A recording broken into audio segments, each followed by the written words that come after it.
Hello and welcome back to Final Fantasy XIV. I've officially resubbed to the game and I am quite eager to start the new storyline. A bit later than I was expecting, but I guess a lot's been going on. Let's see your main story quest. I guess this is in Rising Stones.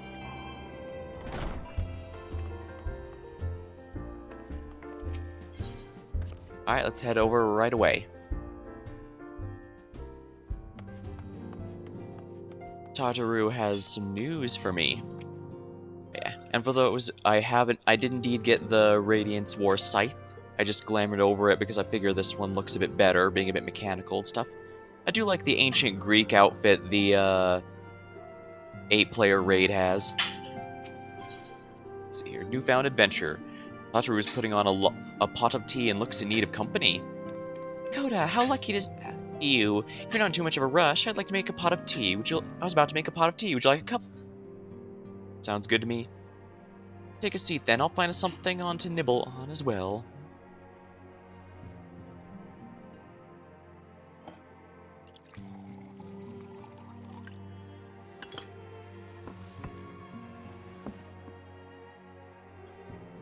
Oh dang, those cookies look good.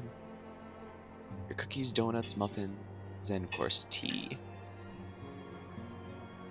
Nice to have a relaxing tea party with friends after everything that happened in the main story. 02 is back. Hello Kyo, welcome back. It's so much quieter these days without everyone around. Yeah, I'm probably gonna break out zero. Well, technically Zero the Third, because Zero the Third is in Zero Escape 2 and Zero the Second is in Zero Escape 3. Whoops. Sorry, I missed the raid yesterday. Too tired. That's okay. Yeah. I mostly just did that to make sure everyone who wanted to, I just mostly just wanted to make sure everyone who was still in the mood for Stardew Valley could still enjoy some even after I was leaving. At least here I should have a decent story, although I have heard that the Newfound Adventure storyline is actually a bit long, so I may break it up into 2 days. Still, it's nice to be here, Not that resubbed I'm and... pining for your return, you understand.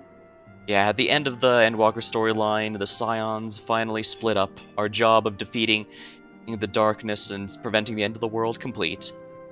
Which of course leads to one to wonder, where do we go next? I have my sources, and I know that each and every one of you is doing well and keeping busy with your endeavors.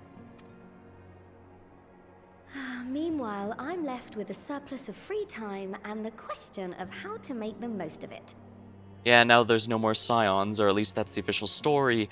Tadaru doesn't have too much secretary work to do. What about you? Any plans for the immediate future?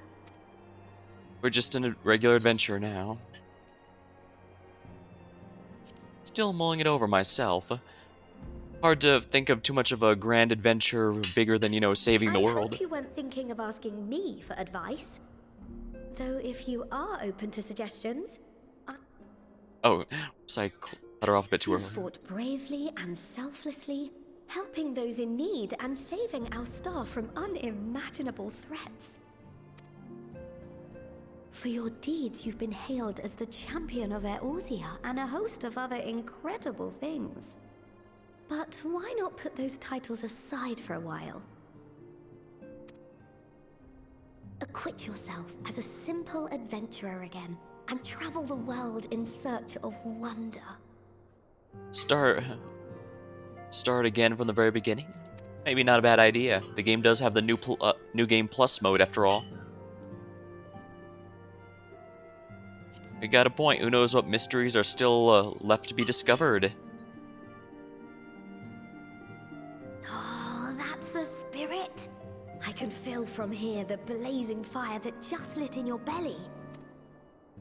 Now, all you need is a destination. Well, I hope it's that and not heartburn, but luckily I'm pretty sure that can't be set off by just tea and crumpets. Hello, Jasar. Welcome to the stream. If you're having trouble deciding, just leave it to me.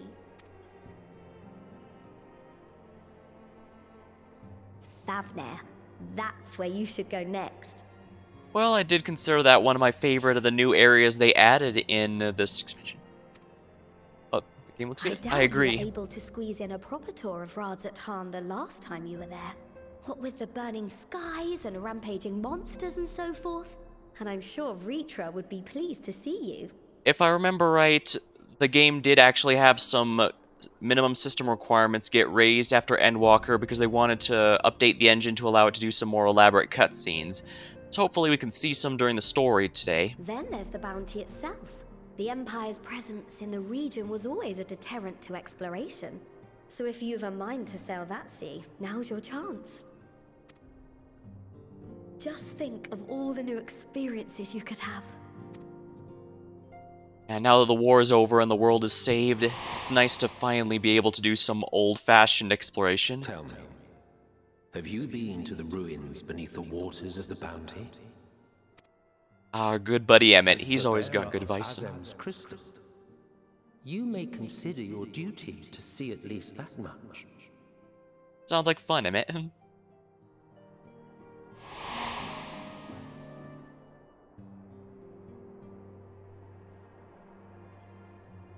Oh, I know that look. That's an adventurer ready to take on the world. In anticipation of an occasion like this, I was planning to gift you a new set of traveling clothes, but it's still a work in progress. Shouldn't take much longer now, though, so sit tight and I'll have the last few bits sewn up before you can finish another cup of tea. Ah, that'll be good. Tataru usually gifts the player with whatever outfit the protagonist stand-in character was wearing during the trailer, so that'll be nice to see. You're the best, Tataru.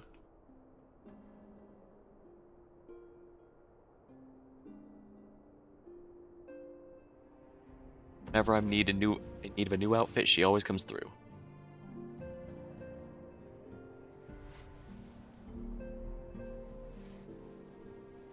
Stitch in here and trim in there. Knot the threads with love and care. The voice actor is really nailing it, I have to say. Just a little more to go. I'm sure you're still brimming with excitement. I am one with the needle. See how the fabric surrenders to my whims.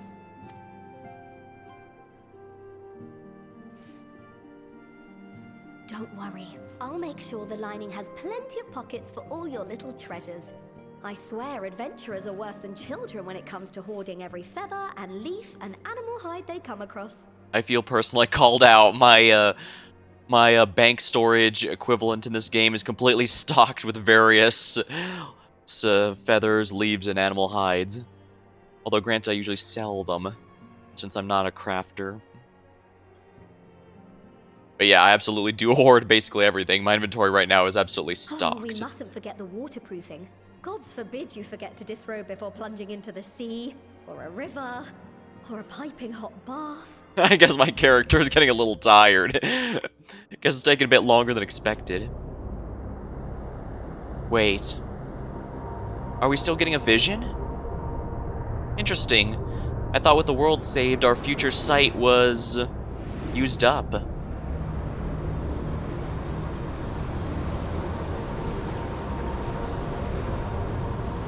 Who are you, mysterious friend?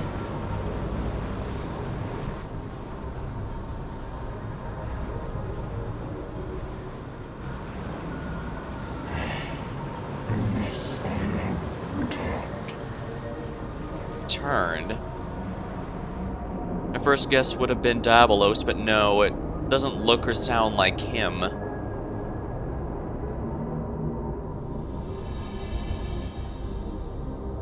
Ooh, I like this intro.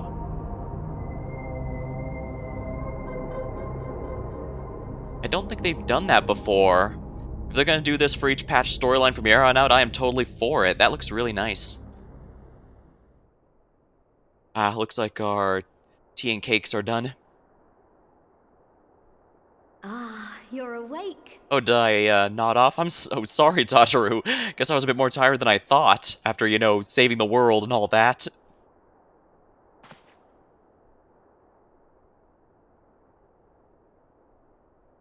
Apologies. I do get a little carried away with my sewing. Hey, you gotta do what you love.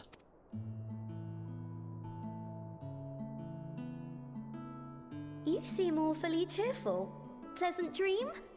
Or are you just looking forward to the next chapter of your grand saga? Either way, I promise to provide you with new apparel, and so I shall. If you'll accompany me to the Diamond Forge, we can put the finishing touches on your outfit. Shall we? Sounds good to me.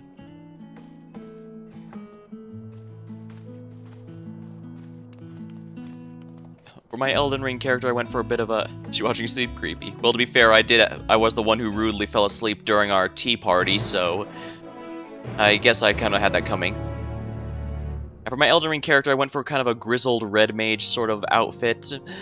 But since this is Final Fantasy, I decided I should go with the pretty boy, cat boy, because that feels fitting for the whole Final Fantasy thing, you know?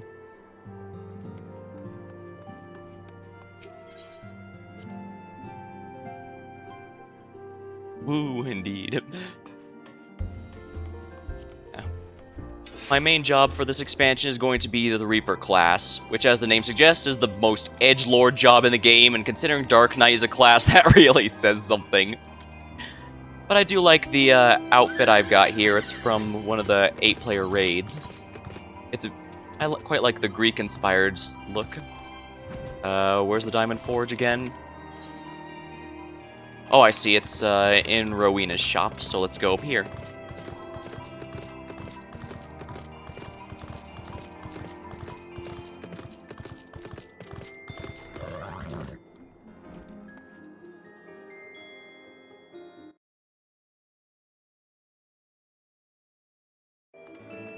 Oh, it's this way. I was wondering I thought it was past theirs, but go. True. Observe as the artist finds her piece into a masterpiece, and no napping this time. Only need a moment, you'll see.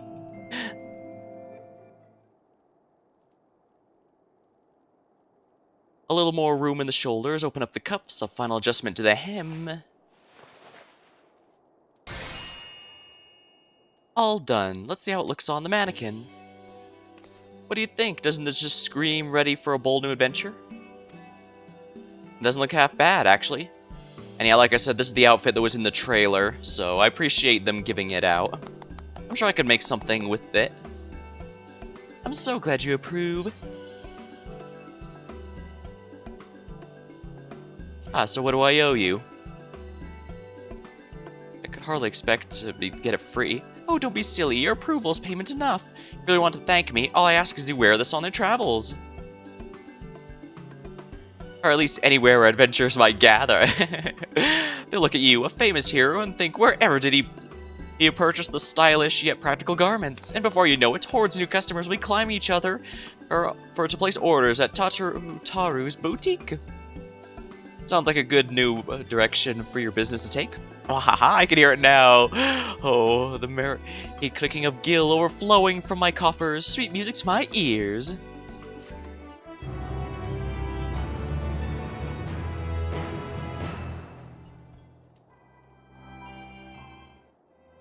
Indeed. Burgeoning merchant empires aside, you must be excited to start a fresh new chapter of your life. New places to go, new peoples to meet. I often wonder how you remember all these experiences and exploits without taking a few notes. Honestly, so many of the expansion stuff have happened, I find it hard to remember them all. Oh, but maybe we should start doing just that. You never know when some odd past detail might become relevant, or if one day you might take a blow to the head and forget the better part of the past decade. Something to keep in mind in any case.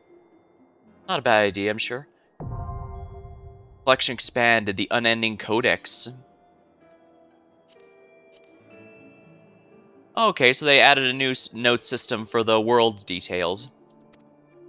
Technically speaking, our character does keep a journal, and that just basically lets you recap any quests you've already completed.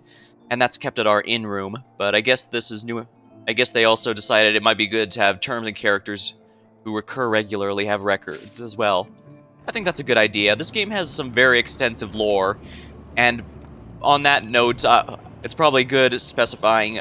My understanding is the lore team behind this game is absolutely obsessed, and I mean obsessed with making everything lore accurate. Well, it's good to have passions. Bountiful ruins. As the former receptionist and sometimes intelligence gatherer of the Scions, allow me to offer you a word of advice. Do not expect juicy rumors to simply fall into your lap. Adventurers rely on gossip, and the best place to pick up information is taverns and markets. At present, you only have a broad destination in mind. When you arrive at Thavnair, I suggest you explore your options at Meride's Marraine, the finest drinking establishment. Charm the employees, and they'll not only point you in the direction of your local tale tellers, but you'll also share you tricks for loosening their tongues. Now I must be getting back to running my boutique. Enjoy the journey, and may fair fortune find you. Sounds like a good plan to me. Ilsabard. Razat Han. Here we are. The capital of Thavnair.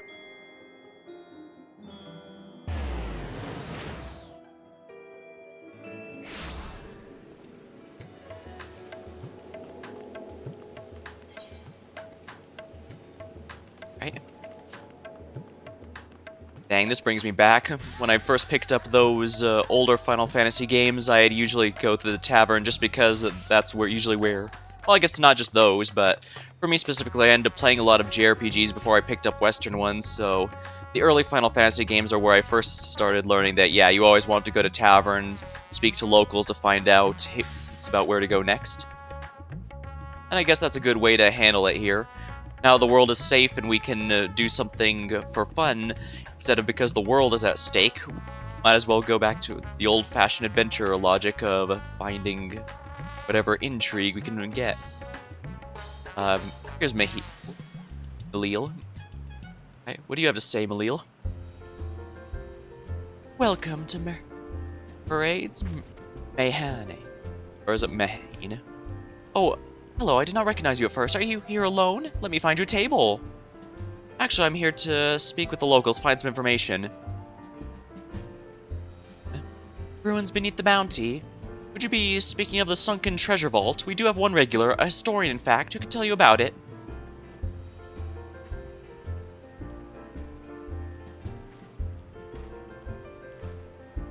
Ah, there he is, Professor Jalin. I thought I saw him come in. Although somewhat of a private sort, the professor is quick to befriend those who share his fondness for the tavern's unique beverages. Offer him any drink from our selection, and he'll happily share everything he knows about the vault you seek, with a few other odd bits besides. Whatever you buy from him is on the house, by the way. If he found out I took coin from Thavnair's savior, or she'd have me scrubbing pots for a week. Oh my. Well, I suppose it's hard to avoid having my reputation precede me to some extent. Yeah, Razat Han is the capital of a very small island nation that was added in Endwalker, but it's still one of my favorites. I guess because it's kind of a small area, but they make very good use of all of it, so it feels a lot bigger, if that makes any sense. Yes.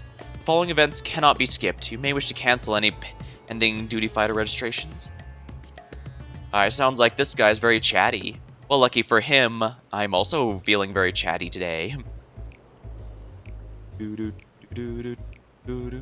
what may I do for you, my Eorzean friend? Oh, just a friendly chat. How about a drink? She directly said that we need to start with a drink first. Well, I certainly wouldn't say no to a drink freely offered. Here we are, one of Meride's finest. Enjoy. Ah, lovely. Bottoms up. Hopefully the drink will loosen his tongue a little. He empties the cup in a single pull. He must have been very thirsty. Wait, that came out wrong. Well, that was very kind of you, sir, but I know when I'm being softened up. What is it exactly that you want from me? Allow me to be straightforward with you, then. We need information about... Oh, chasing that old tale, are you? Does seem to appeal to the adventurous at heart. Where to begin, might I assume you've heard of... Alzadal? He was the Khan of the Ori tribe which sailed Thavnair from mainland. Alright, so basically he was the chieftain of a tribe that sailed to this island from the Authard continent. A key figure with the history of Razat Han.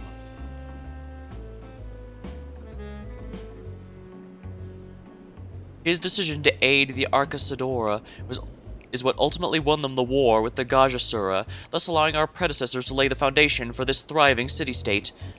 The truly fascinating stories, however, concern his grandson, Alzadal III, who is known for his deeds as satrap in Razat Khan's earlier days. Some attest to this man traveled to another world entirely and returned with glittering riches, others that he brokered an alliance with a certain worm of the first brood.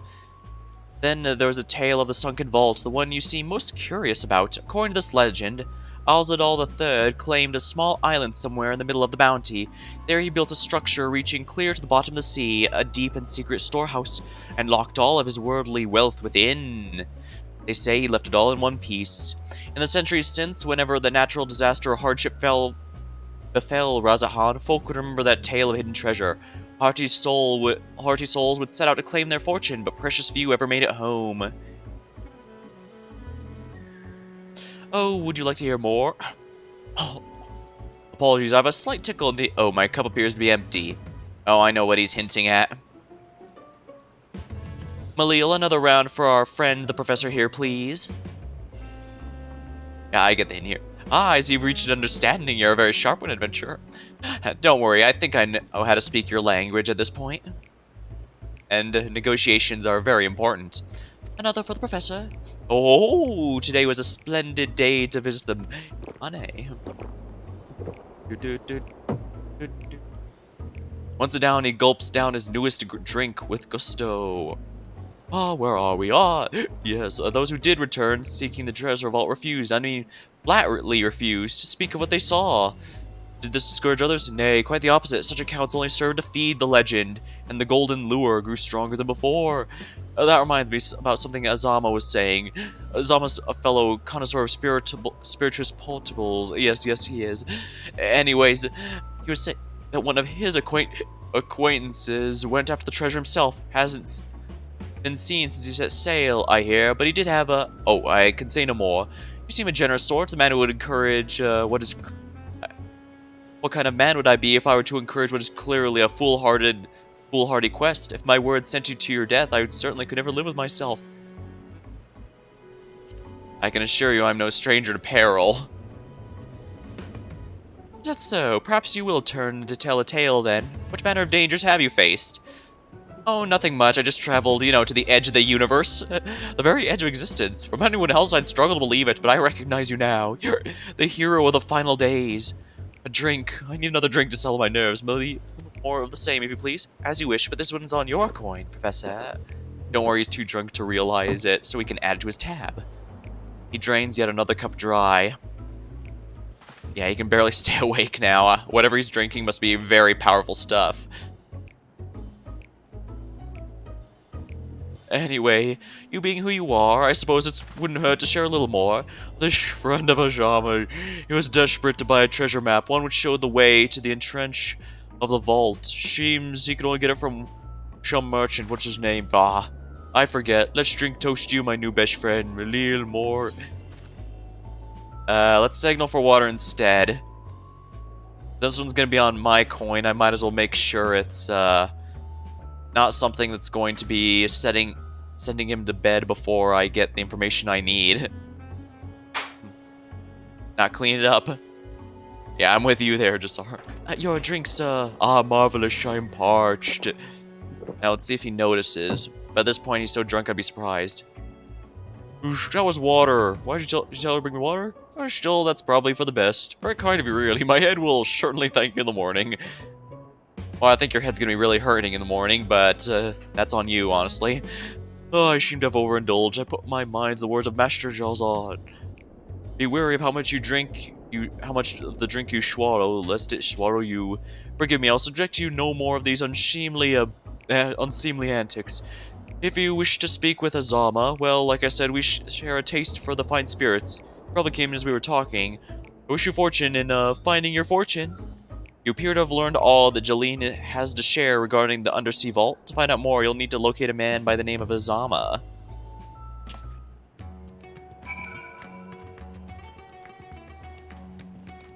Let's see here. What's this person say first? Unfortunately, nothing could distract me from the fear I felt during the final days, but those words are behind us now, right? In that case, I'm off to enjoy some drinking and dancing. Yeah, I kind of wish we got to see a bit more of the final days, but I suppose the stuff that happened here alone was pretty impactful. Well, there was definitely quite a few scenes that I'm not going to be forgetting anytime soon, but I mean that in a good way. Yes, I'm Azama. Who might you be? Ah, all true, I'm afraid. My friend took a ship out in search of Azadal's legacy, and I've been watching for his sails ever since. I tried to dissuade him, of course, but he refused to listen. All I could talk about was finding the vault. And that look in his eyes. I knew it wasn't common gold jewels he was lusted after. He was hunting Azal III's otherworldly hoard, and his ambition would not be denied. I see it in you too, that appetite for the mysterious and the unknown. But I'll not attempt to turn you from the path. I know too well the futility of that endeavor. So I'll tell you what my friend told me. How he convinced me, a merchant at the bazaar, to give him a rough location of the vault's entrance. It seems this merchant, one Zashal I believe, is selling a map which shows the exact route. My friend's purse was too light for its exorbitant price. With what meager wealth he had, he instead paid to learn where there are ruins on a small island somewhere in the bounty, and within those ruins hides a path to the vault deep below. If you truly intend on seeking the treasure, I suggest you put your affairs in order. I wish things were different, but I do not believe my friend is ever coming home. Well, the good news is this isn't the first time I've gone on a quest that nobody's returned to, only to be the first person to return. Although then again, they did directly say others did return, they just refused to speak of what they found. Which implies to me there's going to be a fight waiting. Please, Ashal, please! You must let me have that treasure map!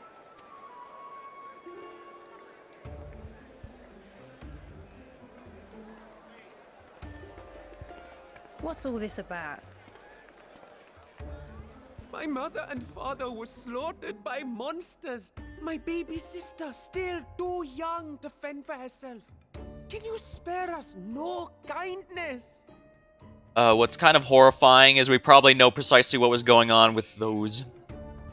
Because, do you remember, when the end of the world was coming here, the monsters not only attacked, they also converted some people into monsters, so, truth be told, their fate might have even been worse than this.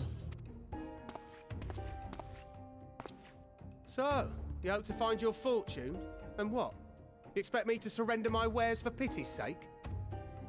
What have you to offer in payment?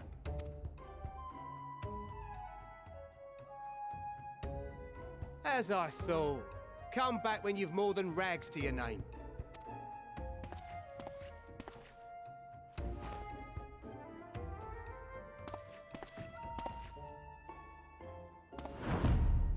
This is no mere treasure map. It is a guide to the vaults of Arzadal III, one of the great satraps of Radzat Han, and a direct descendant of Alzadal Khan.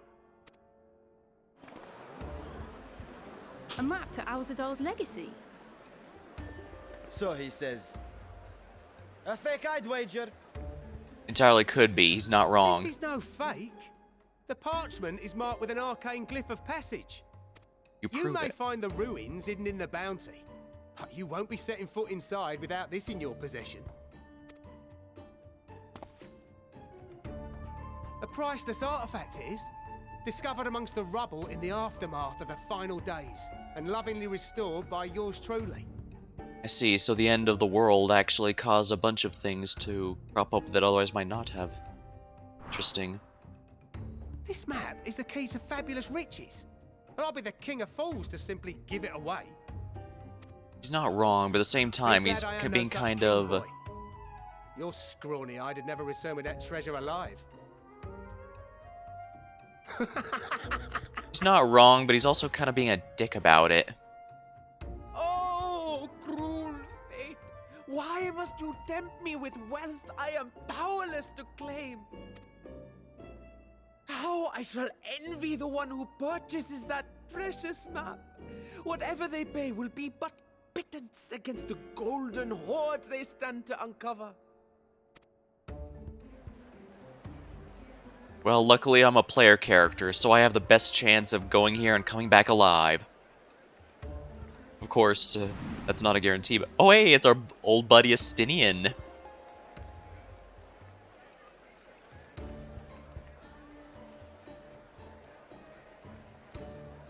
you, sir. Fighting man of your stature would surely relish the challenge of recovering Alzadal's lost fortune. Yeah, Stinian here is a renowned hero just like we are, so he's probably going to be going with us on this adventure. A fortune, you say?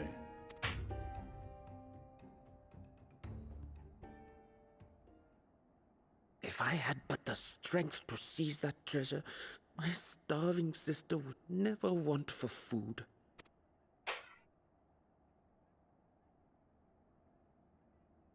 He's got a gruff exterior, but he's got a good heart. We can I'll take it. trust him. Will this cover the price?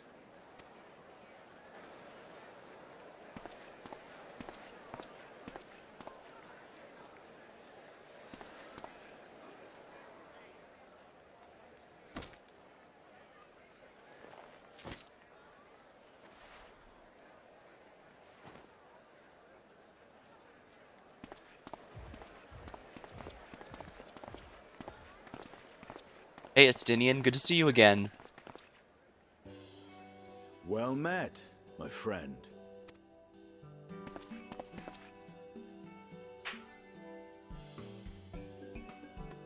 Someone is dressed for adventure. Why, thank you. I got it from the 8-player raid. Why Thavner of all places? Knowing you, I suspect there's more to your plans than sightseeing and shopping. Actually, I was about to bid for that treasure myself. Ruins beneath the bounty. Curious. And here I've acquired a map to just such a site.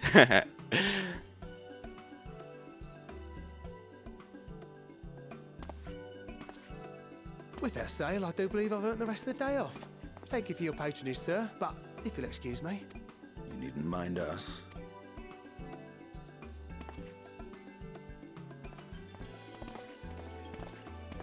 And now I've fleeced one of the heroes of the final days. Pray the sisters were looking elsewhere.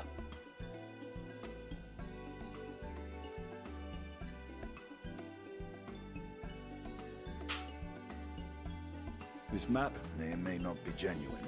Either way, we'll need a ship to find out for sure. Yeah, we still don't have guarantee that it's true.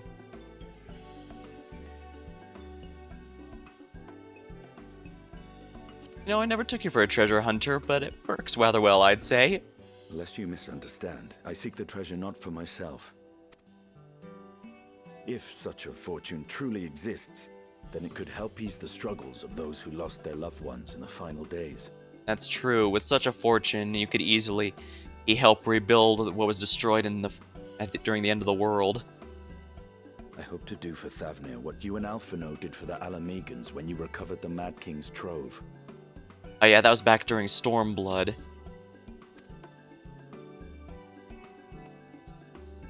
Come now.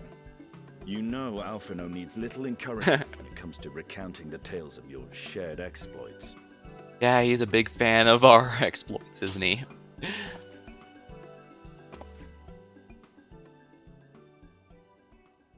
Speaking of precocious lads, that boy in the bazaar was clearly an accomplice of the merchant. Suppose his role was to draw the attention of the crowd and add weight to the merchant's bold claims. Yeah, that kind of became obvious in the later part. Transparent act for the most part. It was not all mummery. The need to provide for his sister rang true enough. Thus, if some portion of the profits end up in that waif's pockets, then I will consider it money well spent. Whether the map leads us to the vault or not. Alright, so I guess he considers that since they're so desperate as to swindle people, he figures it's fine since his money's going to people who need it first and foremost.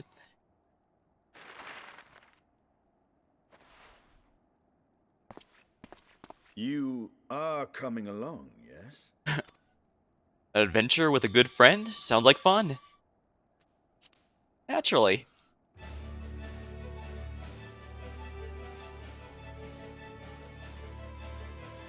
I thought as much. Now, let's see about securing a vessel. Sounds good, my friend.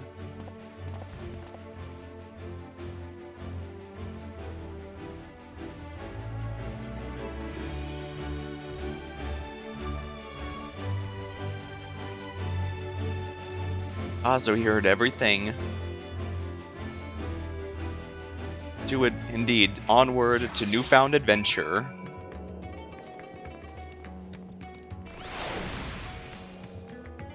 Oh, dang. Let me just check what those are again. Laws, order. Ah, I see. That must be one of the, Oh, I see. I was looking at the shield. I believe that's from the resistance weapons from the last expansion.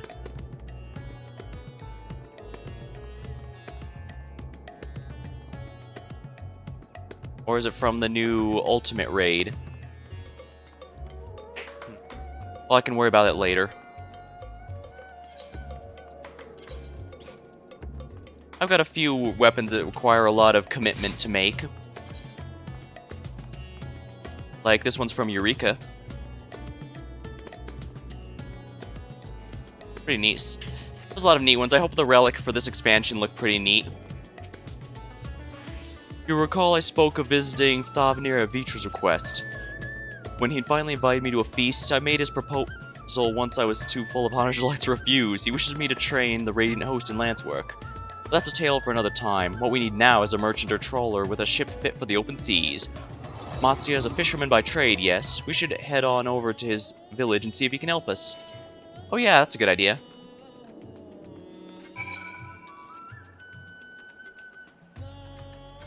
I've unlocked flight in all areas, so it should be pretty easy to get there.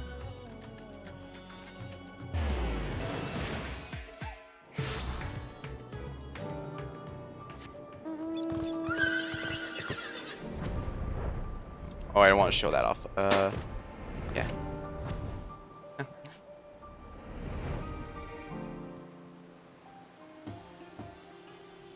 I just love the island of Thavnir. It has such a very unique look, and every part of it has a lot of involvement with the main story, so it doesn't feel like there's any filler areas in it. It just feels really big, even though it's one of the smaller ones. Hey, here we are.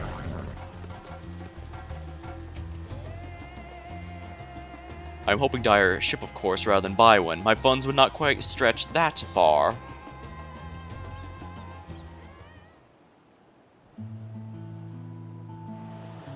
Ah, my friends, what brings you to our humble village? Excuse me, we're looking for a ship to go into the bounty.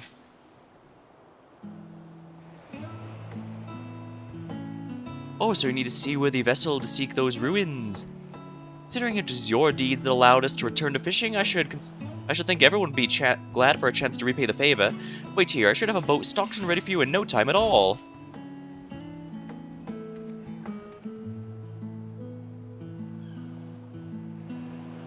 Have you noticed our little shadow? He's been following us since we left the city.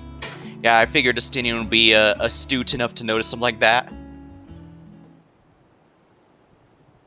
I see you there, boy. Show yourself.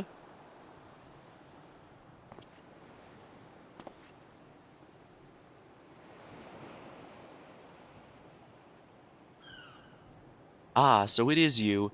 You know how far out of our way we walked so that you'd not cross paths with some wild beast.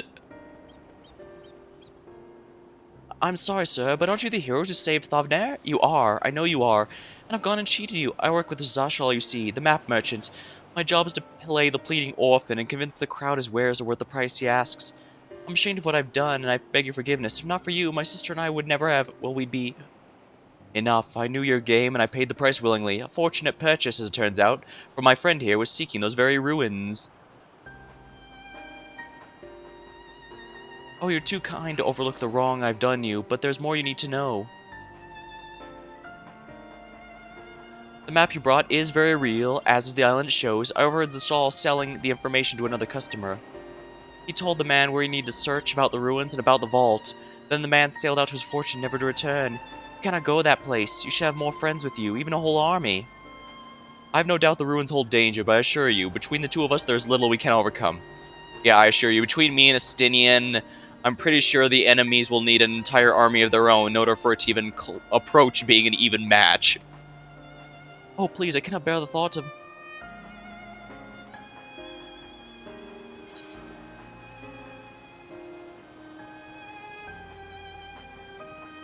Well, we might need a hand in moving all that treasure.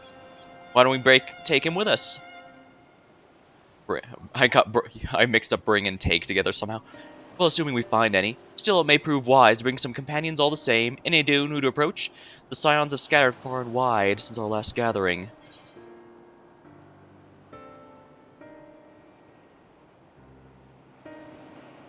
Let's see here. I believe Thancred and Urion J have left to Garlemon. Alphino and Alice would be a decent option, but...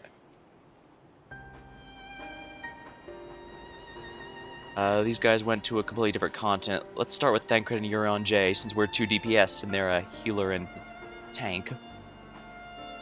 Thancred and Urion J, Those two would answer our calls, certainly, but they left the Rising Stones with a definite task. I am loath to interrupt their self-appointed mission.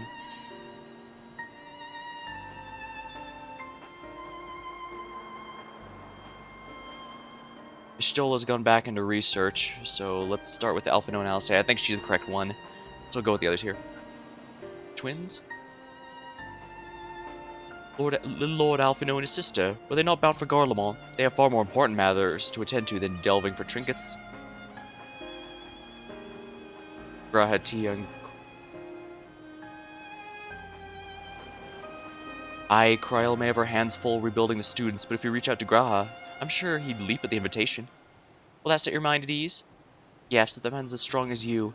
Is he, though? Don't worry. What's your name, boy? Merad, sir. Well, Merad, your life is yours to live as well, but I suggest you find a more honest trade if you truly wish to keep your sister safe. Hey, I'm not proud of what I do. What choice do I have? We need to eat, and everyone's too busy rebuilding their own lives to bother with 2 grubby orphans. Oh, wait, boy. I didn't take this roundabout road just to see you end up in some creature's belly. Let me walk you back to the city gates. Thank you, sir. Call me Estinian.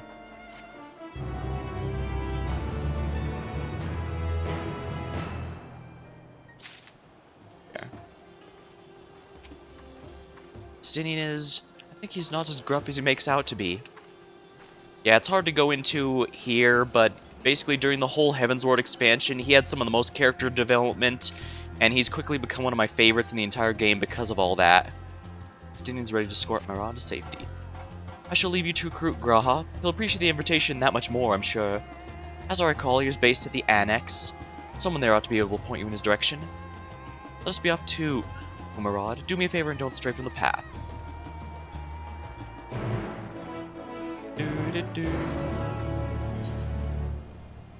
Well, Grahatia is gonna be great to have on our side.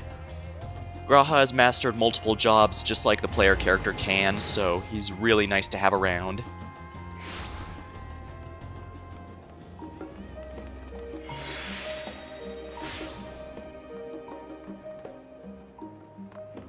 Oops.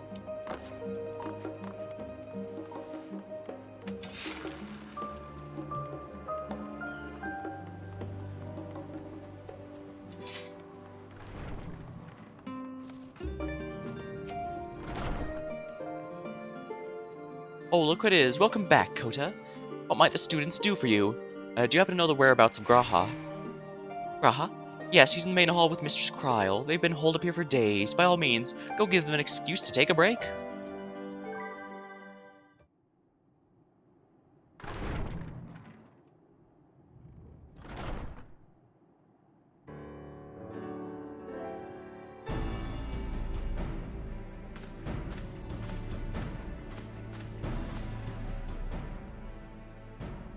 Ah, Urgica, my good man. Would you be so kind as to... Hello, Graha. Good to see you. Isn't this a pleasant surprise? I wish you had sent word ahead. I thought I was having visions for a moment there.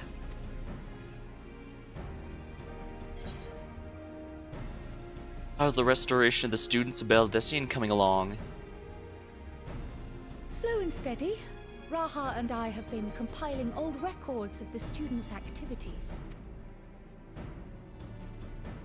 We located several accounts in the archives of Numenon and added them to the collection we recovered from the Isle of Val. And judging by the progress we've made thus far, sorting this pile will keep us occupied for days to come. Oh my, sounds like you could use a break. But what brings you to the annex, my friend? Surely you haven't come all this way just to watch us shuffle dusty papers around?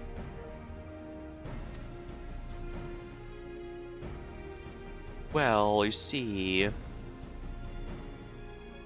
Got a new adventure I'd like to bring you on. The treasure vault of Alzadal III.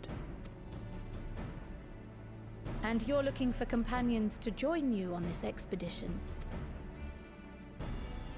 Yep, it's just a good old-fashioned treasure hunt. I would dearly love to accompany you, of course, but I'm afraid I'm committed to another task. On the subject of which, I had hoped to ask for your assistance. Well, if you need something smacked really hard, I'm pretty good at that.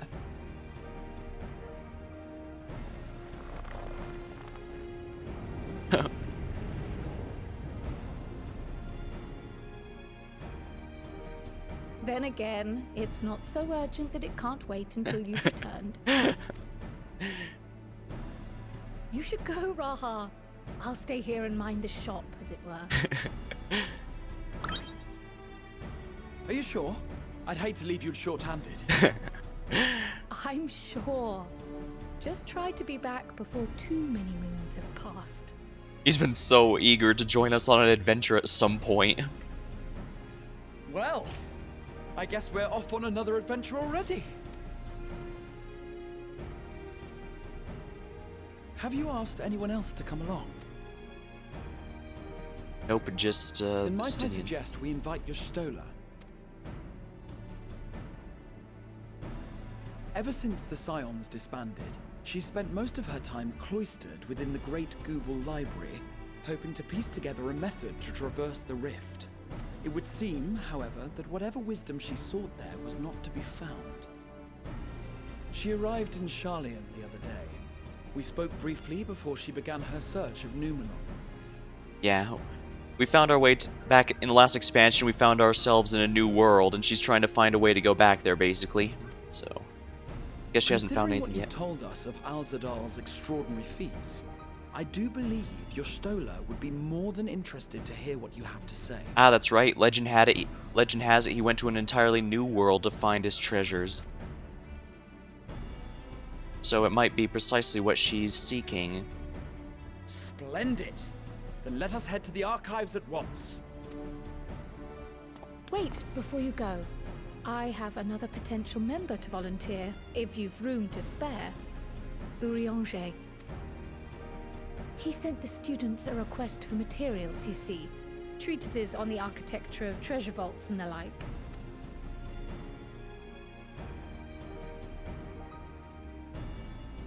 From what I can gather, the Loperites are looking to make improvements to their own creation and wish to learn more about how we build things down here.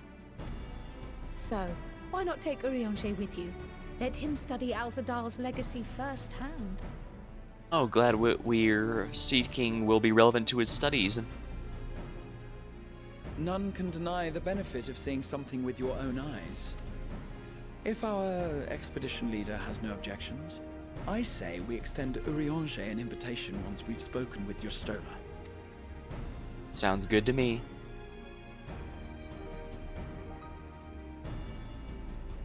Safe travels, you two. But don't forget, I'd still like your help with that other matter I mentioned. Right. Then it's off to the library. Great Gubal Library was a dungeon a few times, so I should have an easy time getting through there.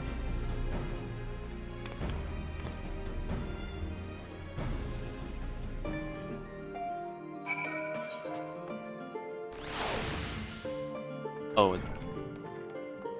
Right, she left the Gubal Library and went to the Numenor. Alright, let's use this to teleport somewhere across the city. Studium will be fine here.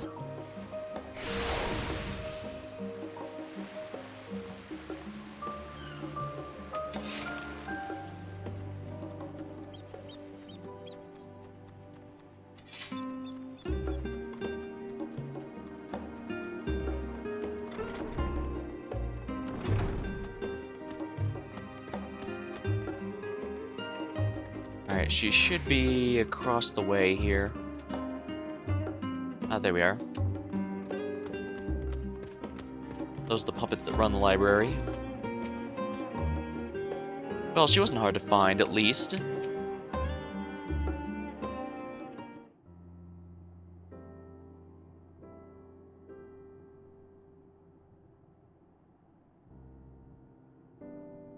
Oh, she's napping. Well, I guess she is a cat. I've never known Y'shtola to doze off in the middle of research before. Guess she must have been studying harder than we expected.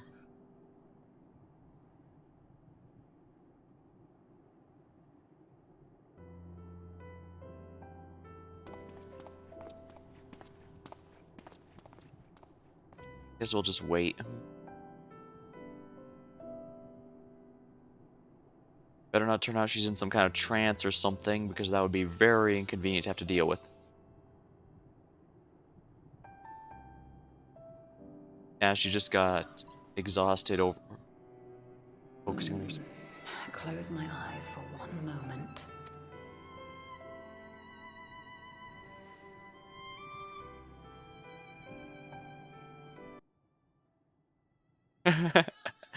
That's a little awkward. Ow! Ugh.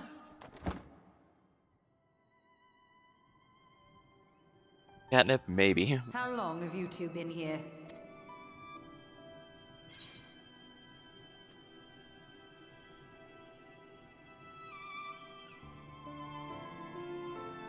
She'll get mad if we say we didn't want to wake you. She'll get really pissed if we say, hey, if we try the wisecrack, catching up on light reading. Well, we just arrived, actually. Did you now?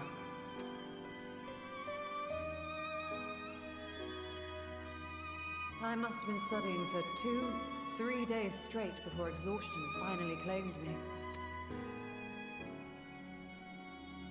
That's a lot more than she usually does. As you know, I've been researching ways to travel from the source to one of its reflections. Well, looking for hints at least. I don't expect to find a simple set of instructions tucked away in some dark corner of the library.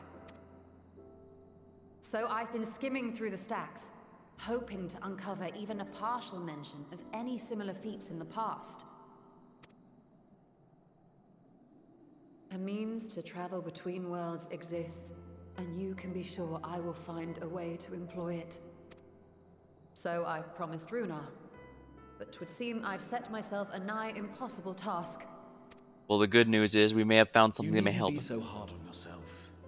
The leap I made with the Crystal Tower was not achieved in an afternoon.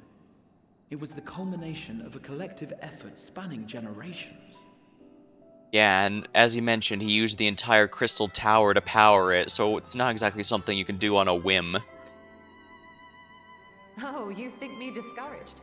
I assure you, 'tis quite the opposite. A daunting challenge and the time to sink my teeth into it. I feel like a fresh-faced student again. A scholar in her element.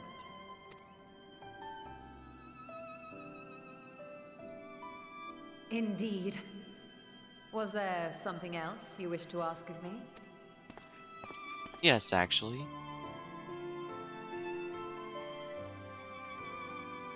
Al-Zadal is no minor figure in Harnish history, and much is known about his family. But this is the first I've heard of a descendant surviving a trip to another world.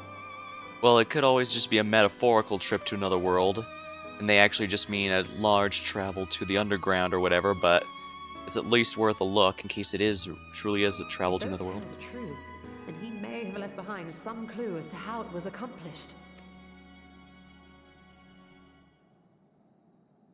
An invitation to delve into one of the world's lingering mysteries. As if I could refuse. And whence do we embark upon this expedition?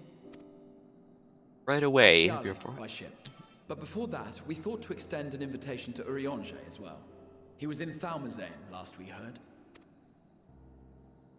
Then by all means, let us recruit him and be on our way.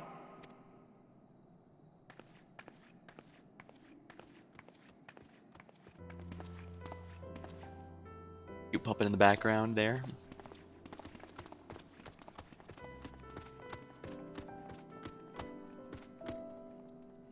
Yeah, they maintain the library, so now that she's gone, it's going to put away all the books for her.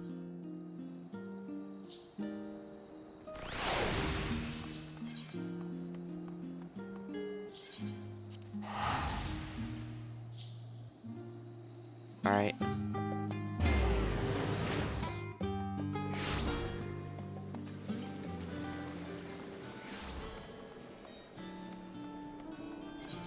I guess if I want, I could hide the weapon.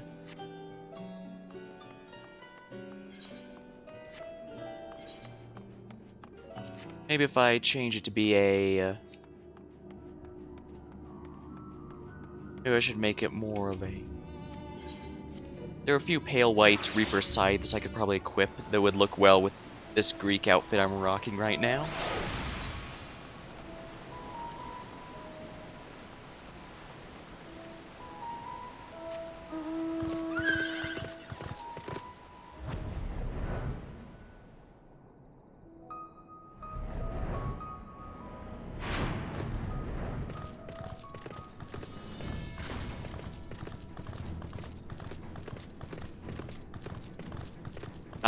There's the man of the hour.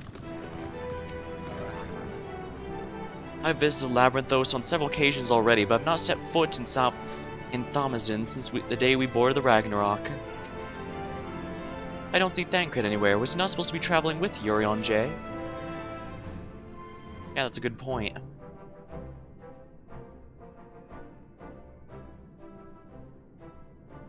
Ah, our illustrious champion.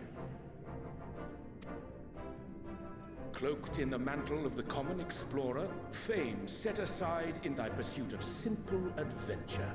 Yeah, that's Urion J, alright. I am told a new expedition is in the offing. Indeed.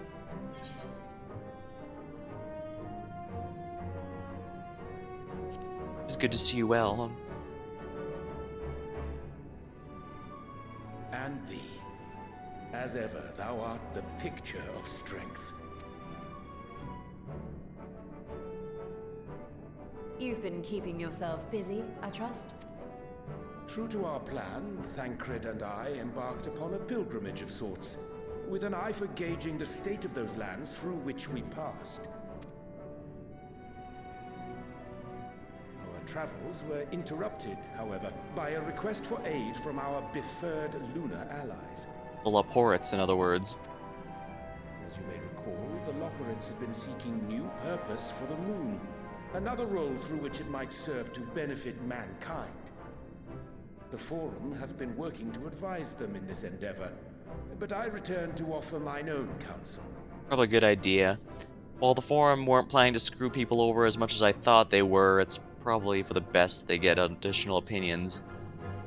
And this has what to do with treasure vaults, exactly? Ah, you have learned of my predicament from Mistress Cryle. Seems that way, yes. I know not whence they acquired such knowledge, but the Loporits now stand convinced that adventurers delight in treasure hunts. Gee, I wonder where they could have possibly gotten that information. Thus, with their newly built wonderland of riches and mystery, do they hope to entice all manner of daring delvers to the moon. So earnest and innocent was their desire to bring joy to the world that I found myself powerless to refuse them my cooperation. That's, rather interesting. But what of you, my friends? Why are you come to Labyrinthos? Well, we've come to pick up you to help out. Fascinating. This is indeed a most fortuitous opportunity. I should be honored to accept thine invitation.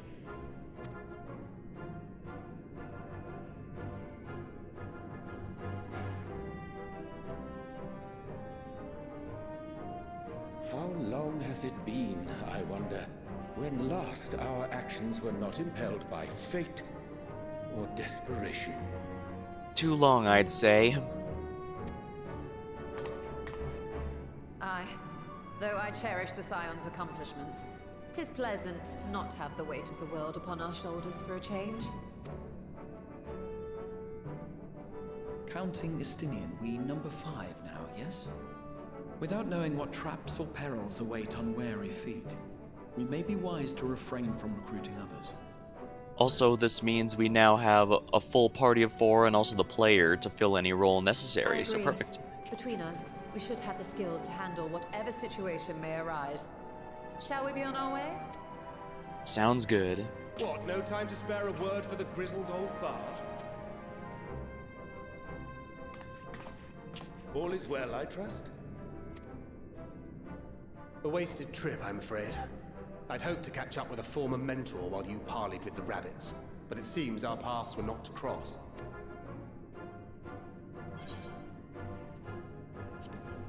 Ah, how was your pilgrimage?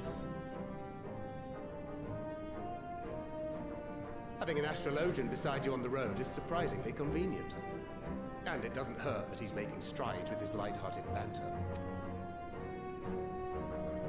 That's good to hear. In any case, as we made our way around Ilzabard, we saw that much of the continent was in various stages of chaos. Given the end of the world hit there, I can't be surprised, I guess. A certain amount of disorder is to be expected. The final days are over, and the people no longer have a common threat binding them together. That's the thing with these fledgling troubles, eh? You need to keep an eye out, lest they mature into full-grown headaches. Indeed. So, for what reason have so many esteemed personages seemed fit to gather? Well, you see... Beneath the waters of the Bounty, you say? I see you've already stolen away my traveling partner with the promise of unexplored ruins and scholarly glory. Yes, it was actually quite easy. Nay, 'tis not for mine own indulgence, but rather the fulfillment of my commitment to the Loporrits. Ah, of course. And if you have Estinian rounding out your group, you'll likely have all the members you need. More or less, yes. Feeling left out? I could put in a good word for you, if you like. We may have been released from our obligations, but I'll never be free of that merciless wit of yours, will I? In all seriousness, it is best I sit this one out. Too many former scions consorting with one another might be seen as a cause for concern in certain quarters. Yeah. Whole reason I'll they... return to my usual reconnaissance and scout out the situation in the Far East. Feel free to share if you come across any interesting revelations. Till we meet again. Sounds good. Shall we also hasten our departure? Sir Estinian will wonder what hath become of us. Yeah, sounds good.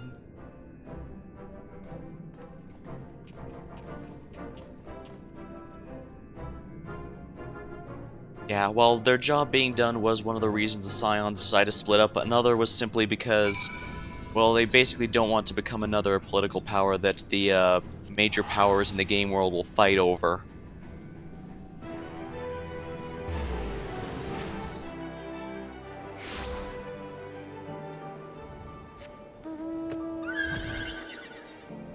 Definitely have to be careful with what a bunch of renowned heroes would be capable of.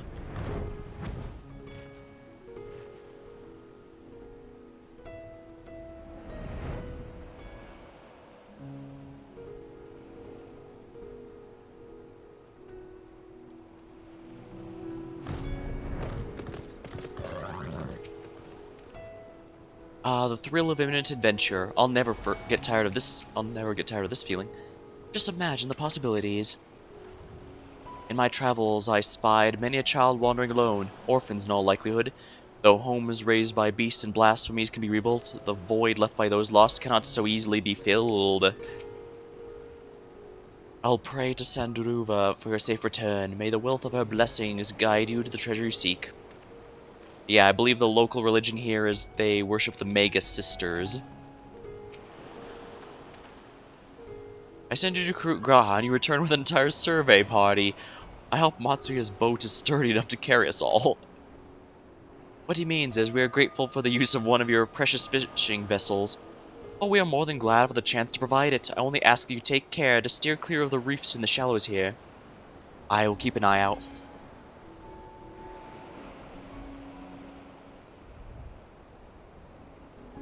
Speed. Baked alien soup. Alien onions are sautéed, simmered in a savory bouillon, then topped with crispy cheese for a simply satisfying meal. Saigon salad. Saigon serves as the star of this fruit-filled dish, complex and nutritious. Giant potato pancakes.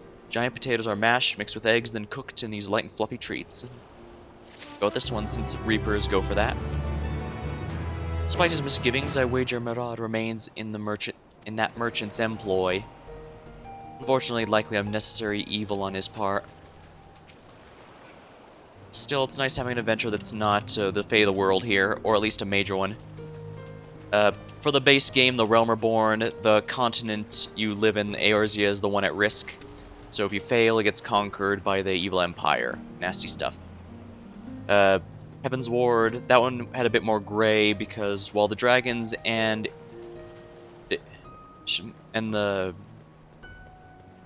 city-state, yeah, because the dragons and humans at war with each other had a lot of gray between who was good and who was evil there. Worst case scenario, the city-state would have been destroyed and the Empire could have moved in. Stormblood was actually, we were on the offense, taking some territories back from the Empire, so that was a bit different.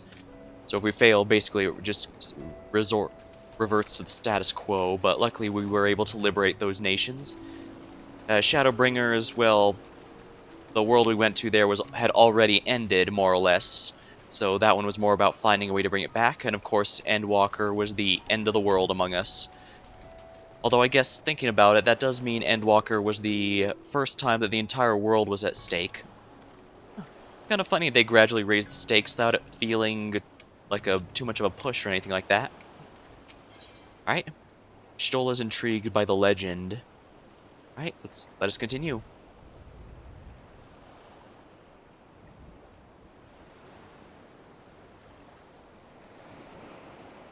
Azadal III. I confess I am somewhat embarrassed that the tale of his journey to another world escaped my notice. Could it be more than simple folklore? Well, that's what we're going to find out. And what of the treasure he supposedly brought back? This undersea vault may hold relics from another reflection. My friends, we should temper our expectations. The map doth promise ruins, but beyond that, we know not what we will find.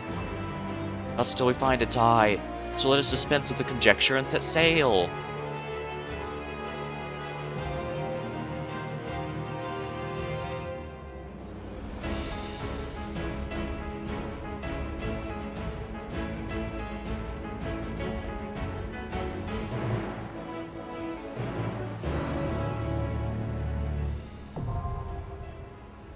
Alzadal's legacy now accepted.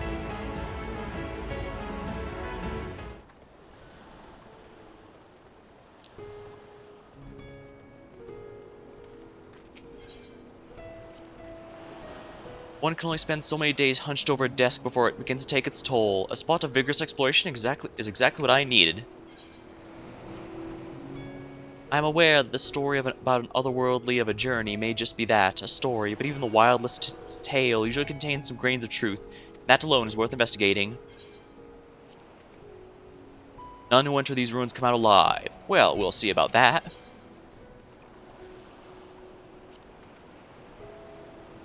The treasure vault of a satrap will surely be filled with diverse traps and devilish torrents. Caution is paramount. Gonna go with the NPCs for this one then.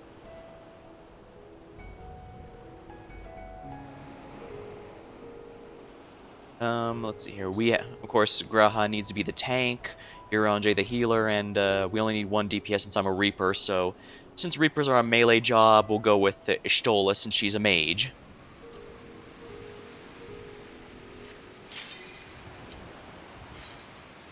I'm going with the NPC party so we can see the unique dialogue they have.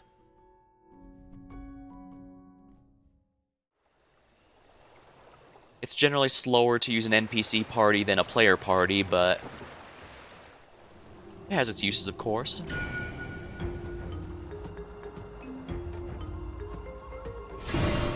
Oh, dang. It really does have a seal on it to unlock the way through. Alzadal's Legacy. Here we go.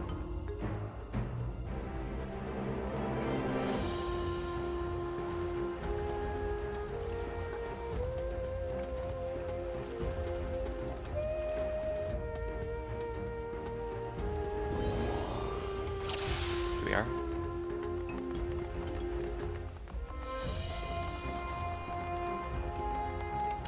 This is the isle where we shall find the vault's entrance. Hopefully it doesn't end up like the one from Borderlands. That would really suck.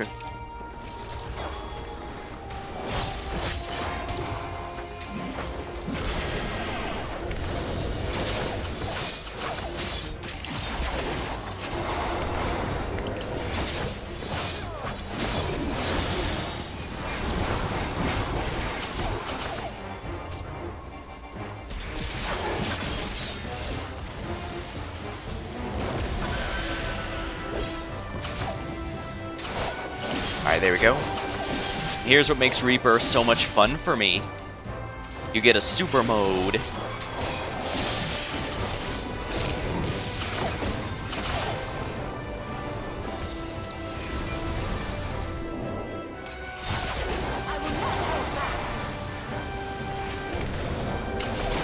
There we are.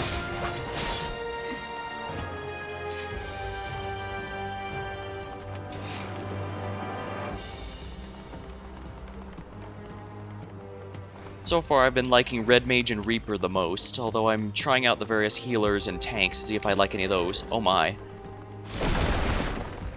Ouch. Sha sha.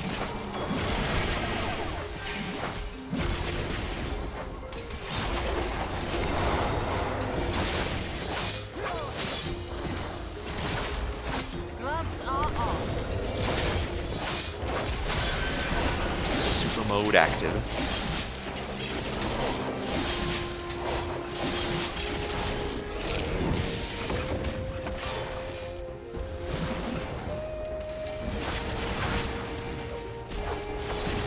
Allow me.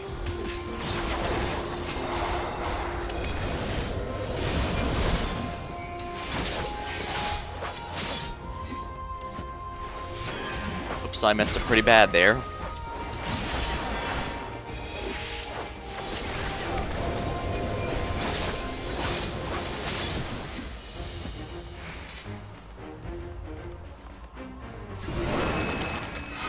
Oh. Golden Bridge. The glyph works its magic once more. An invisibility spell removed, mayhap.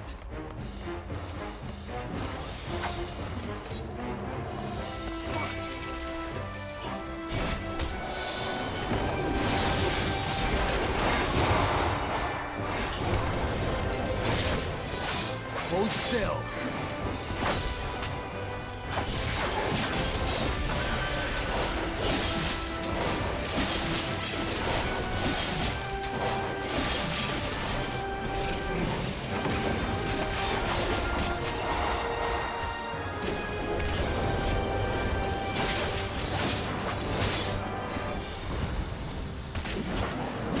Oops.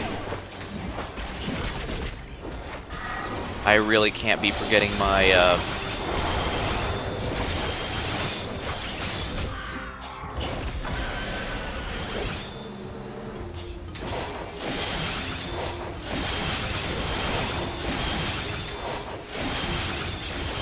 I can't forget to apply the Mark of Death on enemies. That's 10% damage to everything I do to enemies marked with it.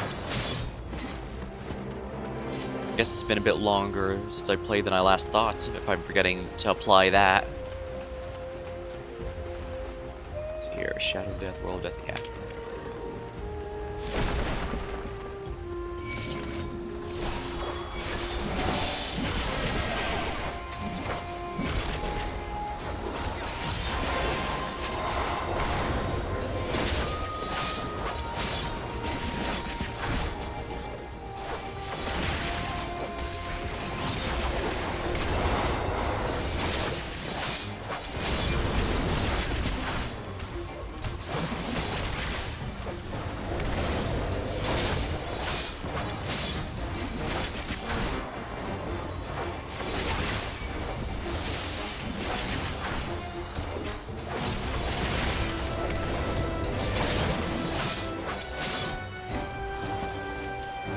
These guys are so close to death, I don't want to waste my super mode on them, so we'll save it for the next wave.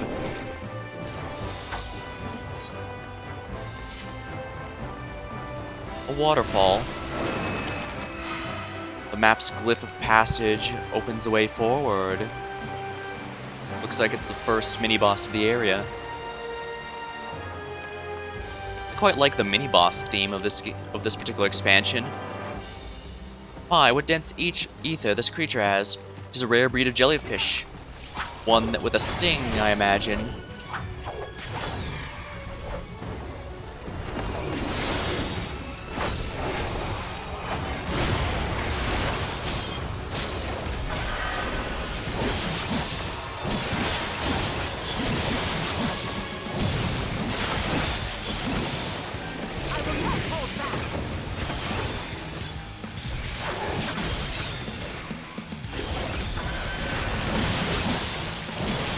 Oh crap.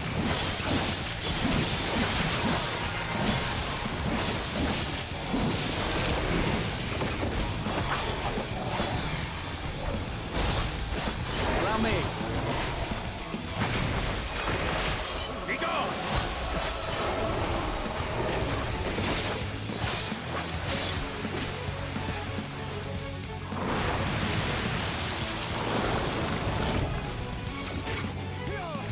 Something special for you.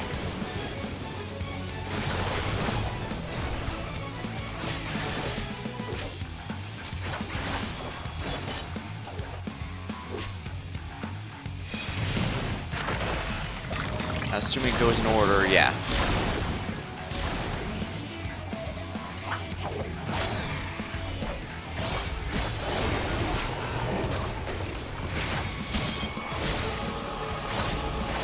Allow me. Make ready! But yeah, I'm finally getting my muscle memory back from my rotation.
Yeah, I'm slowly getting my muscle memory from my rotation back. The Reaper mode has a pretty neat model. Although it's the same for every... I think it's the same for every race. Kind of. I know the Lalafels stay small and the Hrothgar stay huge. Salt-encrusted teleporter. Shall we move on? That looks to be a teleporter. Woom, woom, woom, woom, woom. Are up. Remnants. Oh my. Looming voice. Glyph of passage detected. Confirming the bearer's identity. That's a giant shark. Look, we're deep under the bounty. Alright, we can't go that way, so let's go this way.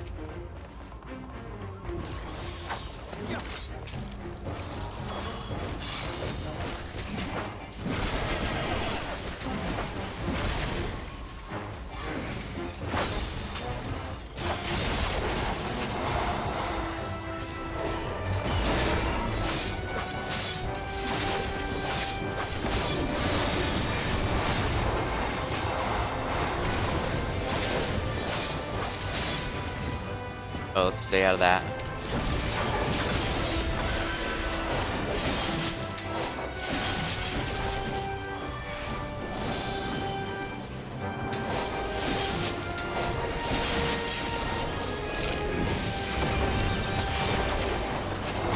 Hold still.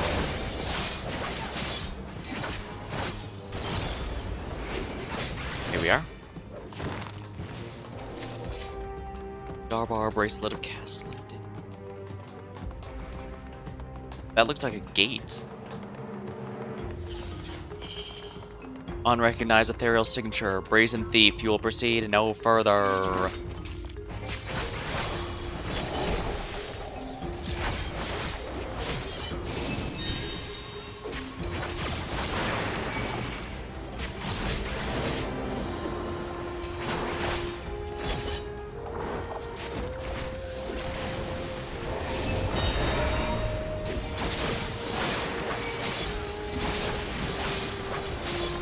See.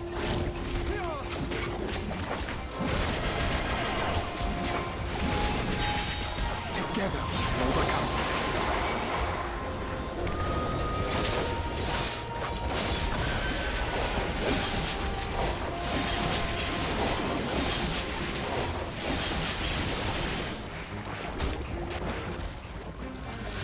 That's a lot of enemies, but it's nothing we can't handle.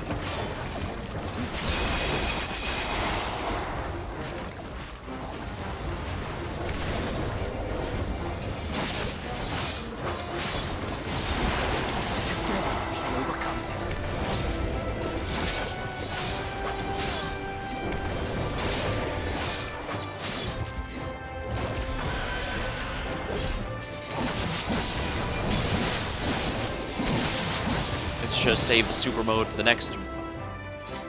Oh, we can hurry.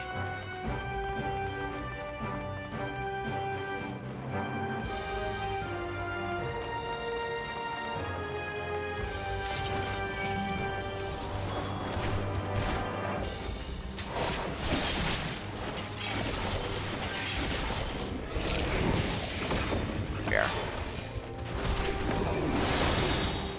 Hold still.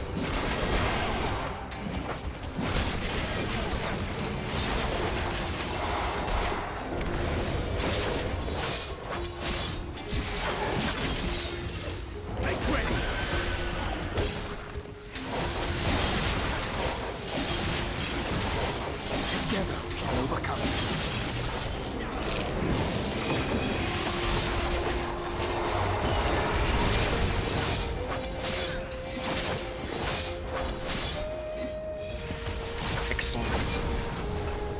Right, these guys already.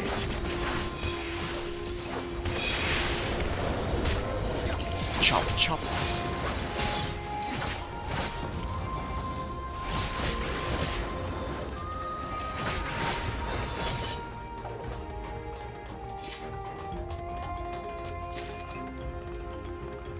Bearings of Slaying. Let's actually check to see if that's, yes, it is an improvement. Not a huge one, but a worthwhile one to be sure. Reaper registered. Together, Operate. Okay, Dezin's really quite serious about this consulting role of yours. Must needs memorize these defenses.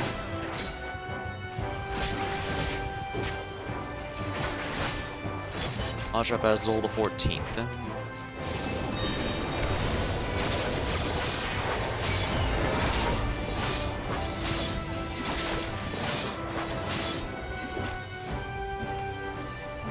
I don't have a limit break here. Oh yeah, the CPU doesn't use the limit break, so I gotta do it.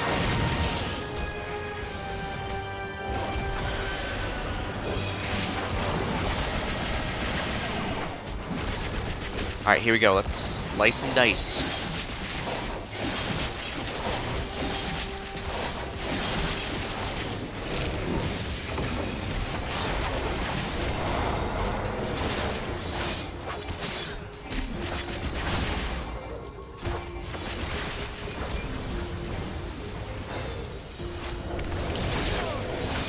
And once again, they're all too close to death, so let's not worry about them. I will not hold back. Here we are. Next boss.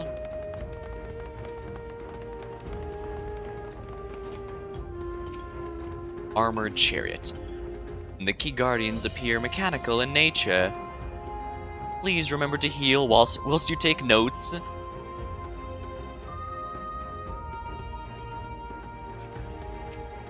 was just checking to see if I missed any dialogue, but it doesn't appear that way. Turn back, treasure seeker, or this will become your tool.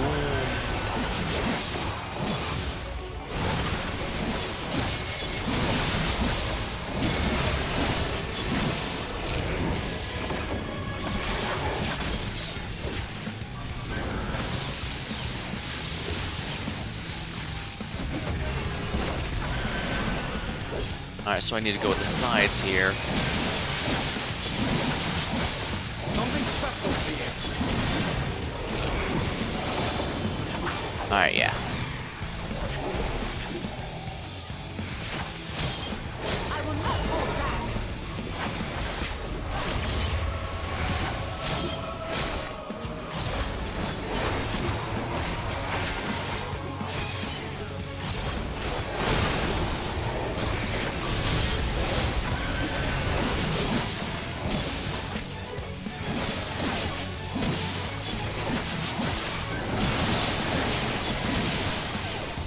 That was a little annoying.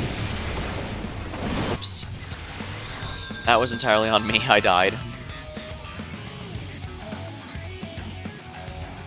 Well, mistakes will happen.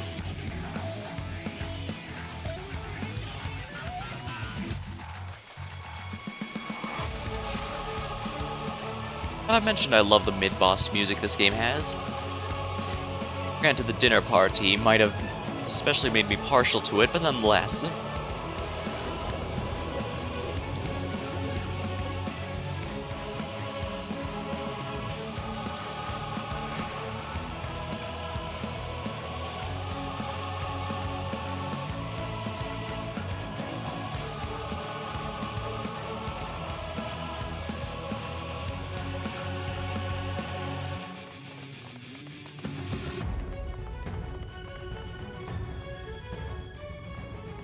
Dang, the underwater scenes are really well made here.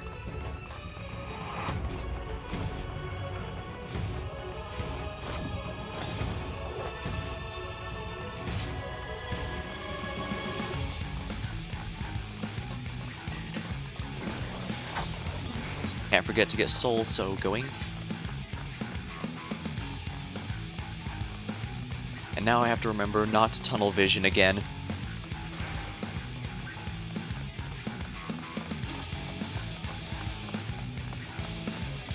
Well, you know the meme about DPS players. Instead of brain, there is uptime.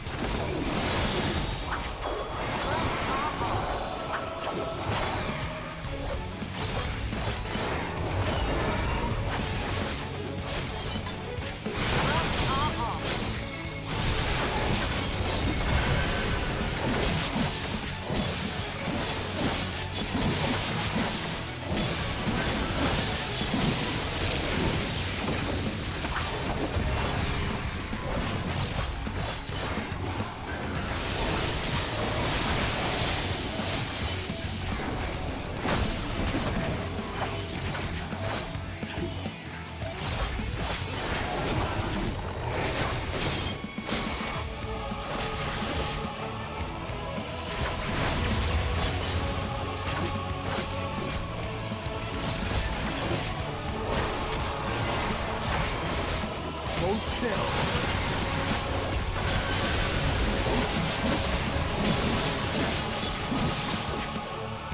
Yeah, I think it's, Ow, sustained damage.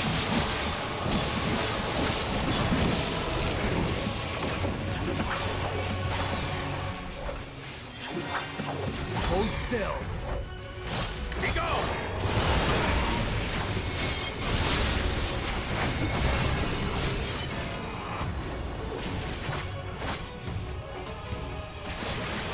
Alright, stand where Stola is.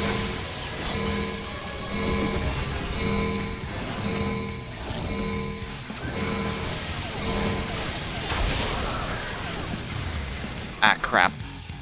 That went badly.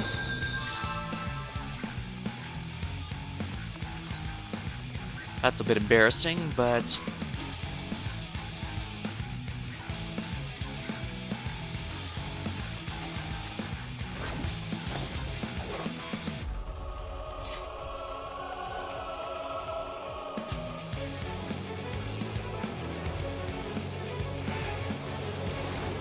teleporter bears you beneath the waves.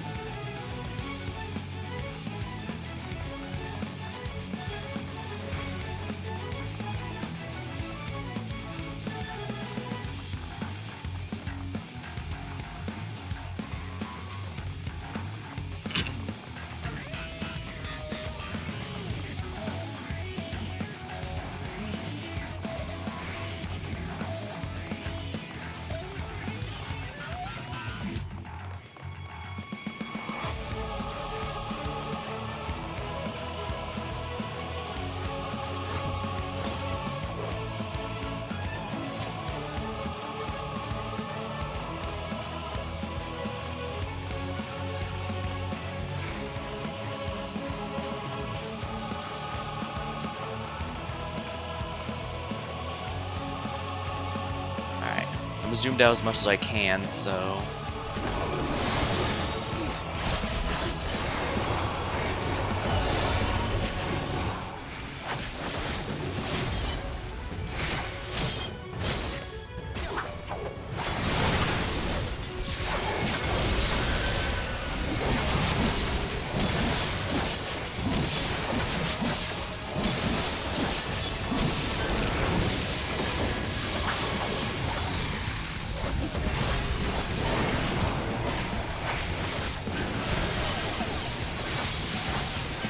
Sustaining damage over time. Oh dear.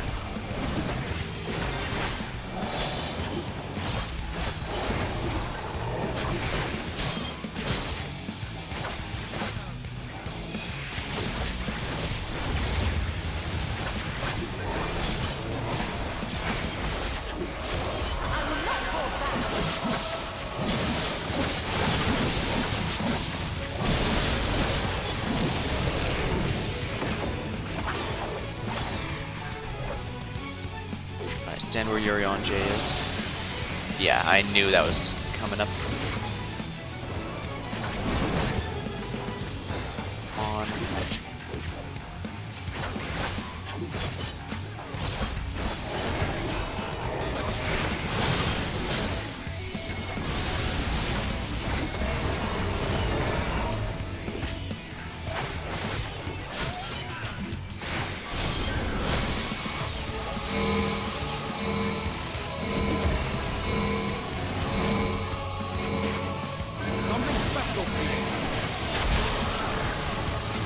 Damn it.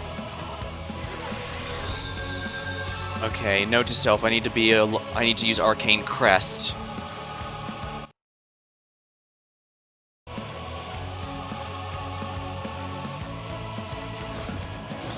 If I'm gonna be in trouble like that, I need to use Arcane Crest to reduce the damage taken.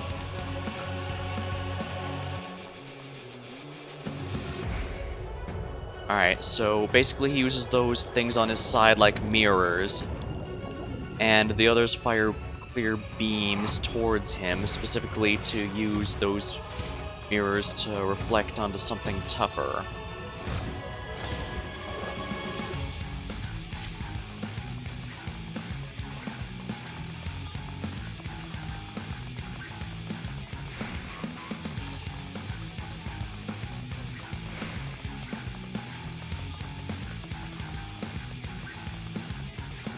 Well, at least I'm embarrassing myself publicly on stream instead of in a group, right?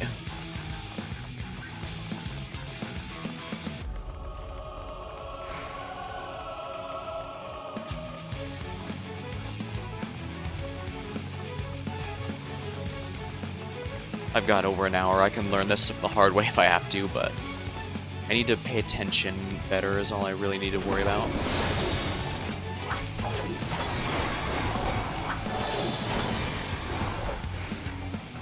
Oh.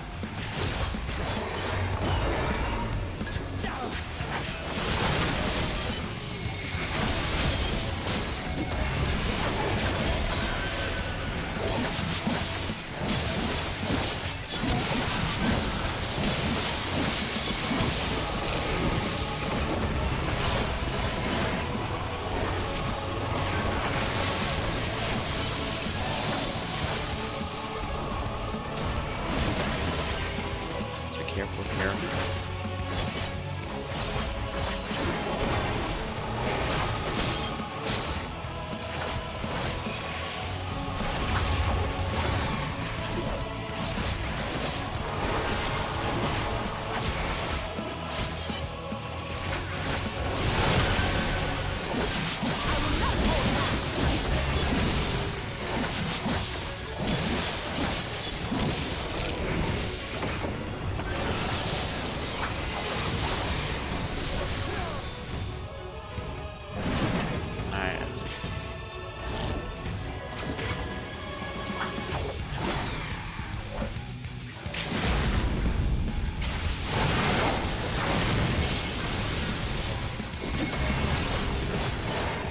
Alright, let's do this then.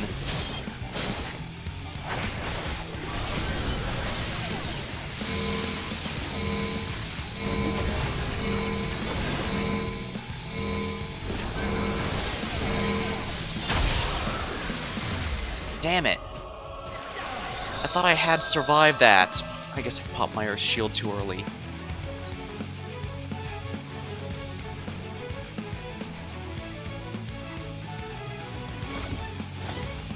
Well, I had the same issue during the dead ends, where I had trouble learning one of the mechanics, so I'll learn it properly this time.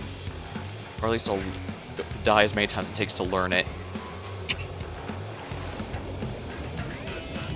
And I need to be careful. Arcane Circle... No, Arcane Crest only lasts, yeah,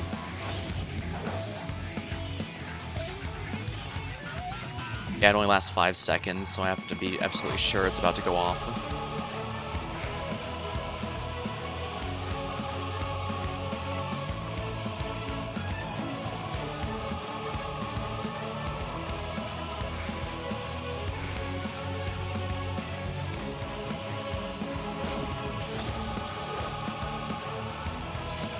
If you go too far ahead above the NPCs, they rubber band to meet you, so I don't have to worry about outrunning them.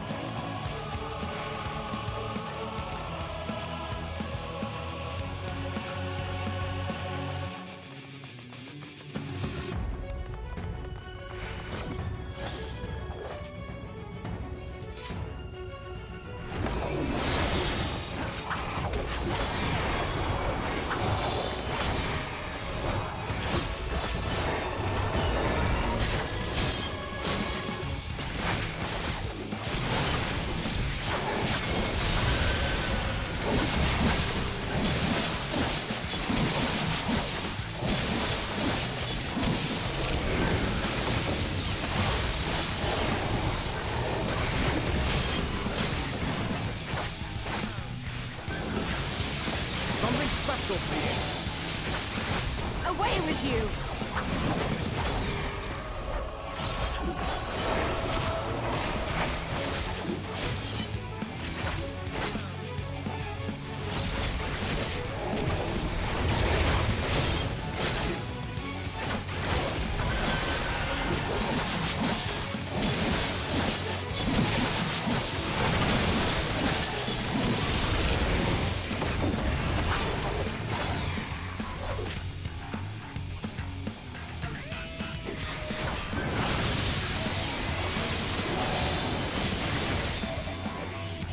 Got him.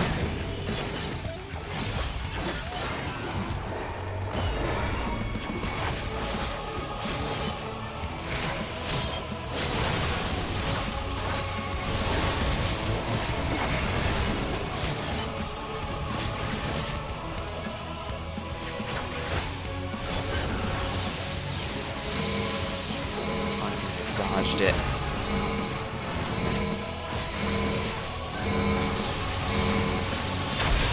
There we are. Finally.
There you go.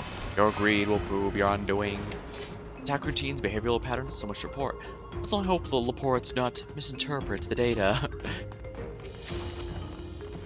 Starbearer gloves of fending.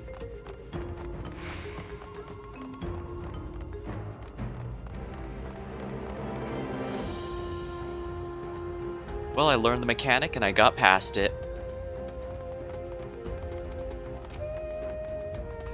I assume we've reached the vault's inner chambers now. Together we shall overcome this.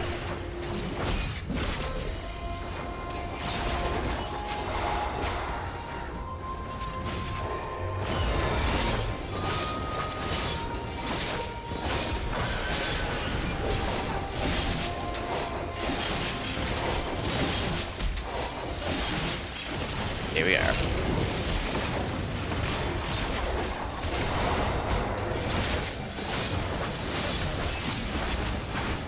This is the biggest edgelord class ever, but I love it. The super mode is just so satisfying to use.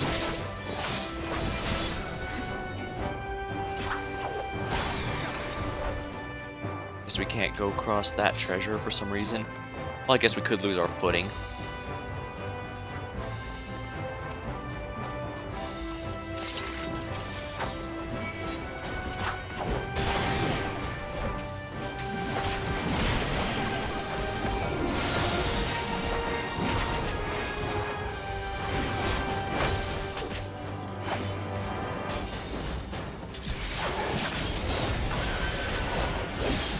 Hold still.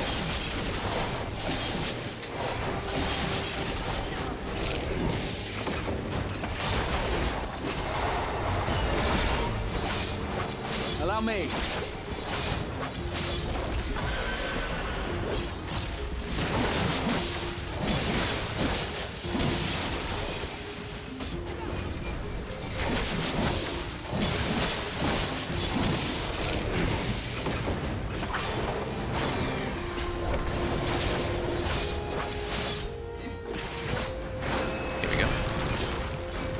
More secret doors, hidden paths, more elements to consider. Ere long, you shall be a veritable vault expert.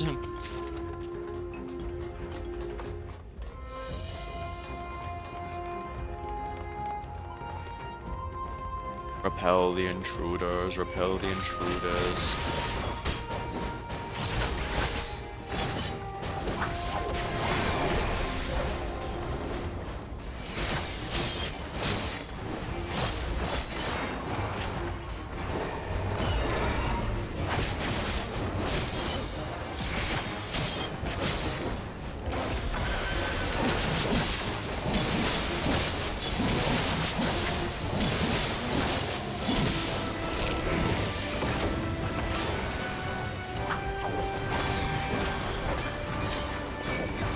Oops, I was supposed to get all these along with him. Whoops.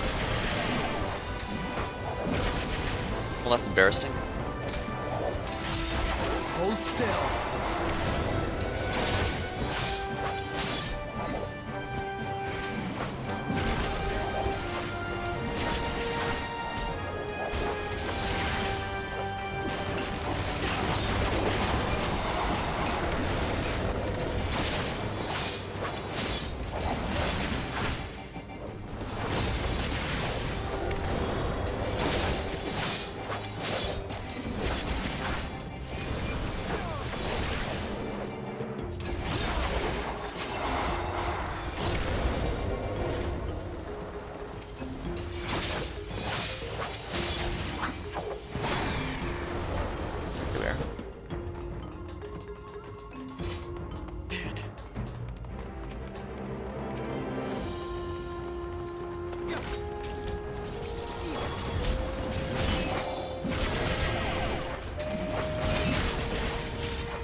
Ah, the last boss is here.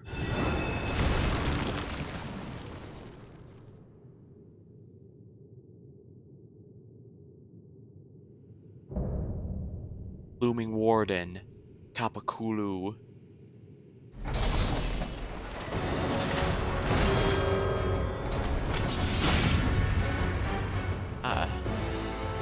Guess I shouldn't be surprised there's an automated defender.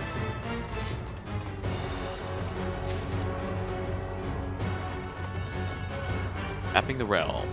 Azadal's legacy.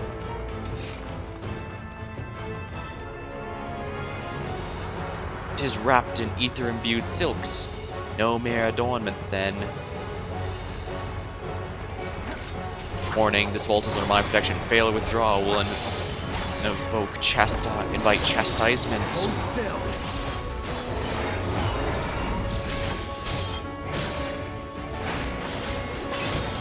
Hold still.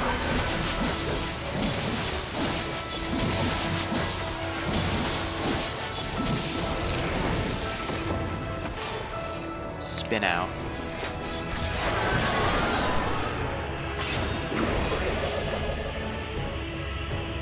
Control your direction to avoid the spikes.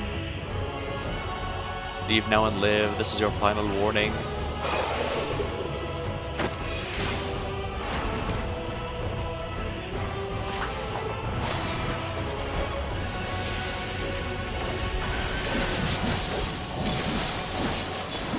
Allow me.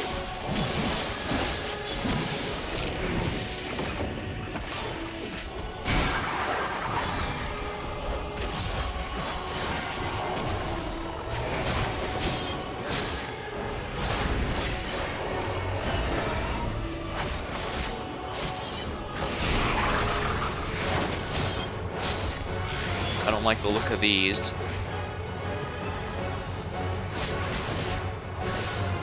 Yellow one, eh? Colossal Surge. Ether hits the hanging fabric. Big on.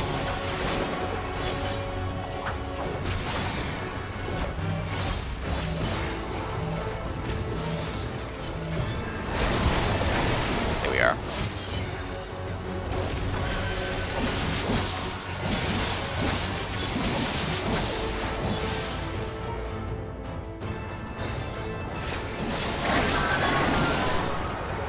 Willful trespass confirmed. You have chosen death. It's funny to see. That's funny to see my Reaper form spinning like that. Although it is gonna suck if I. Am I gonna lose it? Yeah, I'm gonna lose it before I get a chance. Darn it! All intruders will be slain.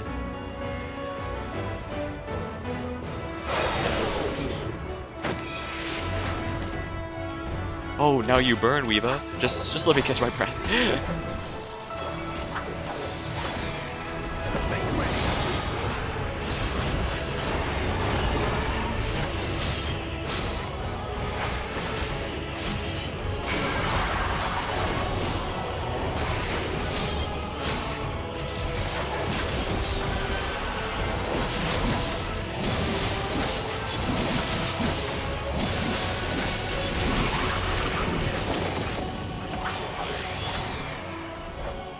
Green ones, so I'm guessing you want to go to the yellow one. Yeah.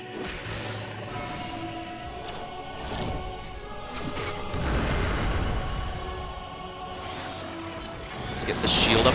Here we are. Away with you!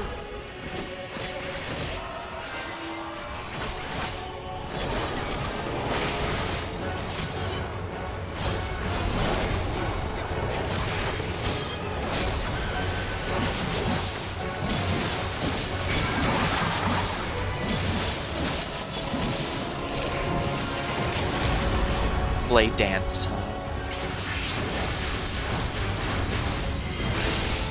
Oh, that was perfect.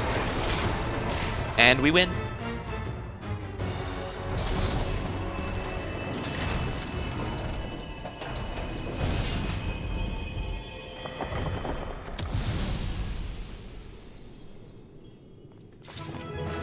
That fight was worth it just to see a super edgelord Reaper form spinning like that. I'm still laughing because it was silly. Oh, hey, Stinian.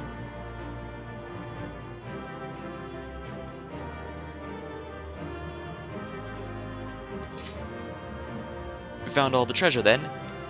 A hidden vault, a hidden room within a hidden vault.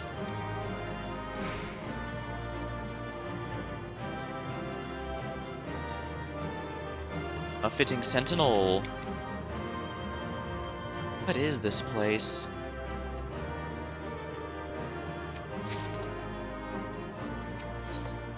Let's go ahead and leave then.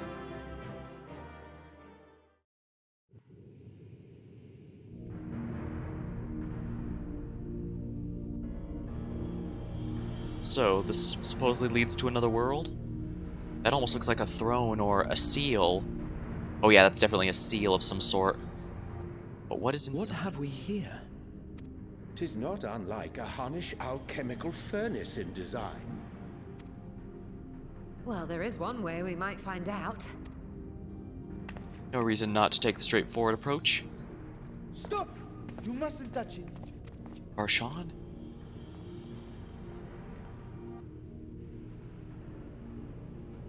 How'd you get here? Vritra! Oh, my apologies. Should I continue calling you Varshan?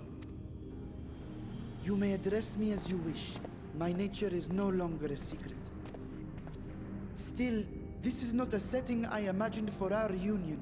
Surely you've not entered these ruins as common looters.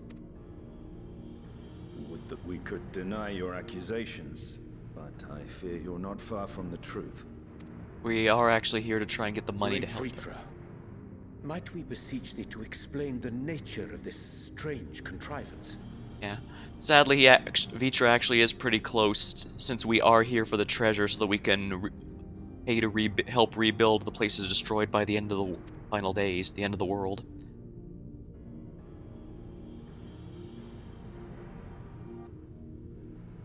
It was crafted by our alchemists at my behest, for the purpose of sealing something away. Something. Sealing away what, exactly? The obvious question to ask at this point.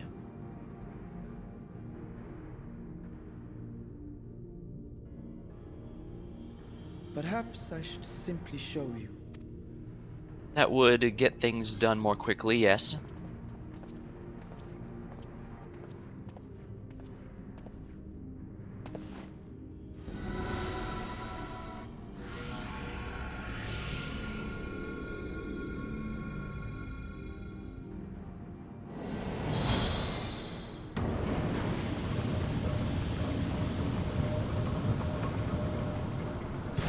That is a dark void.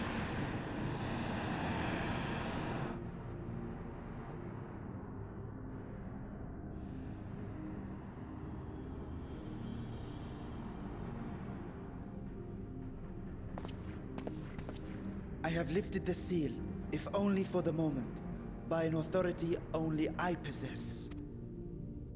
A planar fissure? No, my friend. Small though it may be, this is a functioning gate into the void. Interesting. We've only been to the void a handful of times so far, and each time it was basically with forbidden tech or forbidden magic.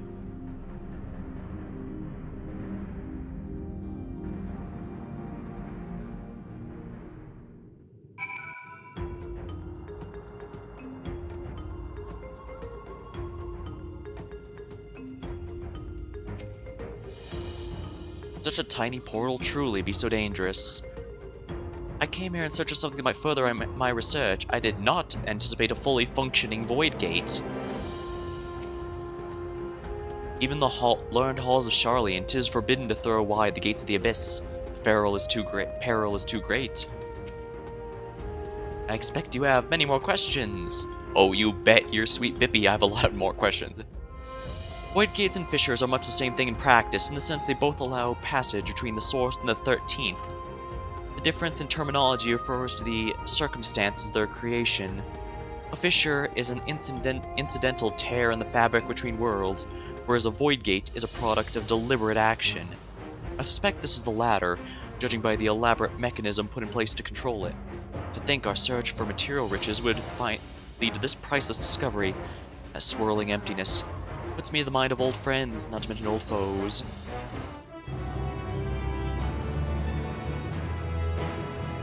Now enter with the part of NPC. That's fine. Perhaps I might linger a touch longer. A brother's grief. Stoll is appraising the Void Gate with a scholarly eye.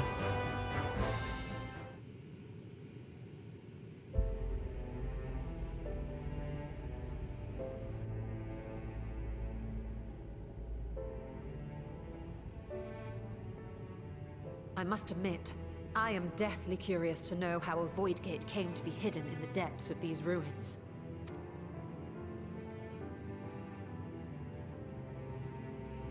To tell that tale, we must first peer far to the south, and even further into memory. It's using a song from Heaven's Ward.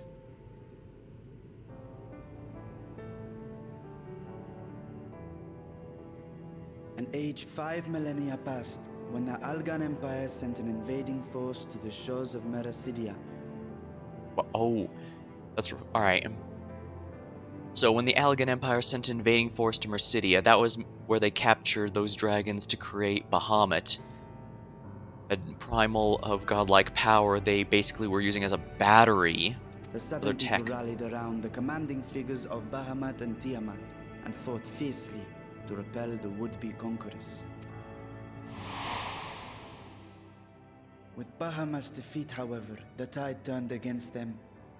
Desperate to seize any advantage, the Mercidians resorted to summoning primal entities.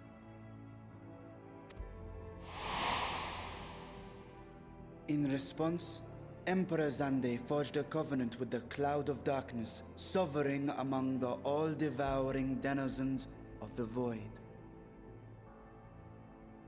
Thus bolstered by icons on one side and Void Scent on the other, the two armies clashed in a battle of unspeakable carnage. So much death, so much loss. Sheesh. Cloud of Darkness. We were able to defeat her in the Crystal Tower storyline, but it wasn't a permanent defeat. We basically just forced her to kneel a moment before she got right back up, at which point we had to escape. So rest assured, our defeat of her was not absolute. I consider myself well versed in that period of history, yet you speak as one who witnessed it happen. Most likely he did, I'd imagine. Indeed, I did. Yep. I heard Tiamat's roar of defiance and sped toward that war-torn land.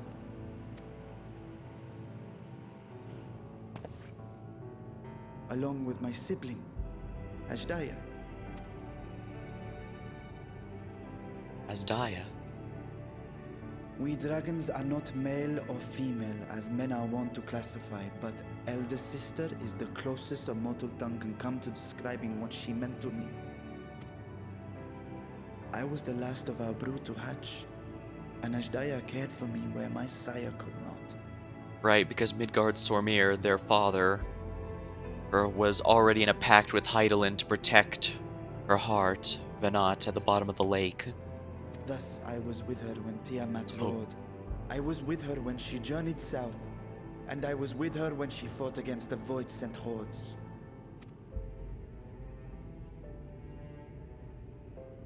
Yet no matter how many of their vile fiends we cast down, more rose from the abyss to take their place. Faced with an unwinnable war of attrition, Ashdaya risked her all on a final gamble. She plunged through the Void Gate itself to strike at the root of their strength.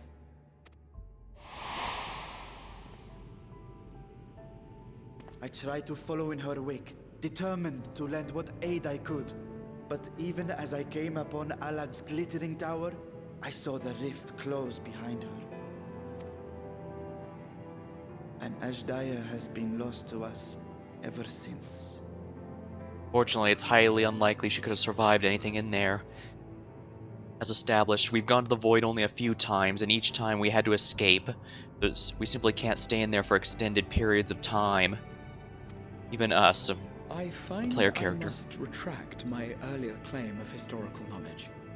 Nowhere in the Crystal Tower's archives did I see mention of such noble sacrifice. That does not surprise me. To Allagan eyes, it must have seemed as if a lone dragon, driven to madness, simply dove through the gate and did not return. Must have sealed the gate behind her For when she my went in. part, I spent long years searching for the means to reunite with Ashdaya. Until I could search no more. Until Allag was dust, and the art to open a void gate large enough to accommodate a dragon forever lost. Yet you have the beginnings of a gate right here, under the control of a harnessed device. My discovery came before Radzat was founded. Though I scoured the lands for a method to cross the rift, it was beneath the sea that I chanced to find a natural planar fissure. It was, however, far too narrow to admit a worm's bulk. Only after our city rose upon the rock, and I could enlist the aid of our talented alchemists, did matters take a favorable turn. Their dedication was beyond reproach. Tirelessly, they worked to expand the fissure, and after decades of toil, it finally grew to a size that a child might pass through.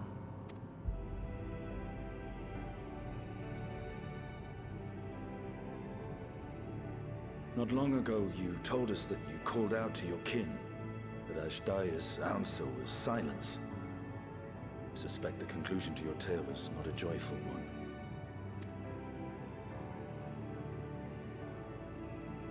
With hope in my heart, I used the simulacrum to cross the threshold.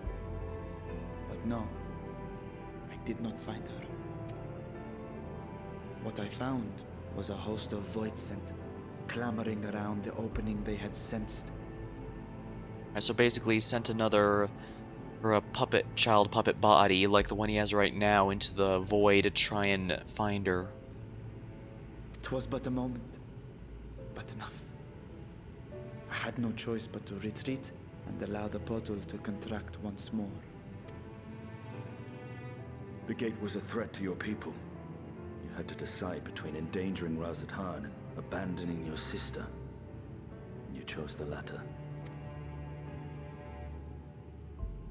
'Twas not that thy siblings scorned thy call. 'Twas that she was trapped beyond a barrier through which neither roar nor dragon may pass. Even now, in the desolate world of the 13th. I can scarce imagine your pain, yet it was wise not to linger in that place. Too long a sojourn, and even a being of your power risks being warped into a creature of the void. You've seen this phenomenon before, when we stepped into the darkness. Yeah, from the Crystal Tower. I remember when Nero turned purple. Turned purple? Well, yes. His wounds had allowed the void's corruption to enter his body and twist his ether. Had it been allowed to progress much longer, I presume he would have been fully transformed. Then there is little hope for Ashdaya. Fortunately, that seems highly likely. The dragons have a lot of great power even in this universe, but even it has its limits. Ah, no. I hadn't meant to. I speak only of possibilities.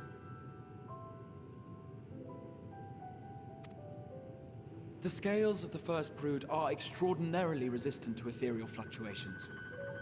They are the protective talisman's core components after all, and even the corruption I described would struggle to overcome. Of course. With the warding scale in one's possession, one could conceivably survive a stay in the 13th without being warped by its energies.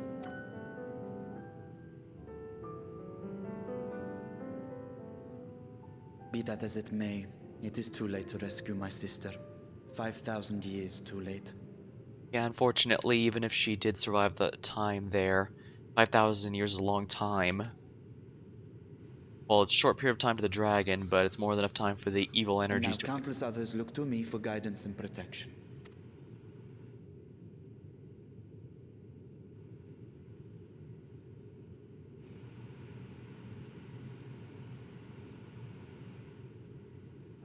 So when I sensed intruders in the ruins, I came only to ensure that the gate remained closed. That, and to secure the treasure, of course.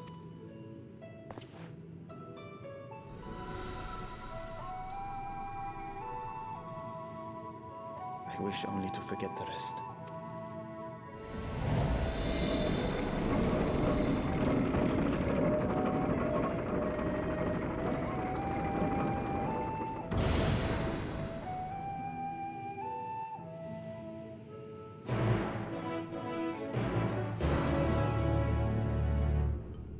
Yeah, it's probably a time they probably shouldn't have had the quest accepted sound, but... Millennia passed since I last saw her, but I see her in my memory still clear and vivid. 13th, what chaos must consume that world? Beecher's grief for a lost sibling will be no mystery to Justinian.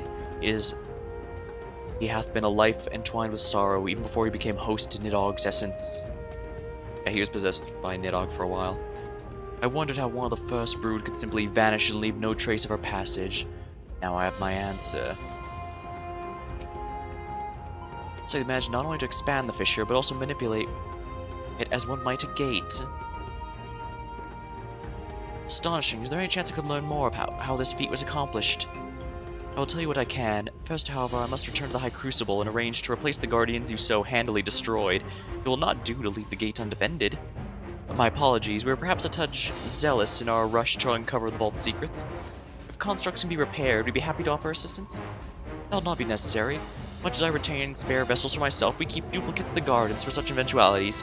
In any case, we should return to Razahan. Well, this explains why anyone who returns decides not to talk about it. Because they discover the truth and are asked to keep silent.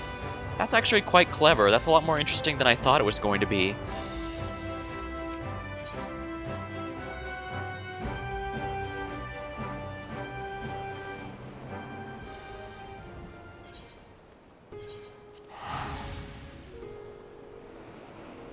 Let's teleport on over then, shall we?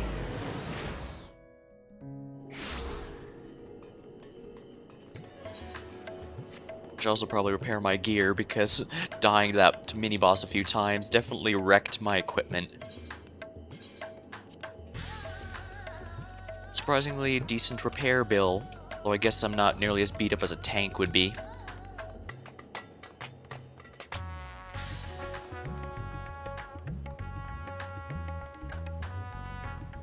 Although I guess in the general sense, repair bills aren't too bad in this game.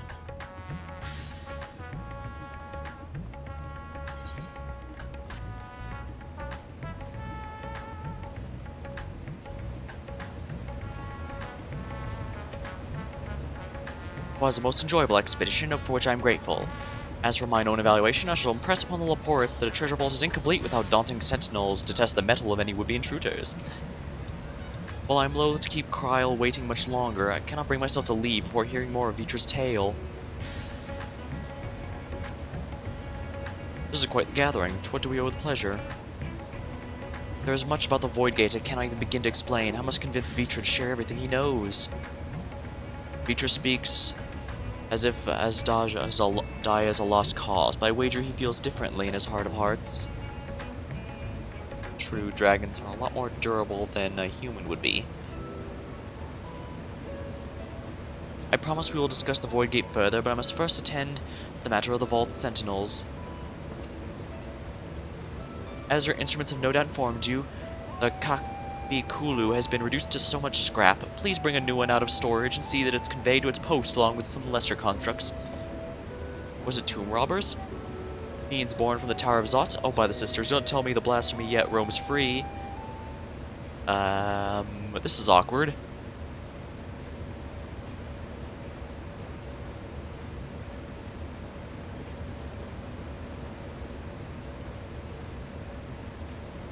He's all nervous. Even Urian is trying to look to the side and whistle. Why such guilty faces? Surely isn't you who are responsible for the— Oh. Well, the details aren't important. I shall see it done immediately.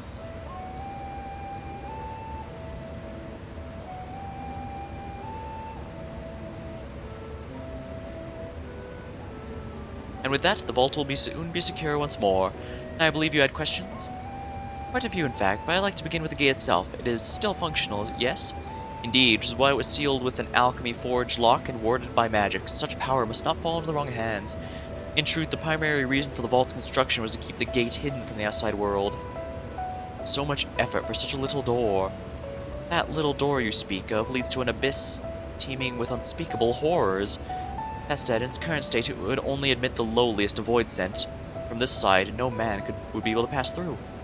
No man? I suppose Alphino could fit, given a firm enough push. Physical size is only one consideration. The true restriction hinges upon the etheric density of the soul in transit. And yet you succeeded in expanding this diminutive portal and sending your simulacrum to the 13th. Thanks to my brilliant alchemist, yes. I should have destroyed the anomaly when I found it, but instead I bade devise a means to control it. After much experimentation, they accomplished the impossible. A method was conceived by which my magics could manipulate the fissure and transform it into a serviceable gate. The process has long since been forgotten. Once I'd given up searching for Asdaya, there was no need to preserve such esoteric and dangerous knowledge. Thus the gate has lain dormant, for years uncounted. Our own passage to the 13th was made relatively simple thanks to the Crystal Tower. An ancient mechanism channeled the tower's vast energies to open a void gate, one bound to a covenant made with the cloud of darkness. Once that sovereign entity was beaten back, however, the covenant was broken and the doorway was severed from its connection to the void. Theoretically, it should be possible to reconnect the gate by forging a new pact, but such deals usually end in betrayal and death, usually both in a very, very horrible manner. You seem to have struck a bargain of your own, Kota. Though it serves you well in battle, be aware of the beneficial nature of your arrangement is the exception which proves the rules. But yeah, the Reaper, the little Reaper-looking spirit that works with me for my Reaper class seems to have... basically, it's a source of some of the more supernatural Reaper powers, and I fused with it for the super mode, but it seems to be a bit different from the regular Void Scent. In fact, a personal pet theory I have is that it's tied to my character in some manner, because when Xenos fought me with... when Xenos fought me as his own Reaper, because he was a Reaper in his final boss fight, he used a much more giant one, and that made me think, if we're making a deal with a Void Scent for our Reaper powers, wouldn't, like, Lucifer himself want to be our partner? I mean, first of all, that means we don't have to fight him at any point, and also, we cause a lot of death and destruction in our goal to do positive outcomes, so yeah, I think the Void Scent that made a deal with us might be connected to us in some other manner. At least that's my personal theory. Nothing in the game has confirmed or deconfirmed it yet.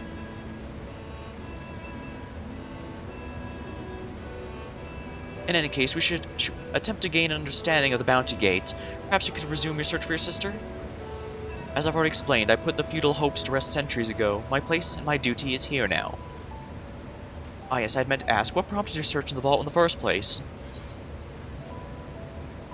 It was Alstinian's idea. This would probably be funny, but we want to see if the legends were true. More than anything else.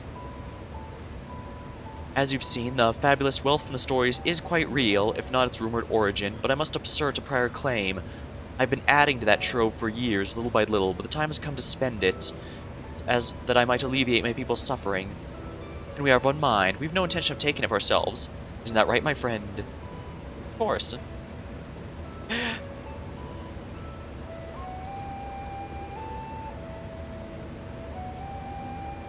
Your Excellency, would you object if I were to conduct a closer examination of the gate? I will make no attempt to open it, of course, but...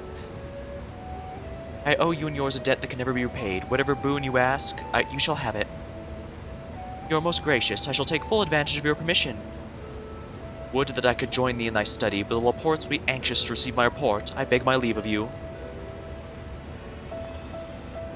And I must be off to Charlian as well. Mistress Kryl was eager to speak with you about our quest, so please come back to the Annex as soon as you are able. Farewell for now. Seems we have our little path split. We can discuss my findings with our turn. You'll not be rid of me so easily.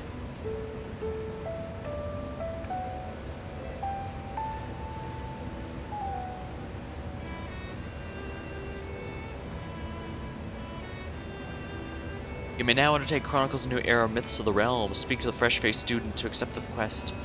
I believe that is the 24-player mission. 24-player raid. I hope you enjoyed the expedition at least, otherwise it would be it was a heavy purse to pay for a treasure map leading to a treasure we couldn't even keep. Difficult part in all this will be deciding how to best put these riches to use. Will you lend me your assistance? Sure, anything to make up those constructs we broke. Then think of your employment as recompense. Serve me as guest advisors, and I'll consider the broken constructs repaid for in full. Goat and I are in this together. I'll follow his example.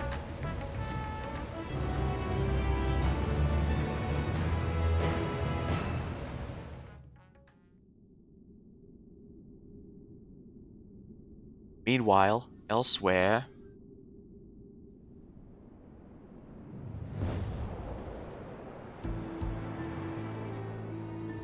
This looks to be in the void, the world of darkness. A throne of some sort.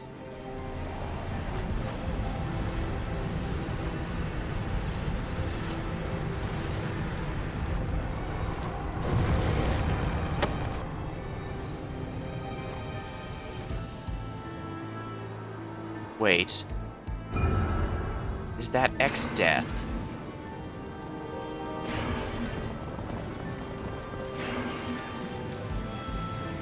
Oh, I see. I think I can guess the direction they're going now. We're going to face the four fiends, and... yeah, it does look like Exdeath. We did supposedly fight him, a simulacrum of him, a story, but in one of the previous raids, but that was just a simulation. He was thought to be a fictional character. Throne of Earth. I sense the breaching of the gate. It was not instigated from this side. 'Twas thrown open from the other. Throne of Earth. Throne of Fire. I too felt it. Rare occurrence, yes.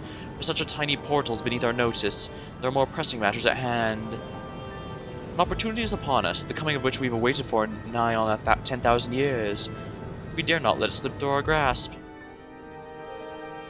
Yeah, it looks like the four fiends. Yeah, Throne of Wind. Yet we must not underestimate he who bested the cloud of darkness. Even restrained by a covenant, the cloud was no feeble wisp to be dispersed by some flesh-and-blood mortal. And even then, like I said, she just reformed immediately after we defeated her, so... ah, let them come, I will drown the world. Watch this fleshling grasp for breath in his final moments. Knight in Black. Your zeal is admirable, but forget not our cause. Think back on our struggles beneath the sunless sky. Remember why we cede not our will to fight. 'Tis time we set the war in motion, and win redemption for our star.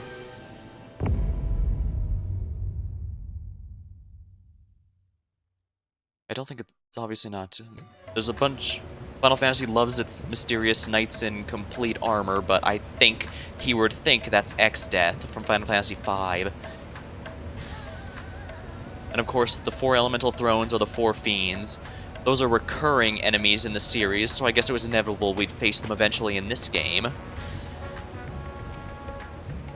hope you enjoyed the expedition, otherwise it was a heavy purse to pay for a map leading to treasure we couldn't even keep.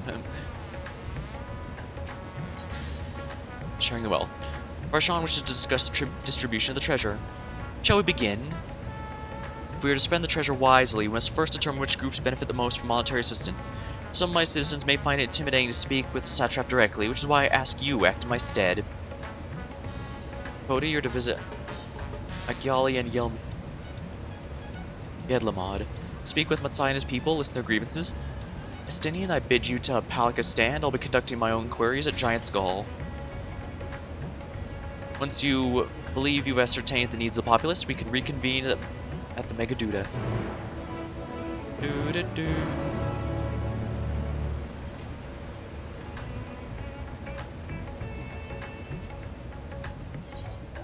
Yeah, my inventory here is completely full. I need to clean this thing out.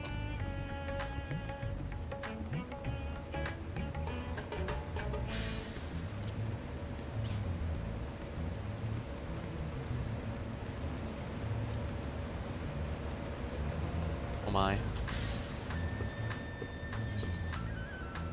I? Bracelet. What's the casting bracelet right now? I like my Reg Mage outfit a lot, even if it is mostly blue. Weapon has a nice glow to it too. Now while I'm doing that, let's see here. Casting. Aetheri's Bracelet of Casting. Let's see here. What are my other mage jobs? None of them are even close to this level, so let's synthesize it.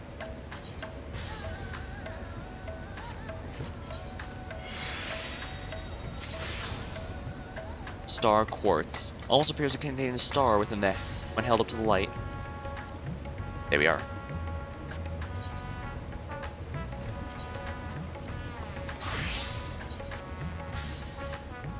Red Mage is a lot of fun, but I'm also liking Reaper quite a bit too, which is good because Samurai went through a lot of changes recently. Chitin. Yeah, the Chitin here was the main. Oh, I haven't redone my PvE bar for it. Whoops. But yeah, this was increases the potency of your next attack by 50%. You generally use this with where's the EI Jutsu? Merciful Eyes is gone too? Really? Yeah, EI Jutsu. Basically gets stronger the more you power up. Basically your entire rotation is based around getting the skill as powerful as possible and then using Chitin on it. Although you can also use on some of the weaker ones for some neat stuff. Unfortunately that's gone now and doesn't feel the same. Well, at least Reaper still is a lot of fun.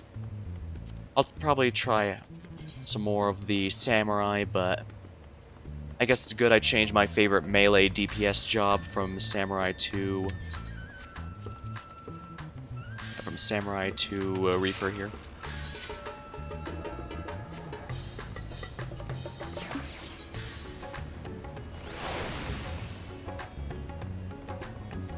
Starting to get a bit tired, so you know what, let's go with the 24-player raid. Doing that one while tired can't possibly end badly, right?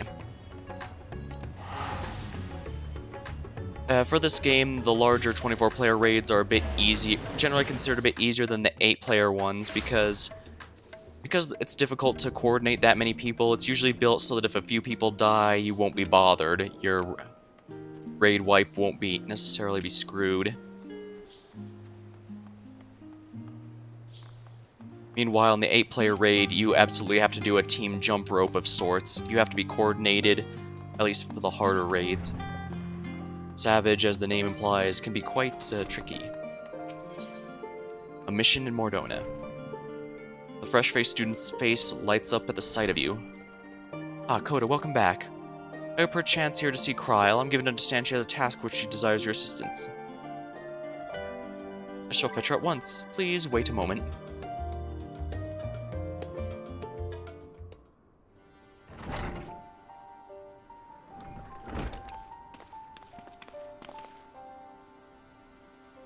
Kota, my thanks for coming. If you're available, I'd like you and Raha to assist me in the task I mentioned. For you to call on Kota, I assume the task in question is somewhat more exciting than sorting through paperwork, which I am pleased to add, I have finished. So if Kota's ready, so am I. Our venture on the bounty only served to whet my appetite for fieldwork. Not to oversell things, but I suspect you won't be disappointed. Ere I divulge details, however, permit me to provide some background. As you know, our organization, the Students of Baldessian, was founded by my grandfather, Goluf. Also a Final Fantasy V reference, as is Kryl herself.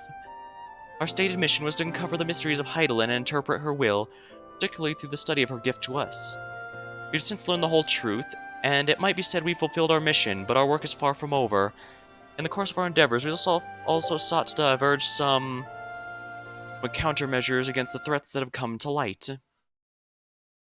Our involvement with the Warring Triad is an example of such. It is my belief that in continuing to seek the unknown and dealing with threats, we best carry on the student's mission. We best honor grandfather and his comrades who made the ultimate sacrifice to protect the world.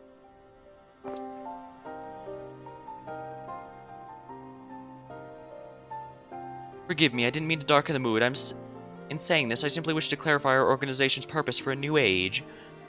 In line with said purpose, we've been reviewing new requests, and one in particular jumped out at me. It comes from none other than Ramboros, sons of Saint Koinak. Truly, has something happened more Dona then? So it would seem, and he wishes to entrust the matter to us. While his missive is sparse on details, he writes that it lies beyond the son's expertise. Uncharted territory are the exact words he used.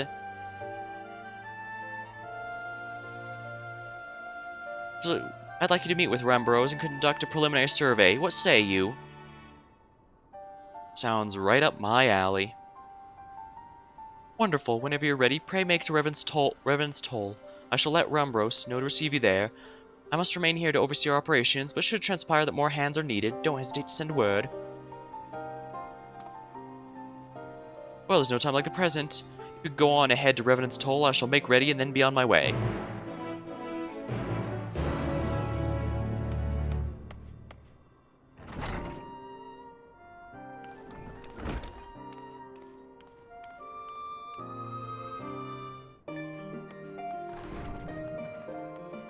Alright, I've got a couple quests now.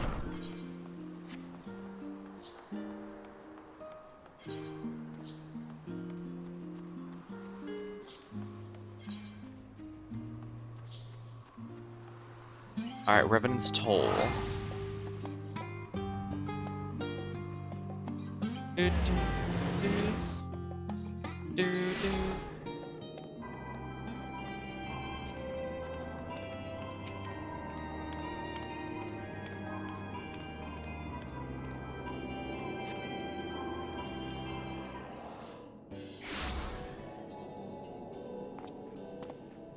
Ah, he teleported in too. There you go, Coda. 'Twould seem we're early. Looks that way, yeah? My apologies for the wait.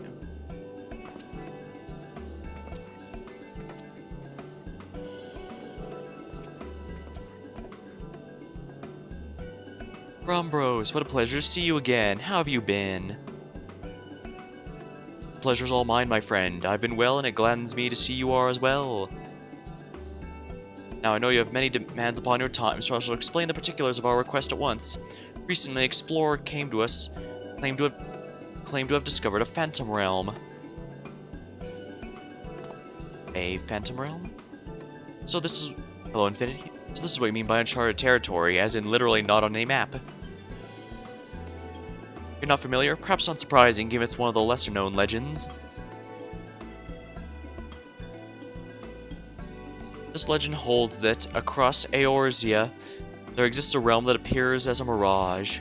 Though visible from a distance, it fades away as one draws near. While it has featured in myths since ancient times, the realm's existence could not be proven, thus it is seldom mentioned in literature. In spite of this, fueled by rumors of its occasional sighting, the myth has persisted and continues to capture the hearts and minds of explorers. The Shadow Realm with you. We already went there in Shadowbringers, remember? Well, actually, the Void would be more like the Shadow Realm, and it seems that's going to be the focus of whatever the next expansion is going to be. That you yourself should reach out to us. Is it real then? When the explorer in question approached us, we doubted him, but we couldn't doubt the evidence of our senses. Nay, the realm is real, as you will soon see for yourselves. Oh goodness, a part of me still struggles to believe it, but we have no reason to doubt you. Suffice to say, we are eager to see this realm as well. Indeed. Whatever the truth awaits, I pray you will succeed in finding it. Seek out the explorer, one Derek. He has seen more of the realm than us, and should be willing to serve as your guide. I asked him to accompany me there, but he preferred to continue exploring on his own. He should be somewhere near the banks of the Silver Tear Lake, I suspect. Understood. Our thanks, Rambros.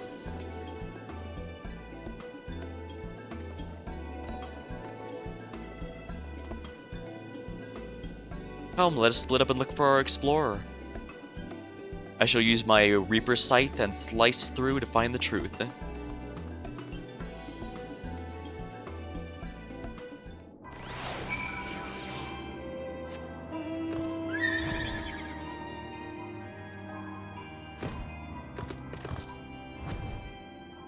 Point of interest. I doubt it's going to be so close to home, but let's take a look here. The Explorer does not appear to be in this area.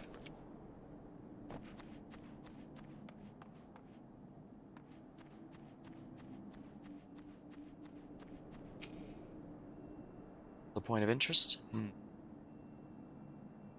This was one of the areas most ravaged between the 1.0 and 2.0. The Explorer does not appear to be in this area. Oh hey, a baby up. I believe that's the monkey-like creatures. Yes, it is. You see a small monkey. It couldn't possibly be the Explorer. Or could it?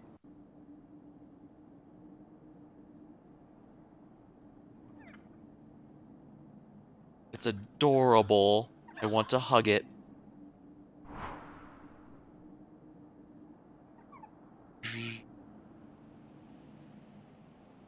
Just in case you were entertaining the thought, Kota, that Sobo is not our Explorer. I have the man in question here with me. Hey, I was about to win that staring contest.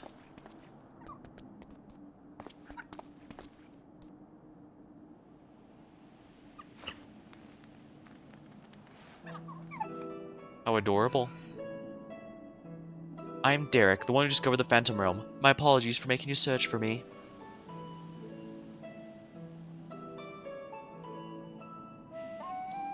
I'm curious about this creature, are you? I found him injured during one of my journeys as intended to him. Since then, he's taken to following me around. He's inquisitive, but otherwise harmless, so pay him no mind.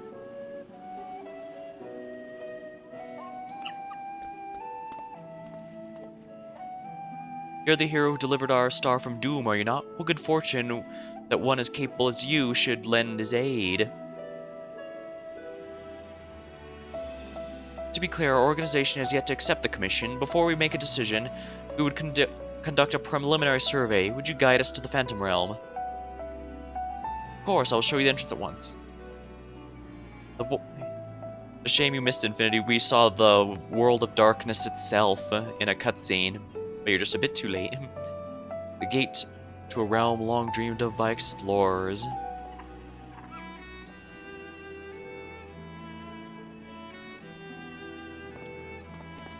Kingdom Hearts?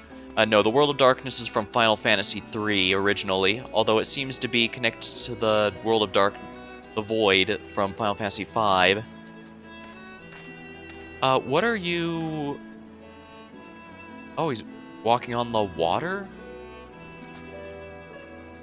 Impressive, isn't it? When the gate manifested, so too did this magic, thus allowing one to walk upon water. Allowing one to thus walk upon water.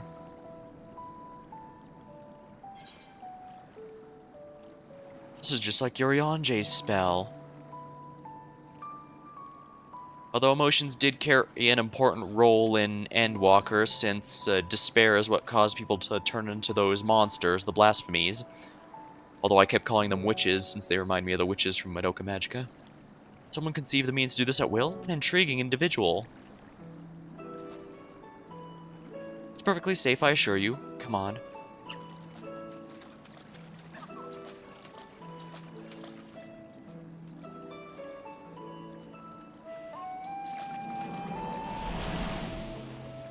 So Kingdom Hearts.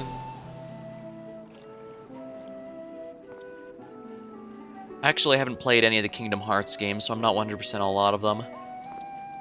I've heard they're getting re-releases, but mostly on the Epic Store, and I don't want to download the Epic Store.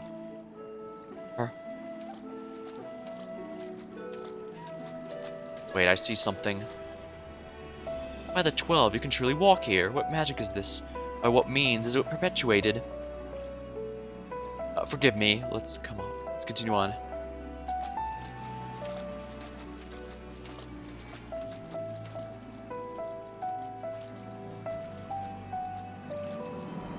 Yeah, I should state for the record that I would like Steam to have a bit more competition when it comes to the PC market, but Epic has not been doing it in the best possible way. Well, I should put that thought to the side. We're here to relax and have fun. We can worry about the details here later. Holy crap. That was bright. And remember, my character's a cat person, so it's probably even brighter to him since he has night vision.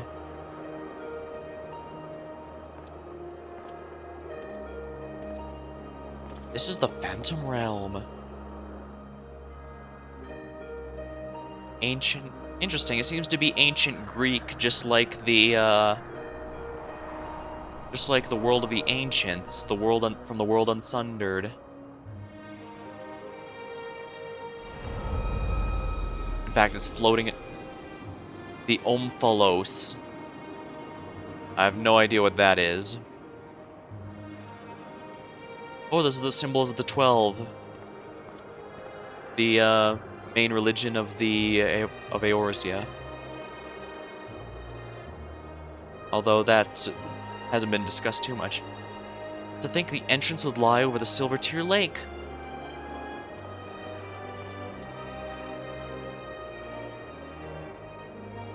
There's nothing out of the ordinary with the environment. The sights, sounds, and smells all appear as they should be in nature.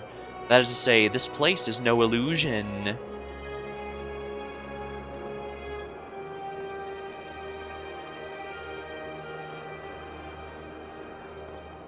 Wow, I went on one adventure and already found another one.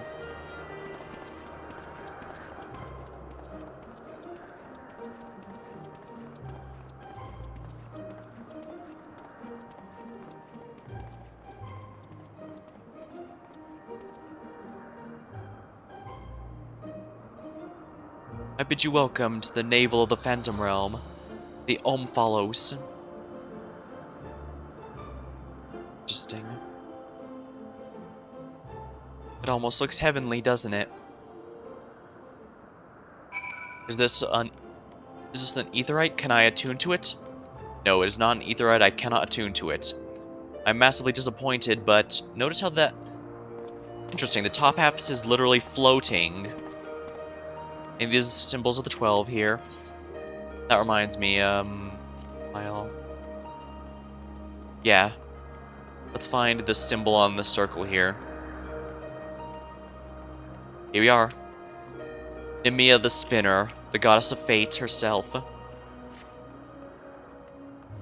When you create a character, when you start the game, you basically choose which of the 12 guardian deities gives you the personal blessing.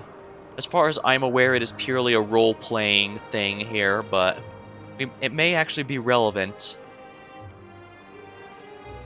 The baby Opobo. Okok. What? Well, is it what you were expecting?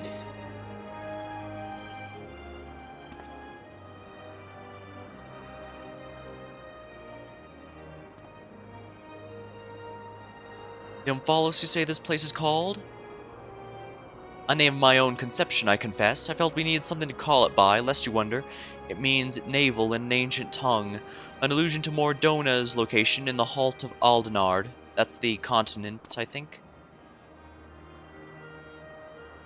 As you can see, there are man-made structures, and the place appears surprisingly well kept, and yet there isn't a single soul in evidence. Yeah, that's right, it's not in ruins or anything at all. Which means someone has to be maintaining it. It is my hope you will help me shed light upon this realm, to learn who created it, and to what end. I should also like to know why it's revealed itself now. Was it simply chance that it was kept hidden, or something more? In any case, let us begin by taking a look around.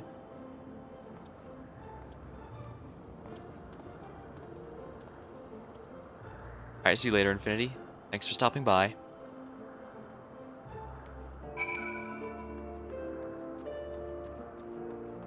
A vantage point.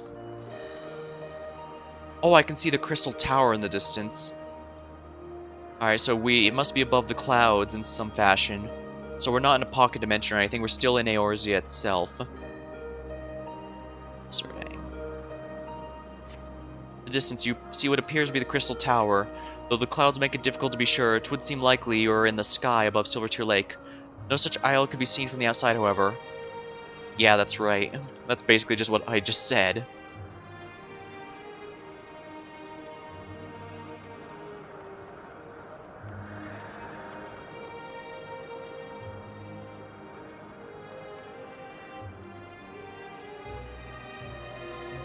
Enigmatic Structure.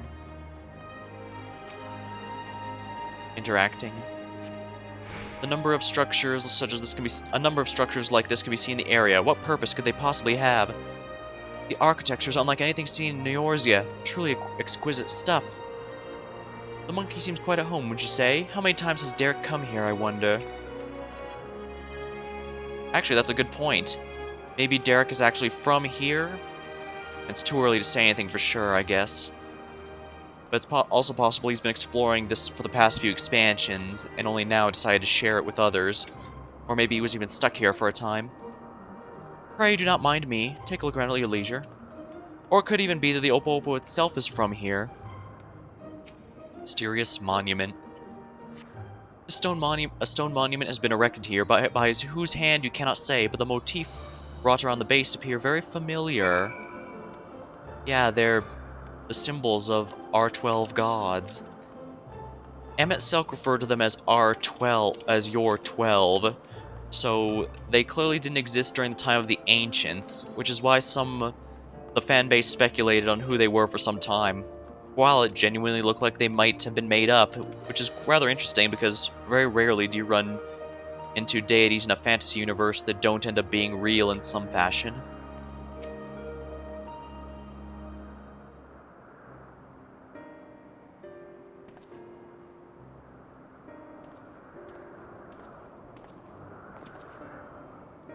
Finished looking around, have you? What are your impressions? We've only had a cursory glance, but this truly is a mysterious place. The gleaming spire rising beyond the clouds, that is most certainly the Crystal Tower. And judging by its aspect, we are a considerable distance above the Crystal Tier Lake, which suggests the gate we entered is a teleporter. However, this isle lies where it appears to lie, then it couldn't have escaped the Battle of Silver Tier Skies unscathed.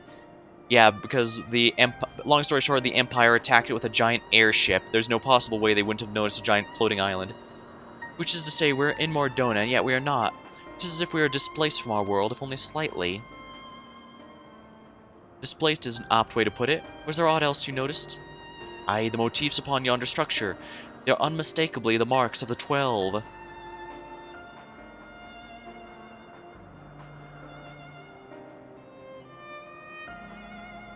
By which I posit this was created to be a place of worship. But by whom? I cannot think of any who could possibly have built such grand premises. Never mind magically conceal it, at least not in the wake of the Battle of Silver Tier Skies. Aye, this is a mysterious place indeed.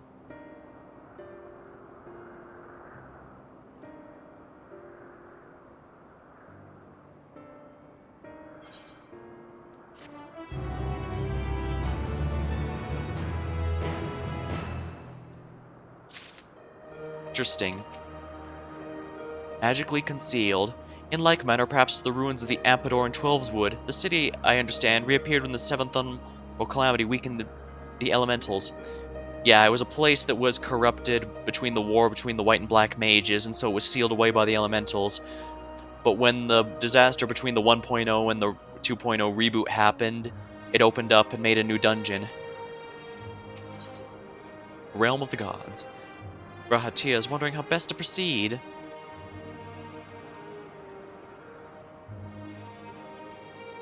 I'm gonna get a drink, so give me a moment, please, while I do that.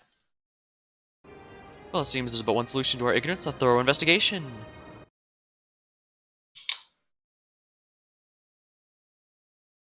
Whoops, forgot to mute the mic. Here we go.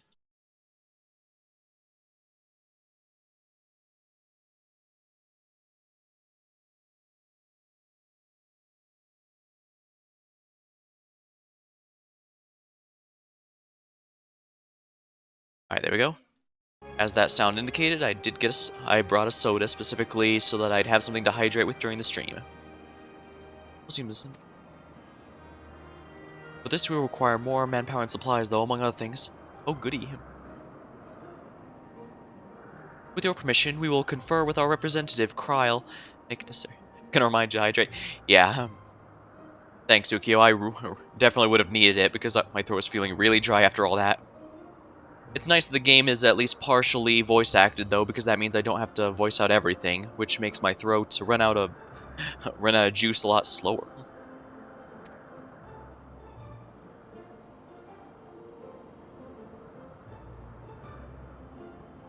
If that's what must be done to commence your work in earnest, then by all means. Better than Zero Escape or Persona. Yeah, Persona is also partially voice acted, but not nearly as much as later ones. Yeah, sadly Persona 4 only had so much that was voice acted, mostly just during cutscenes. And Zero Escape didn't really have any, so... If this is what must be done to commence your work in earnest, then by all means. I also had to speak quite a bit in Great Ace Attorney. Now that really dried me out. Without further ado then, let us return to Charlian. Hold, mortals. At least if you replay Hades, you won't have to speak at all. Yeah.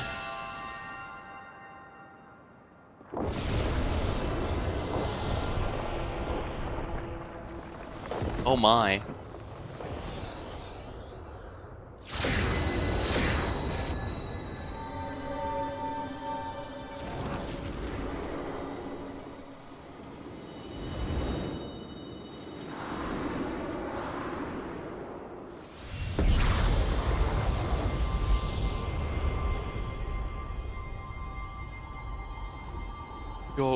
You profane the sacred realm with your very presence, and must answer for your irreverence.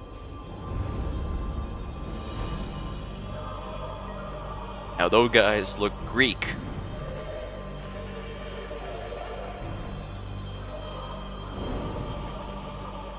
Dang, that guy's thick.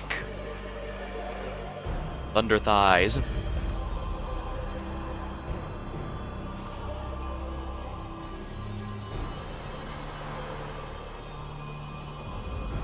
They certainly look divine. But you aren't from the Ancients, aren't you? I'm Bergot, the Builder. Then the 12 are real? Let there be no doubt, we are not simulacra born of mortal faith, so they're not primals. Nay, we 12 are divinities true. And in Heidelin's absence, we are the star's rightful rulers, its will. Wait, so you aren't members of the Ancients? Because remember, the Ancients had the ability to create stuff out of nothing. They were genuine godlike beings.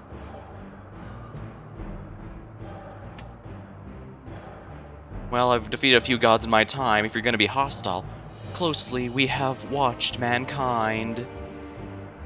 And we've determined that you, champion of Heidelin, pose a threat to our ascension. You are foolish to wander into our realm. We could destroy you with ease here and now, but as divinities, we must demonstrate grace and forbearance. I mean, there's but one path. We must weigh this mortal's worth. Here, here, let there be a trial. While the mortal could invariably be destroyed, it would at least provide us with a diversion. What? But you suddenly appear and expect us to comply with your whims? Protest if you wish, but mortal logic means naught to the gods. You will abide by our laws. Oh crap, I'm gonna do Olympus all over again, aren't I? Lo, the gateway to our sanctum lies open. Then again, perhaps if I simply defeat them, it doesn't have to be fatal, I can simply negotiate. But then again, they don't seem pretty open to it. Show us the strength of mankind. Then again, they're already gods. What kind of ascension are they seeking, exactly? Show us the honor of mankind. Show us the spirit of mankind. If man would remain a master of his own destiny, then assemble comrades and come, prove your worthiness.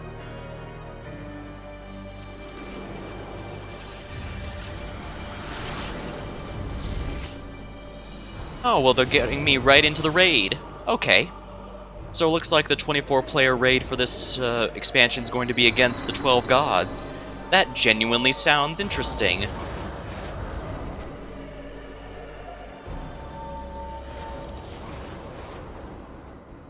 But I'm curious.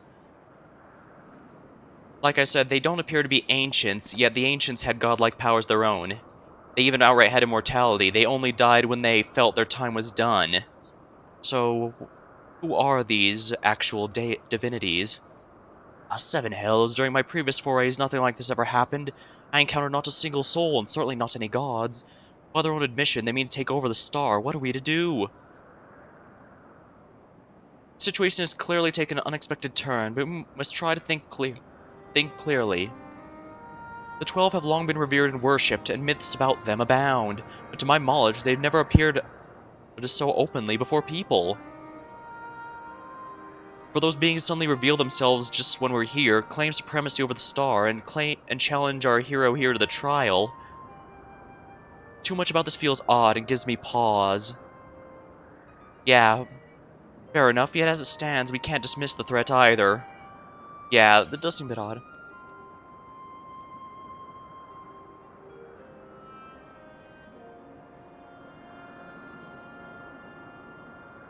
Gaius Ben Velsiar did at once say that the 12-2 were simply primals, but that doesn't appear to be the case here, because primals are basically corrupted. Primal summonings are corrupted creation magic used from the ancients. The ancients can create such things just fine, but since they were larger and more powerful than mortals nowadays, they were able to create stuff simply by willing into existence, but since they can't do it nowadays, we have to use a catalyst like a crystal to power it.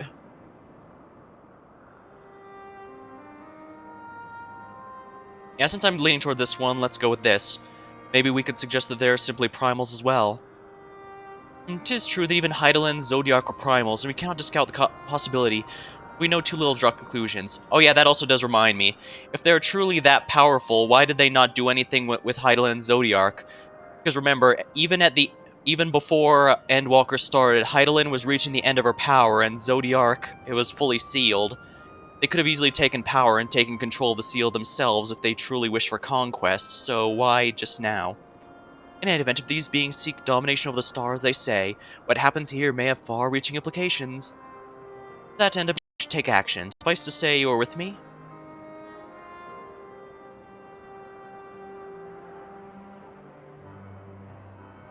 And the students of Baldessian will officially tend the situation.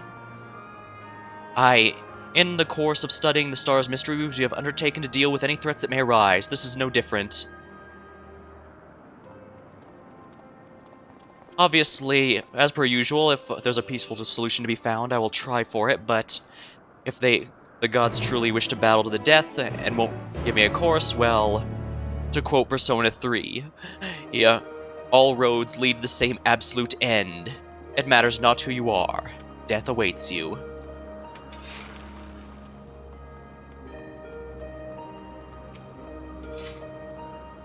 To think we would encounter the 12 themselves.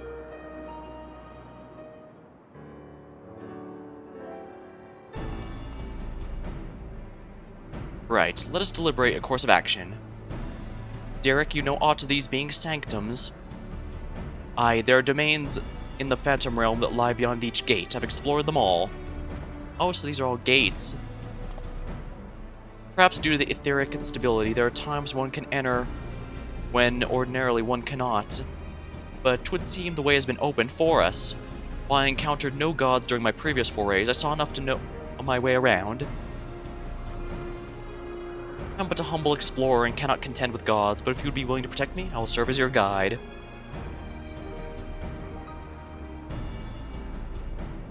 Assemble your comrades, Birgot Beatus.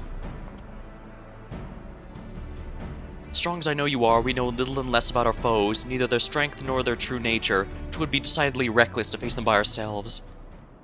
A full 24 players, then. Nay, we must choose an approach that affords us the best chance at victory.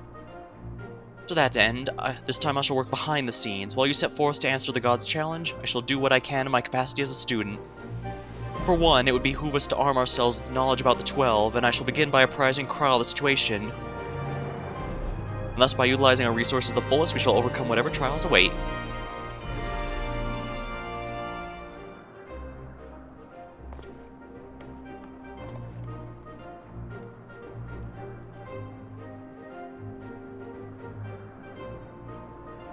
I'm guessing as we awaken more gods, more of these will go off. Galaya is now available.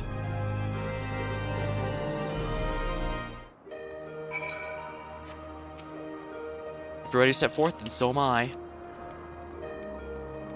Trials? No, it's raids. Okay, here we are. Alliance raids. Item level requirement 565. Oh, that's easy. I've got more than enough then. Normally playing a DPS means I have long wait times, but 24-player raids has 15 DPS and only 3 tanks instead of the usual 2-2. So instead of the usual 2-2-4 for 2 tanks. Right. 2-2-4, it's 1-2-5.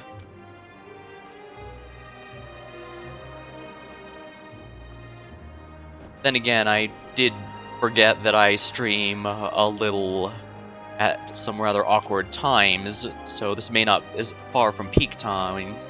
Oh, what's this? A floating goldfish of some sort.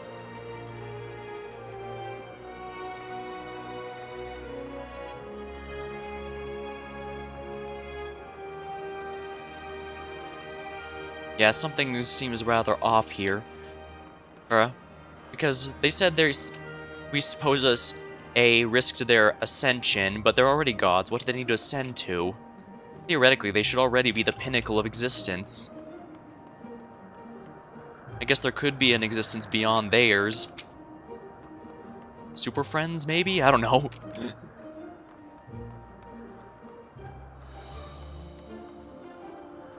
Oh dang, we're already filling up pretty quickly.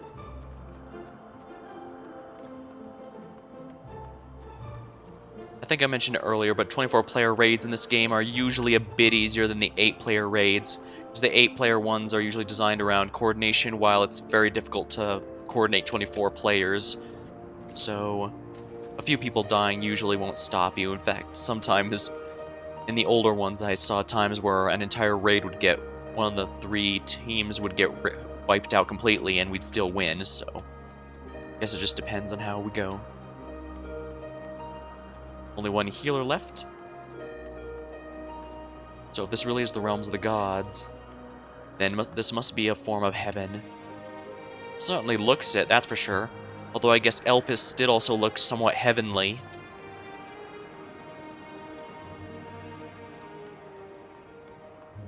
Well, I guess the 12 and the truth behind them is one of the last few things we hadn't learned from Endwalker, so it makes sense to finally answer the questions here.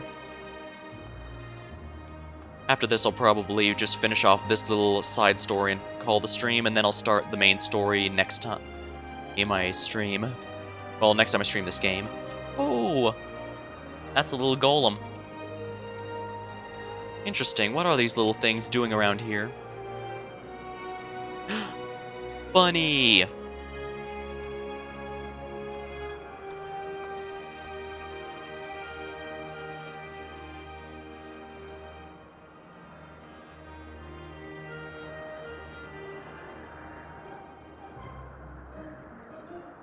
Cute bunny.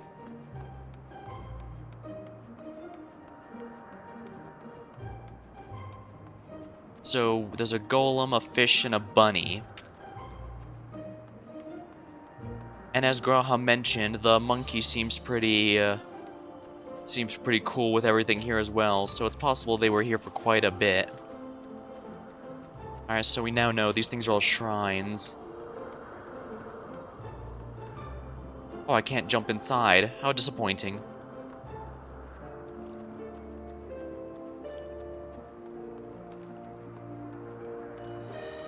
I guess I'm also curious what makes these gods exactly, because like I said, the ancients just referred to themselves as mankind when we went back to the Unsundered world. And they seem about as godlike as you'd expect, since they create things by sheer will alone, as well as being immortal, so...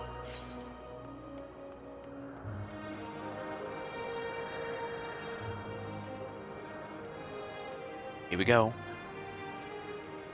All DPS are ready.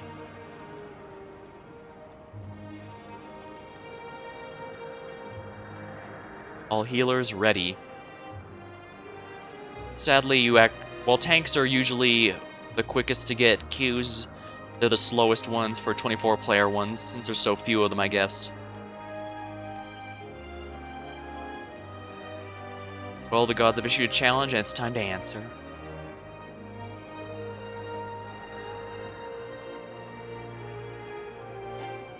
Oh, come on. There we go. All deeps already. These healers are absolutely on point. They're quick.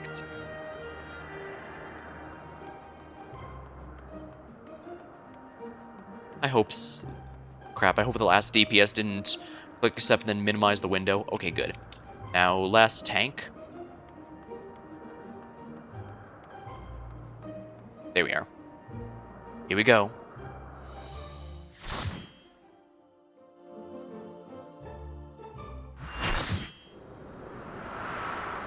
Full party. Oh dang, that's a really neat effect.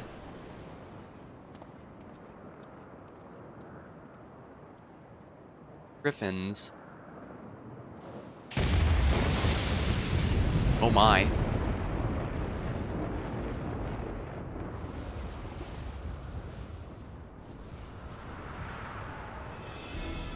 There's always someone in a frog suit, chicken suit, or rabbit suit, I swear. Or the pig suit. Aglaya.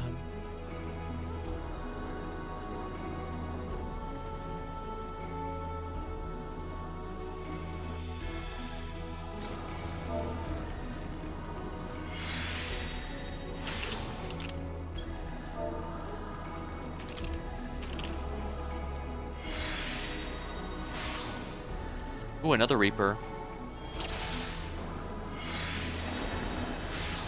A domain aspected to lightning. Fire God is here, I shouldn't doubt. Hey. The mechanical spire ahead could have been plucked straight out of a legend.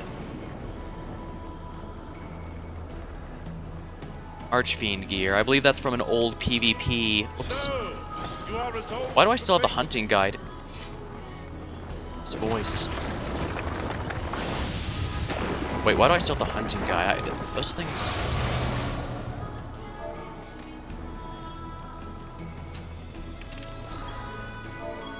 Dang, this place sure feels like a realm of the gods, that's for sure.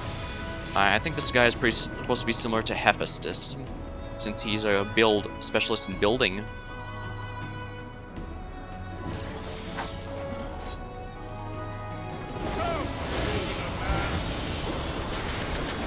Now I have to be careful that I don't accidentally overwrite the other Reapers. Arcane Circle doesn't stack, so if I cast mine after he casts his, it overwrites his with mine.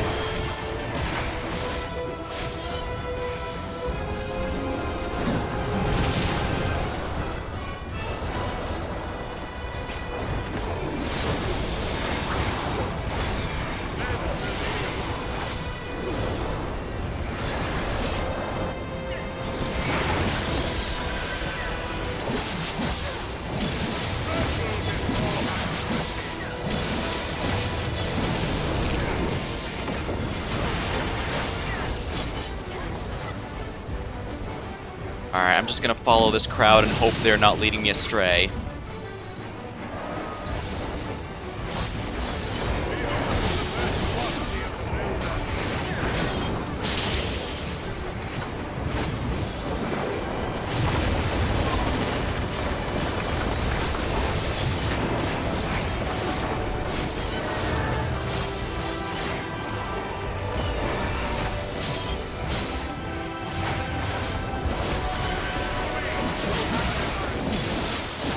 That's a lot of effects.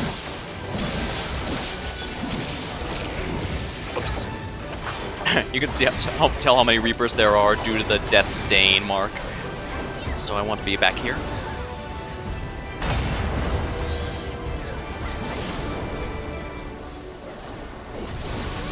Oh, crap. I lost my train of thought somehow.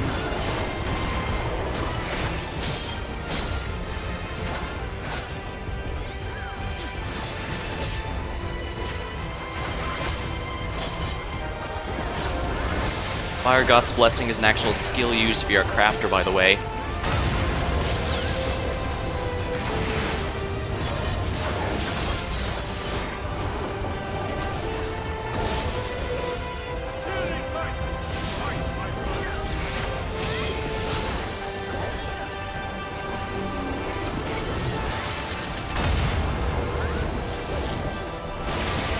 Ouch.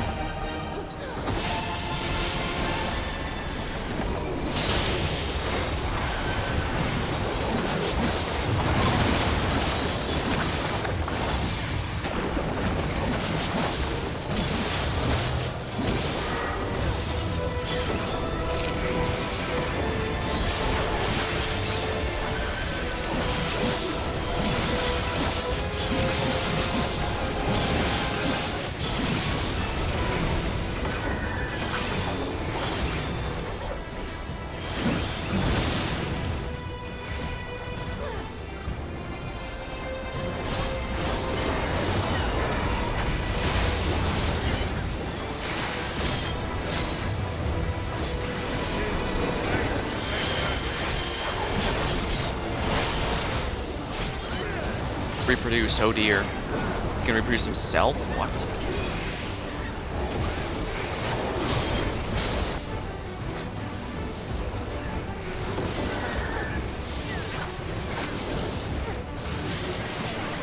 Oops.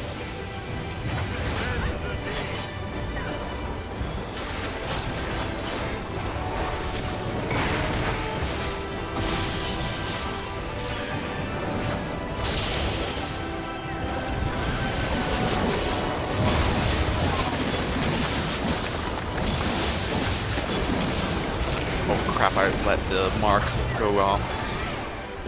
How embarrassing for me.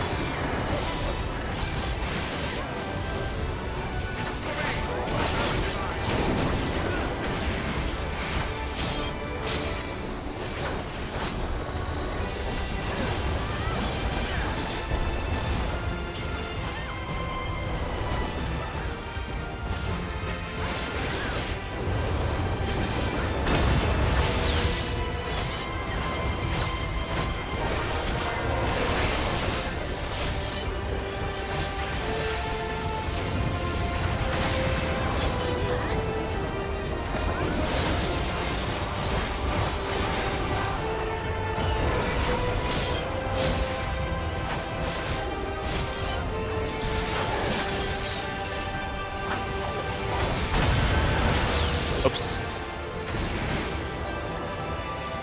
Darn, I was so close to not dying at all for that fight.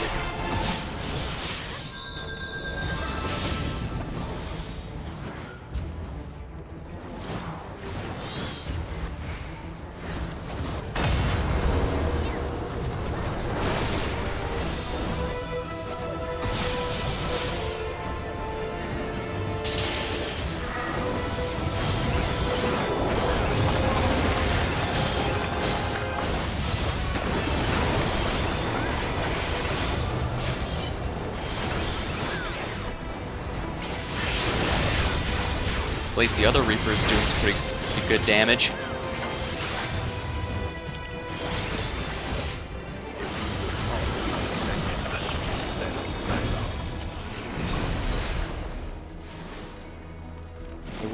What is this Ascension? Scouting and aiming. That's ninja and range gear. So Bard, Machinist, and Dancer.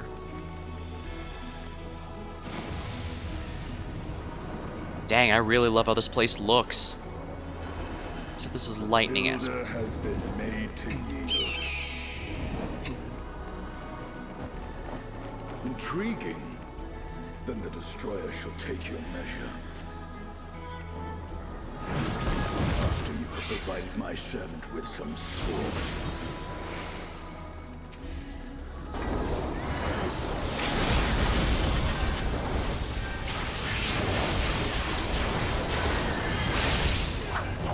Probably didn't need to do that, but oh well.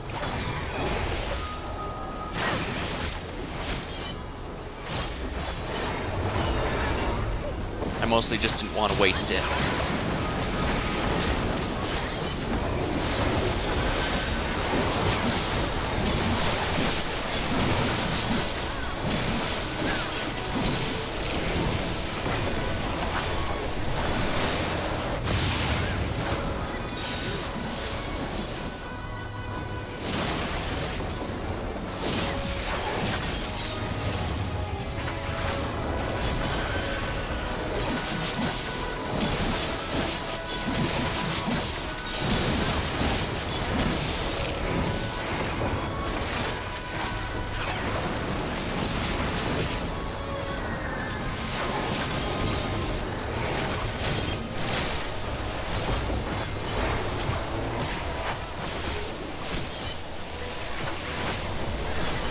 some static.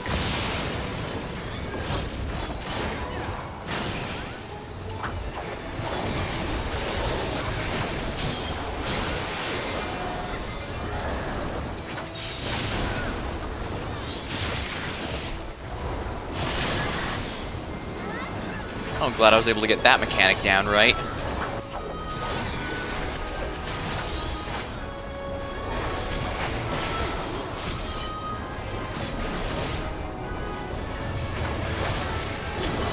Bolts from the blue.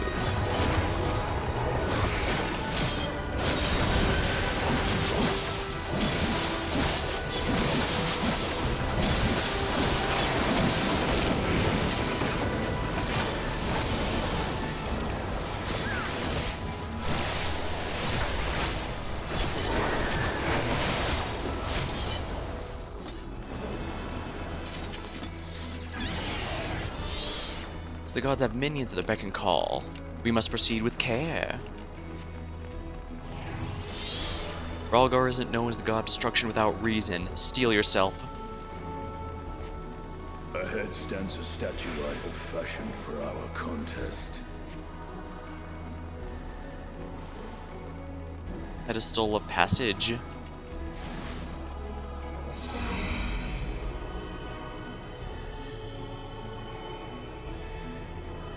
It's like the one at Rhalgar's Reach.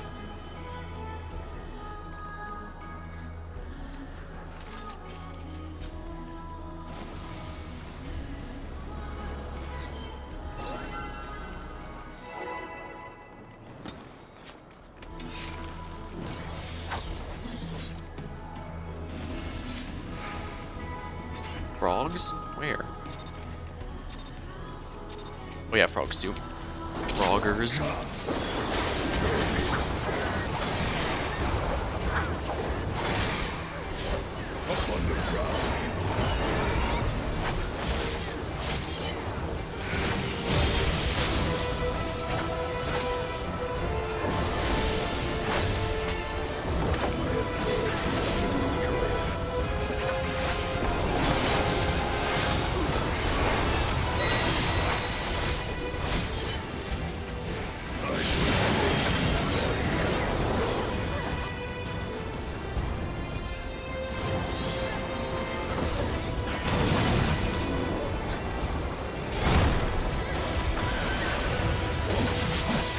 Sucks I had to miss out on my window of damage buff there, but I wanted to avoid getting hit by that at all costs. It definitely looks like something that would hurt if it hit me.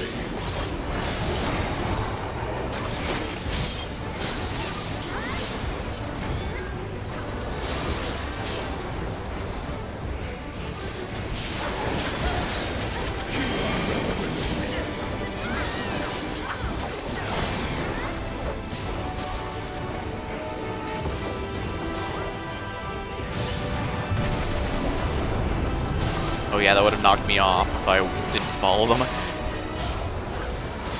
Keep reverent distance.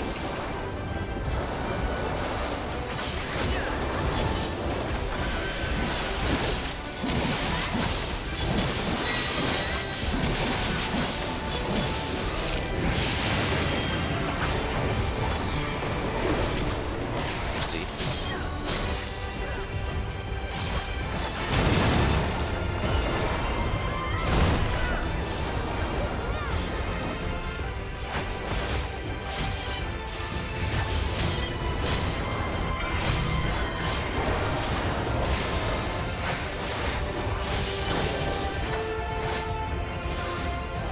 Yeah, that mark usually means you want to keep your distance from them.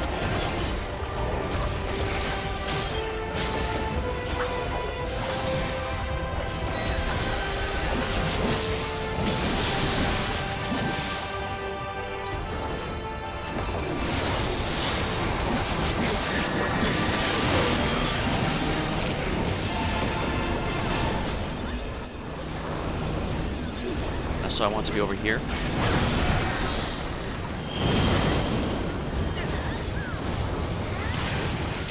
What?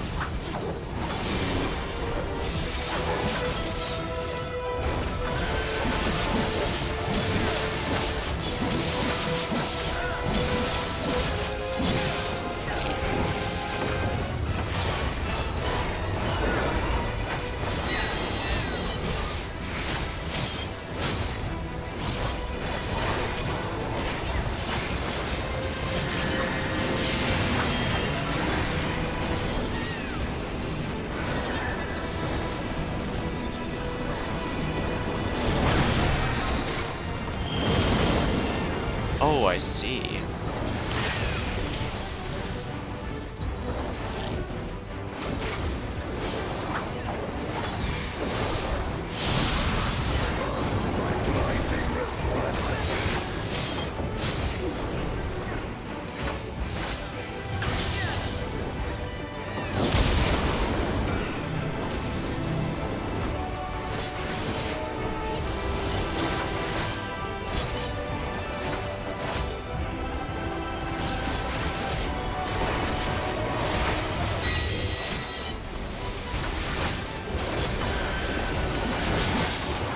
Oh, excellent. The other Reaper's buff came right at my moves removed.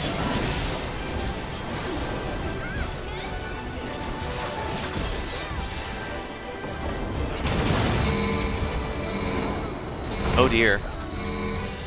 That just straight up killed me.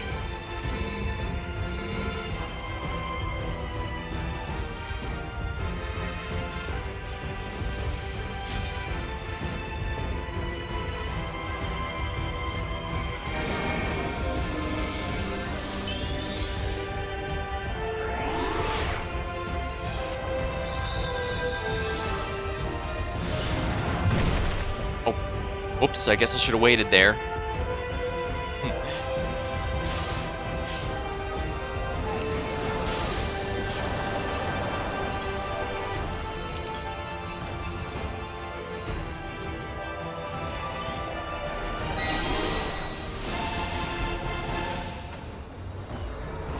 I guess while I'm waiting, I can check out the mechanics here exactly.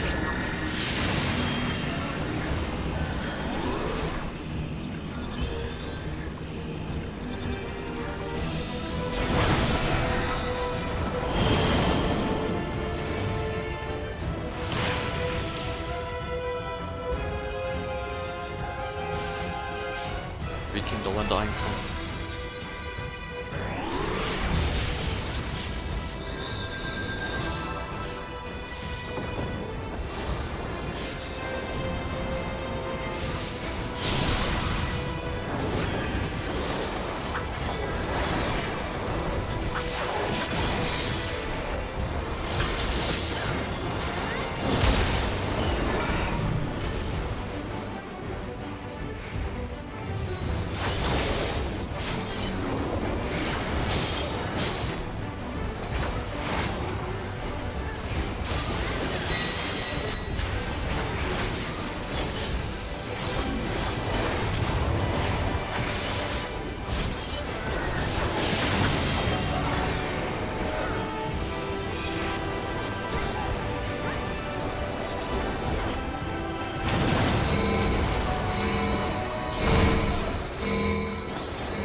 Oh, I don't have one on me. I didn't realize that.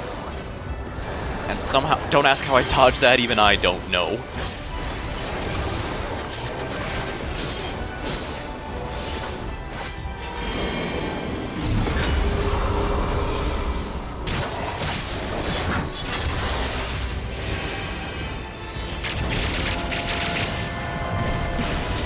Of course, the knockback still gets me.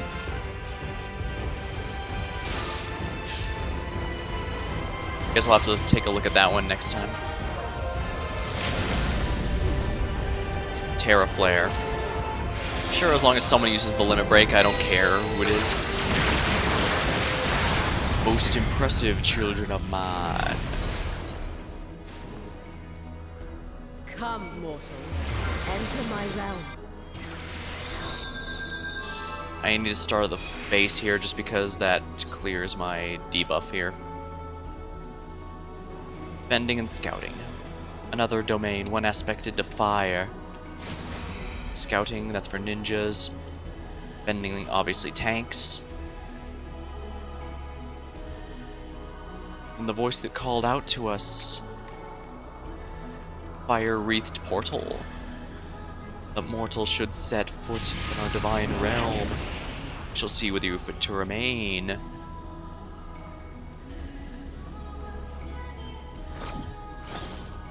So these familiars are true. Interesting.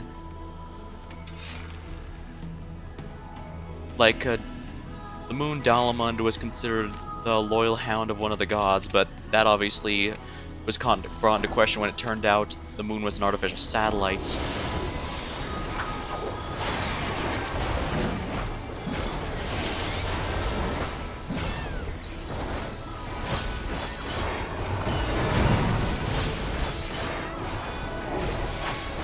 Oops, I messed that up real bad.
Yeah, you can tell these lions are supposed to be a team.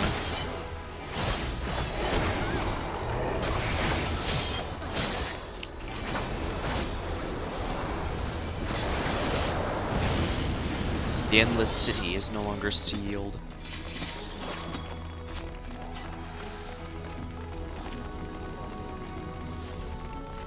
I need to go for either slaying or casting gear. What? Oh, no, no, no. This is, Reaper is maiming gear, like dragoons. Slaying is for samurai and a monk.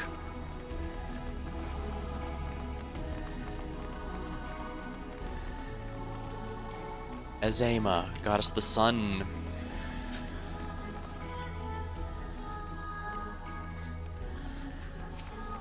Oh, I can't talk to Derek.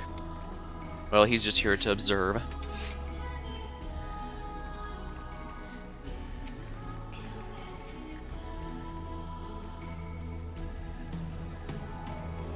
You will be scoured by the light of the sun.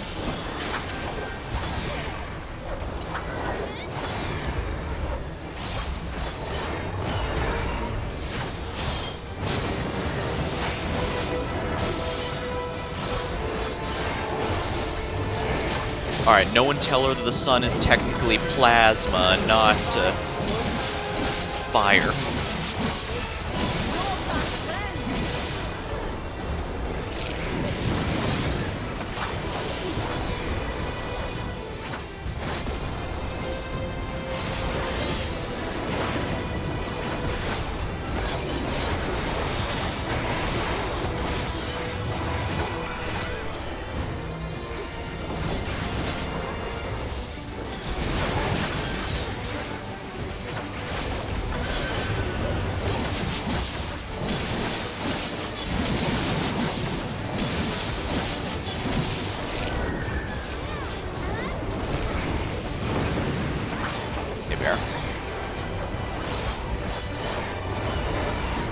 I don't like this.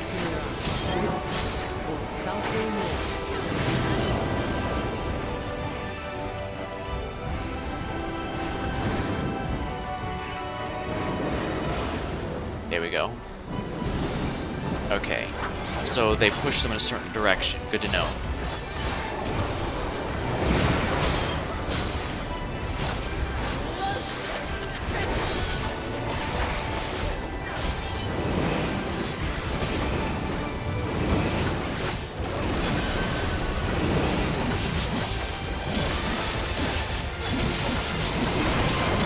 Yeah, it's gonna hurt a little. Ugh.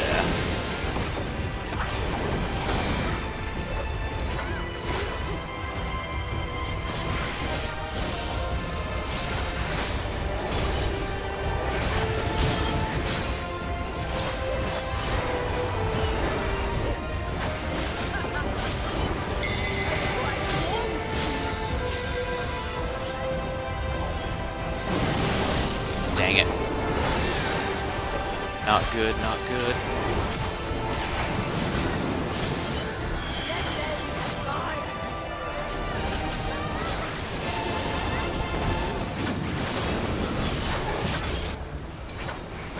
Squares. I don't like those squares.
Ah, yeah, the dot got me.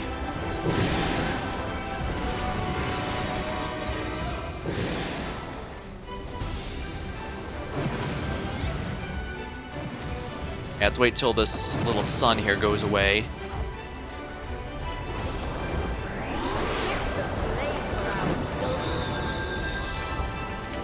Fine now.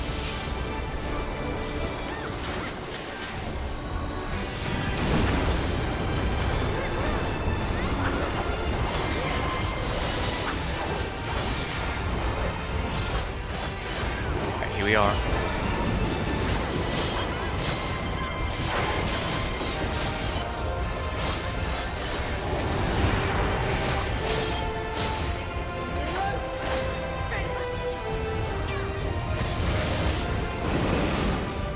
Yeah, summon Ifrit against the Goddess of Fire. That certainly won't end badly.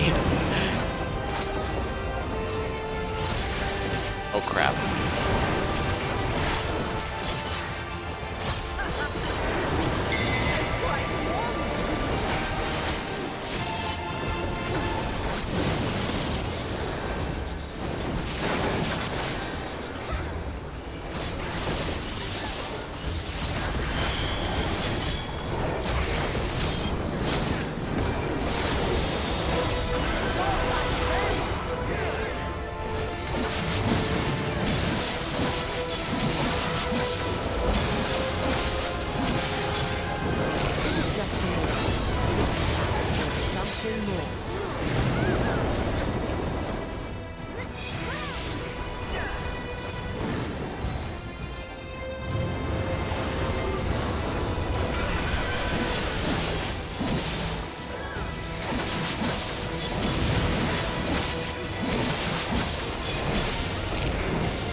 I'm accidentally with the casters.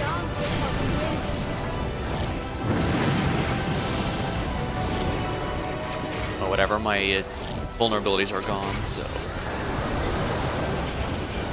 Oh, ow.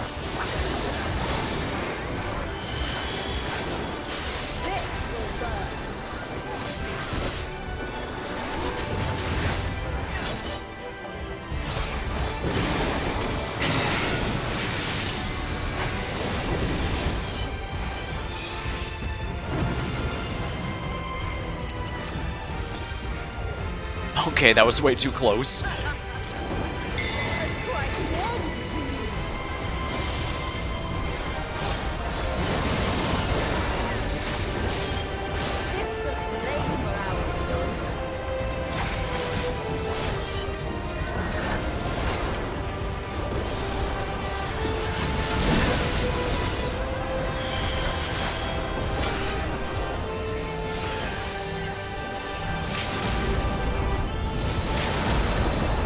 The end.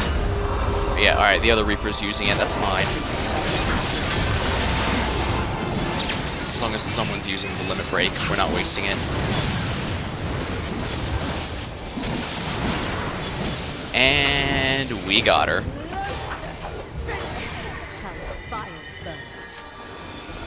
Alright, we only have one boss left. Let's see who it is. Healing. Not need healer gear. Pending. Look how the sky's changed. City up ahead, could there be people there? Look how the sky's changed. Result of your victory over Azema, I dare say.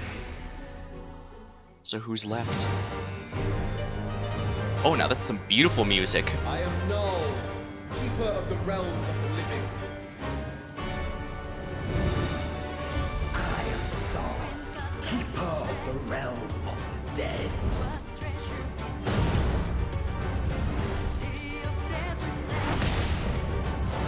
The traitors, Nald and Thal.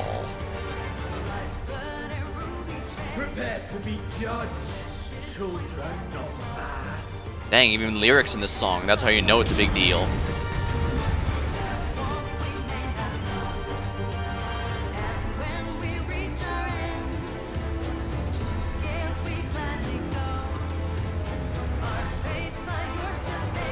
Mapping the realm, Daglaya.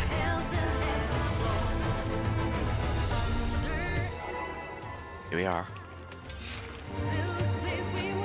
Nald and Thal, the equivalent of Hades. Well, there's really no Greek equivalent to them, since one, they're twins who deal with trade, life, and death.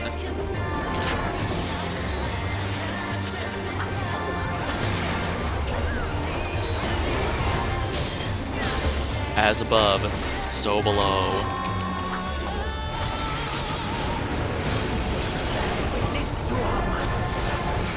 Heats above, flames below.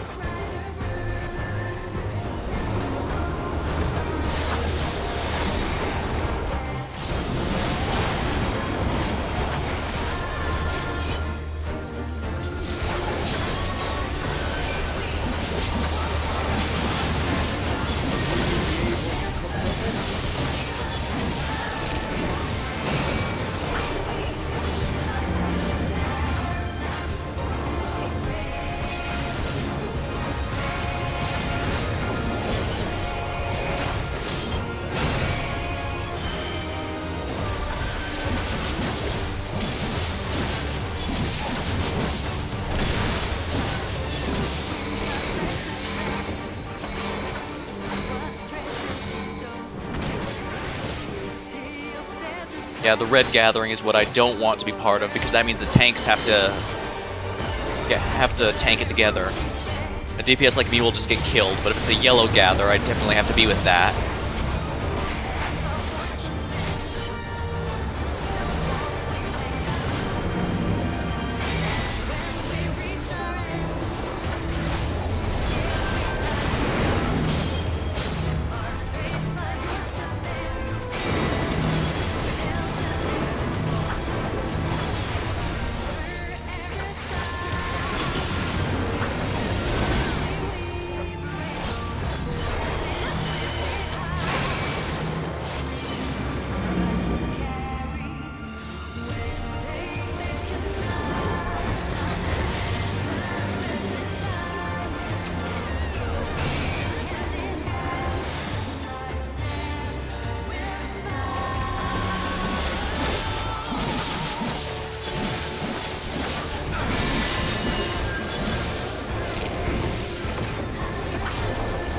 Hell of fire.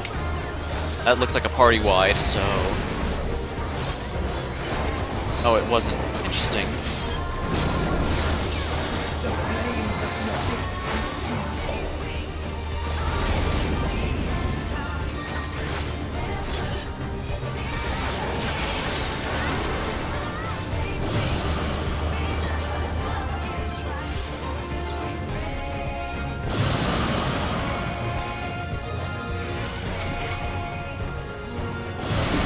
Oh, come on, really? That was embarrassing of me.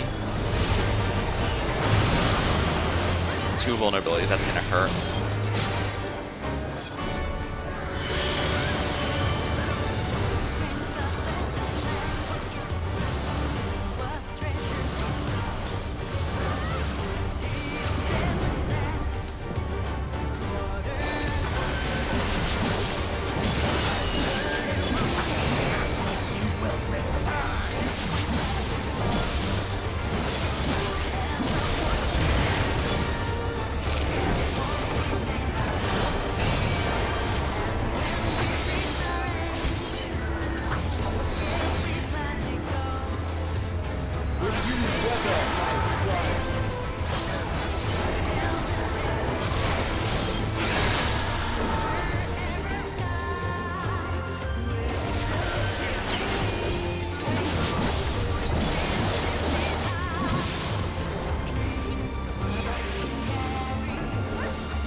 guess I can fire something at him just so I'm doing something.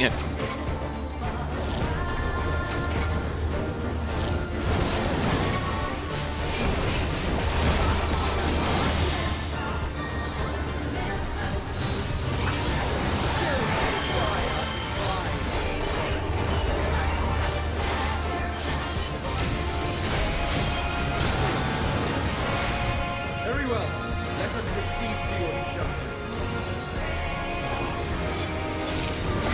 Traitors shall weigh your sword! Alright, he's gonna use his big ultimate.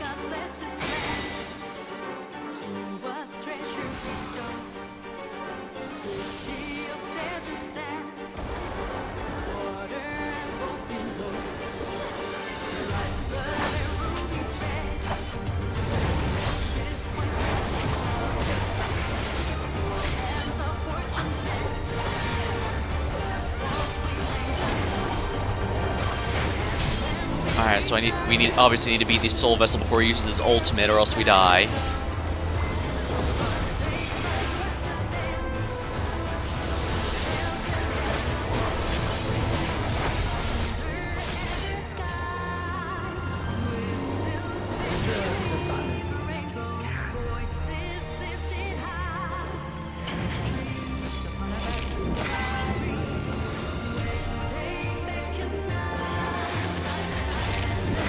Five seconds of balance. 3, 2, 1. The moment of judgment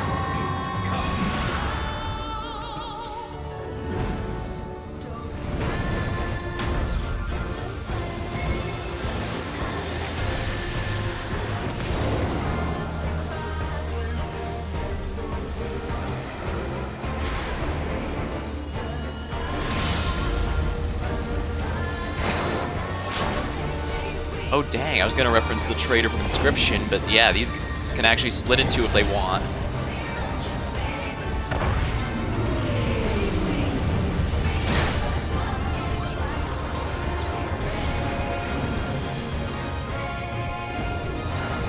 What's his attack called?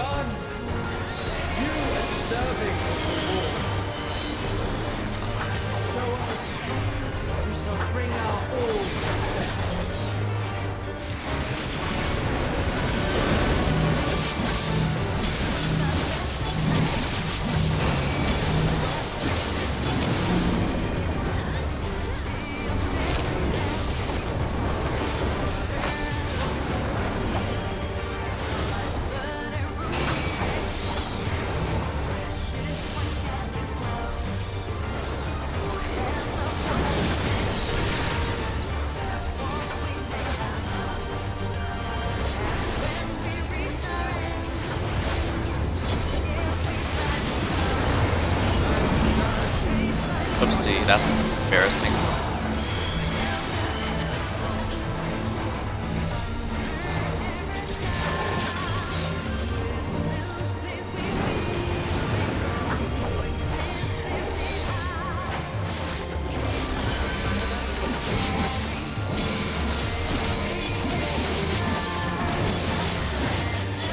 Oopsie.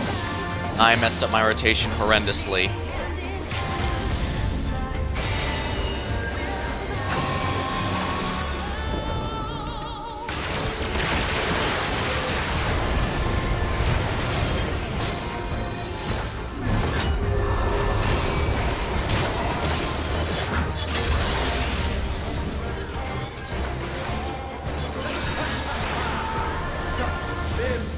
Saving it, but you're right, we should... I wasn't... Oh crap, a red mage limit break. Can't see shit, Captain.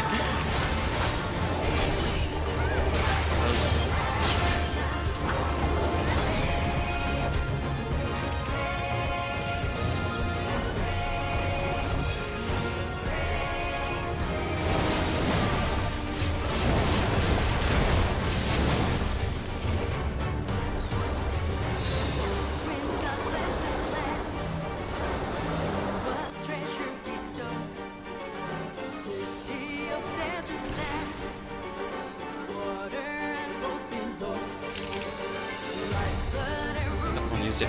Let's see.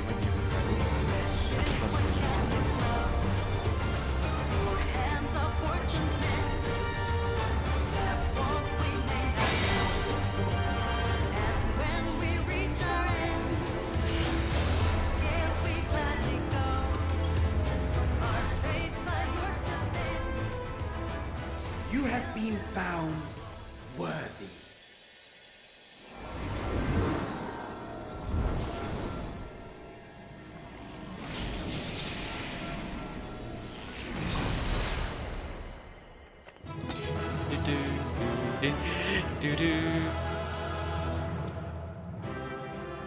Feels nice that I'm actually doing the cheer emote after each dungeon instead of the usual little somber look he had for the past two expansions. It's a small detail, but I really do like it.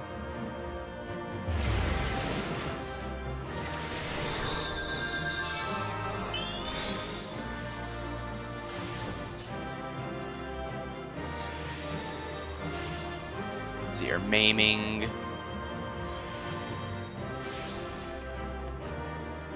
I'm gonna be competing with the other Reaper for the maiming gear, so let's do that. Wow, this run really loved tanks.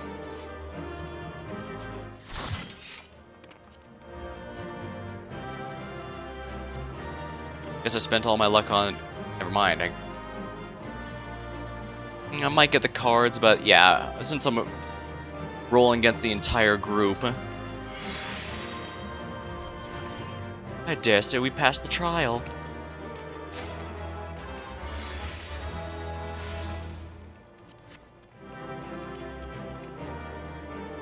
Well, let's head back for now.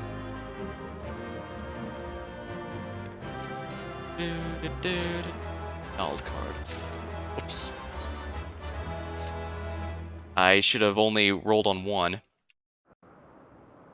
That's bad. That's really bad. Well, it's not a huge deal, since only certain people like to collect the cards, but yeah. You're safe, thank goodness. I rushed here as soon as I heard the tidings from Raha. Is it true? Beings claiming to be the 12 have appeared. That does indeed seem to be the case, but don't worry, I managed to kick the ass of about 4 of them. You defeated them all? Incredible! I had no doubt you would succeed, but I'm no less impressed for it. Rahaha, seldom have I faced such exhilaration.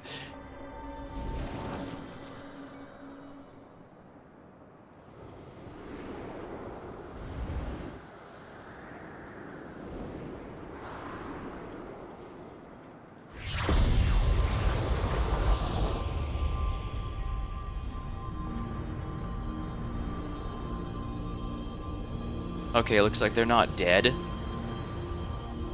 Alright, will you give me some answers now? I really need to figure out what exactly is going on here.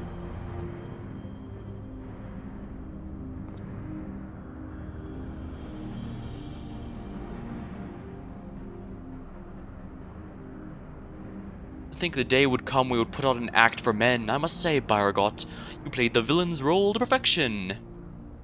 Come now, Master, I merely did what was necessary to compel the mortals to confront us. Still, it pained me to speak of our beloved children so unkindly. So you say, Azema, and yet you seemed happy enough to fight them? You did not forget the true purpose of the trial, I hope. Well, I couldn't help be excited, and do not tell me you felt differently. Okay, now I'm even more confused. Consider yourselves fortunate, children. 'Tis rare indeed to see Nald Thal in such high spirits. What in the world is happening? Didn't you say you had defeated them? Did they manage to flee, or perhaps were re-summoned? Alright, I beat you guys. Please, I'll give you another smacking if you'd like. Put up your weapons, you've naught to fear from us. Rest assured, we are not summoned beings. We do not drain the land of ether, nor do we take men into our thrall.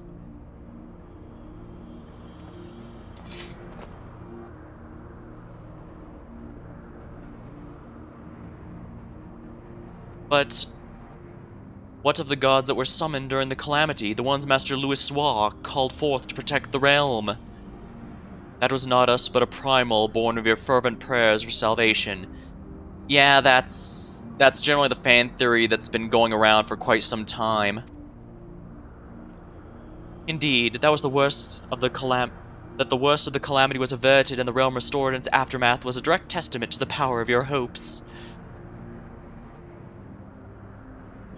They coalesced.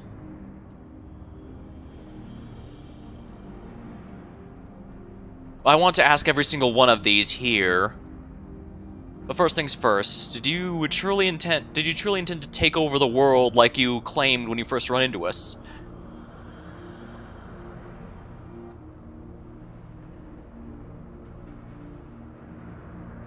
Just as men harbor hopes, so too do we gods. To realize our aspirations, it is essential we do battle with you. Thus did I falsely claim we sought to rule the world. It was deceitful conduct unworthy of divinity, and I must thoroughly apologize. Not only for that, but for using my power to do harm. True, it does seem a bit odd the Builder would be using his powers for destruction like that. These hopes of yours, won't you tell us what they are?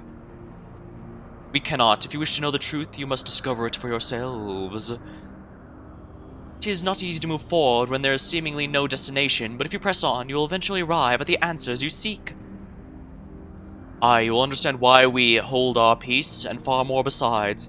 You will learn the very truth of our existence here.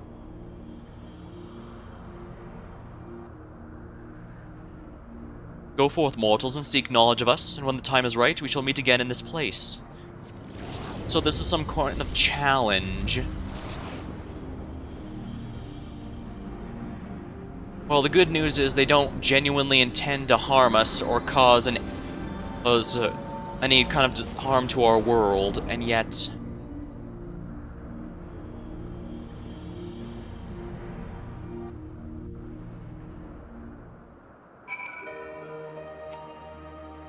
We have met and exchanged words with the 12. When I pause to think, I can scarce believe it. When I first explored the Phantom Realm, it appeared to be unoccupied. To think it was home of the gods. As if hearing you're battling the 12 wasn't shocking enough to have them appear before my very eyes. Suffice to say, it's a very interesting day. While much about them remains shrouded in mystery, at least they seem open to reason. In considering our next step, I would very much like to hear your detailed account of them. Right after I have word with our clients, that is. Please give me a moment to introduce myself and we can review the situation. Tis well, Kryle made her way here quickly. She's another one of your colleagues, I take it. The Divine Dilemma. Kryle wishes to take stock of the situation. Greetings, I'm Kryle of the Students of Baldessian. Do I have the pleasure of addressing Derek, the explorer who sought aid in investigating this place? Ook ook. I'm Derek, and this here is a baby Opopo. Ook ook. Yes, I can see that. Does it have a name? Oh yeah, we forgot to ask that. None that I know of, nor would I presume to bestow one, for that would be condescending. Oh, kind of like from Emily in Stardew Valley. I see, that's very considerate of you. So I understand you explored the various Phantom Realms with Derek. Will you recount to me the experience?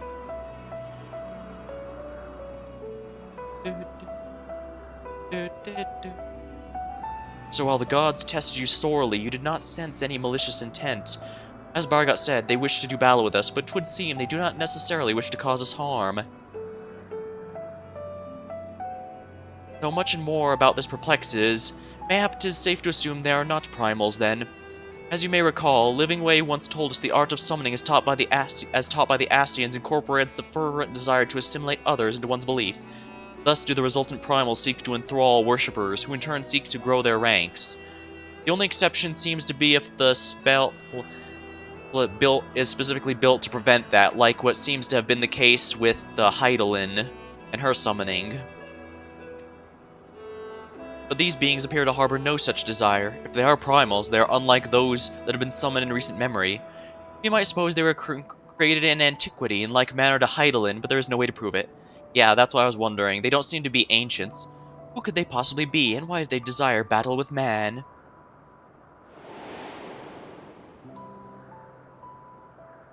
Even of your little Eorzea, you know precious little. The true identity of the 12, for instance. So that's what Emmett was hinting towards.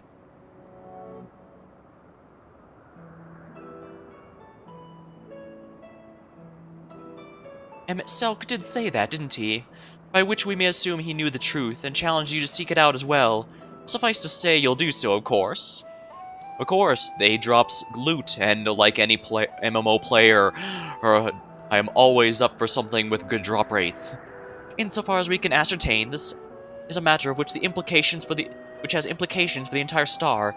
In light of this, the students of Aldessian formally accept the commission. We will investigate the Phantom Realm and the beings who call themselves the 12.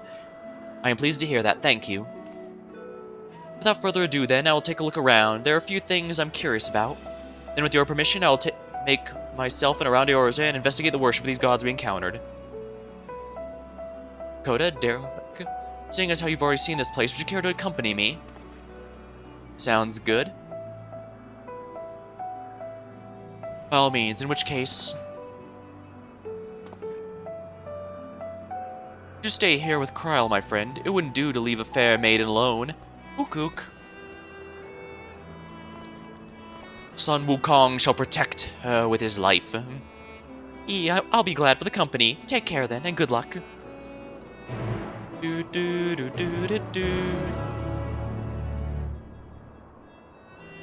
Well, glad to know the gods here are far less of assholes than the ones in Olympus. Shall we ask Grahatia about his plan, then? Raha has also shared his observations with me. Keeping your combined accounts in mind, I shall see what else I can learn here. Ook. Actually, I do think that Monkey is going to become important in the storyline later. I mean, Alpha during the Stormblood raids did prove to be very important after all. Alpha being the tiny chocobo who was designed to look like the ones from Chocobo Dungeon. Alright, judging by these, I would guess this area is in the shape of an elemental circle, which means the very top has top and bottom astral darkness and umbral light, as we learned in the first. And my gear really took a beating from that. I'll have to get better at those mechanics then. So, to explain my plan, 'twas believed the 12 were already worshipped during the 3rd Astral Era when the Allagan Empire flourished. Come the 5th Astral Era, those nations fought in the War of the Magi, which took each one of the 12 as the guardian deity. This practice has continued to this day in Eorzea with some notable regional differences. For instance, the Ishgardians hold Halone as absolute, while the Sharlians enjoy a moderate relationship with Thaliak. By visiting various locations in Eorzea and learning about the 12 as they are worshipped, we hope to identify any similarities or differences between them as the beings we have encountered. In doing so, I believe we will draw close to their identities. For our first destination, I propose we make for Ralgar's Reach, the place of holy ground for worshippers of the Destroyer, and that promises to wield useful details.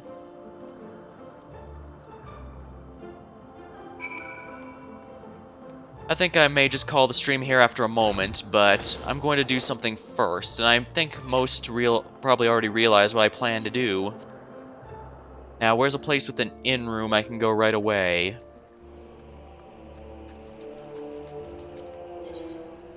Old Sharlayan. I actually think Old Sharlayan is one of the better designed cities in the game, and I mean that in the general sense. There's a lot of really nice designed cities before, but this has the main aetherite next to everything. Short walk to an inn room, short walk to an inn room. The market board's right here next to the area. Some shops and repairs if you need an NPC, which I actually do need at the moment, so let's do precisely that.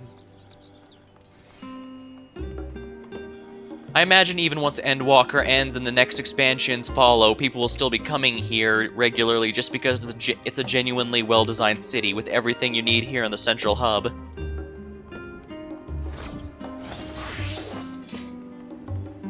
And even once I replace all this gear, either with the tome gear or the raid I've just completed, I'm definitely going to keep this outfit because I really like how it looks. I usually don't like the first tier or the 8-player raids here, but Esfidelos' gear really looks nice. So I'm probably going to keep this Greek-looking outfit here.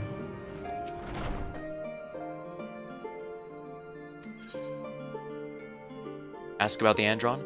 As Gaw explained, the Adjon's rooms were furnished for folks needing a place for all-night research or recently returned from expeditions. The students are used to seeing these walls plastered with articles and diagrams and personal message, but I imagine it's quite a surprise for our newer guests. Why not take them down? Well, it's often the same people who stay in these chambers after all, and besides, when I see old notes written by friends who've passed, it's, well, comforting in a way, as if they're still here with us. Oh, and just to be clear, these are properly appointed bedrooms. Any mention of naps is not meant to dissuade you from getting a full night's sleep. Alright, I'm gonna look at to see what the other answers the gods offer me. Special update, you can check gear from the online store. Honestly, I don't like that they're promoting stuff from the cash shop in-game, but I understand this is actually a request from a lot of players, and I do understand that.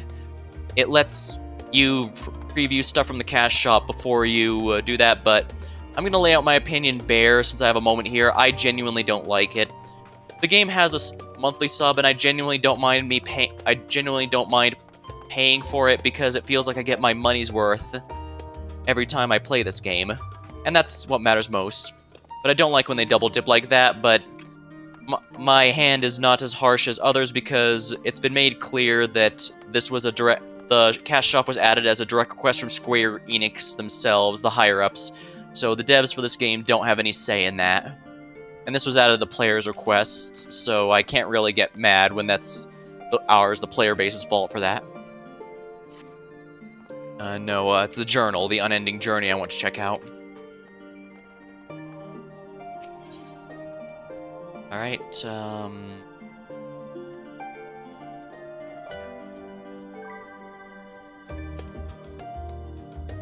Bringers, side quests, Chronicles, Mists of the Realm, here we are.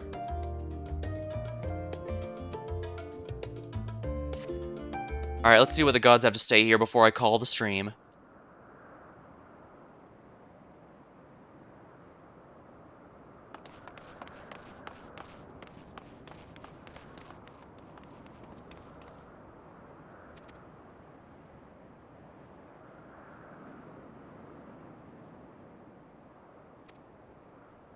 I'm just gonna tap through these as quickly as I can to make them show up here.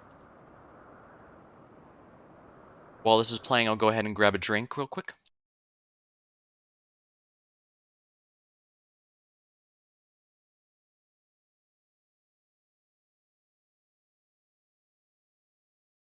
Alright, there we go.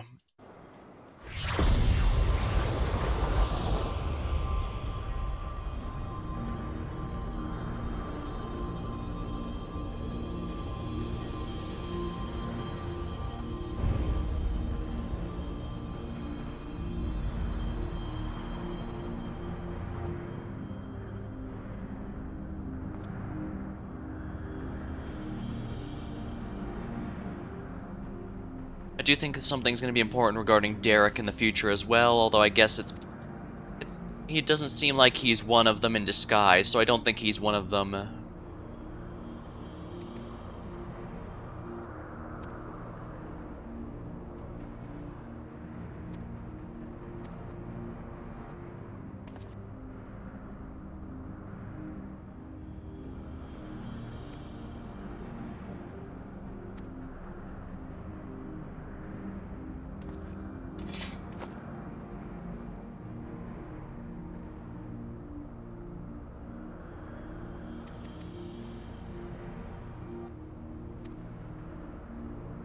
I guess while I'm doing this, yeah.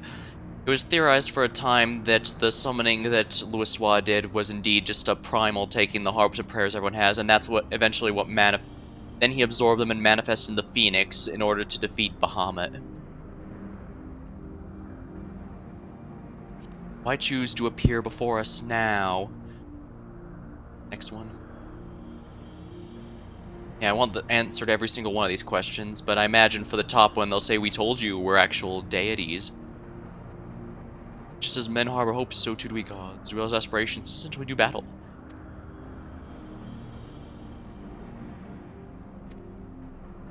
Alright, so he says the same thing here.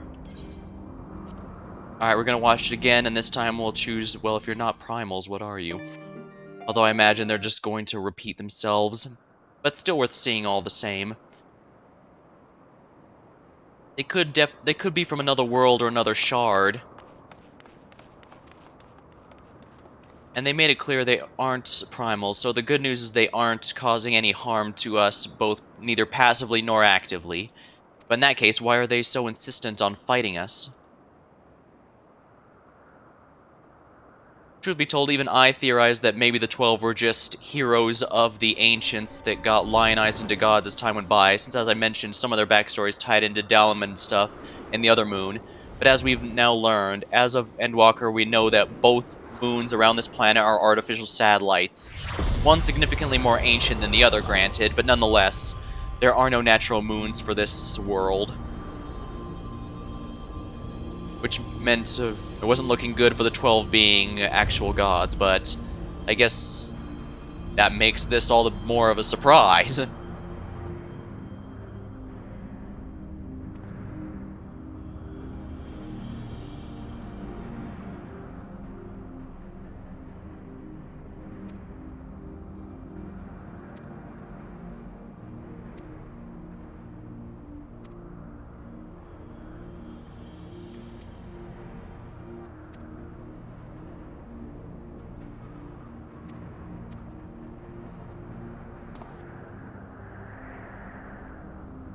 I do wonder, is there going to be unique dialogue for whichever one grants our character? Well, I guess if you had one of these 4 gods grant you their blessing at the start. But we haven't met Nafika yet. So we won't see if she has a special note for having given us her blessing.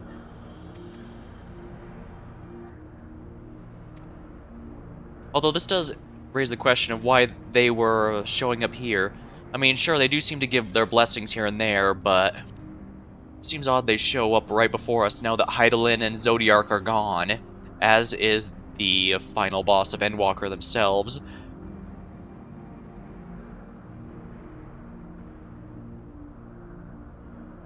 Oh, he just says the same thing. That's actually honestly kind of disappointing, but I guess it makes sense. We want answers to all 3 of those things, and he kind of says that. Alright, well, that was worth checking out, even if just to confirm my theory. Interesting. Well, it's good news to finally run into some gods that aren't hostile to us. I mean, Hydaelyn you could argue was one before, but Zodiark was most definitely not.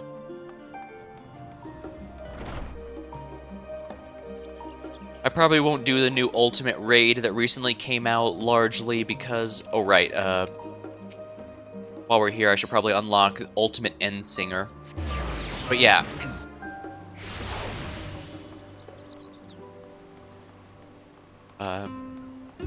Yeah, they did recently release a new Ultimate Raid, but those are for the best of all, the best players of all, and there's no way I'm going to be able to handle that.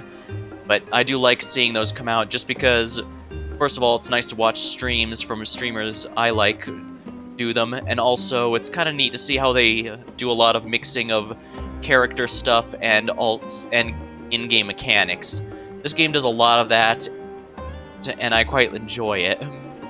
I especially enjoy any game that does that, but this one especially mixes a lot of cinematic character and all that stuff into the game mechanics, so they're always really impressive to watch, or at least they are in my opinion. Greetings, my friend. If you have a tale to share, this minister is all ears. Talk about the Endsinger. We're gonna end on telling him the tale of the final boss of Endwalker. Battle at the edge of existence, you say, against a fearsome being known as the Endsinger. It goes without saying that I would like to hear about this. Pray, recount me the tale of your mission from beginning of end to end.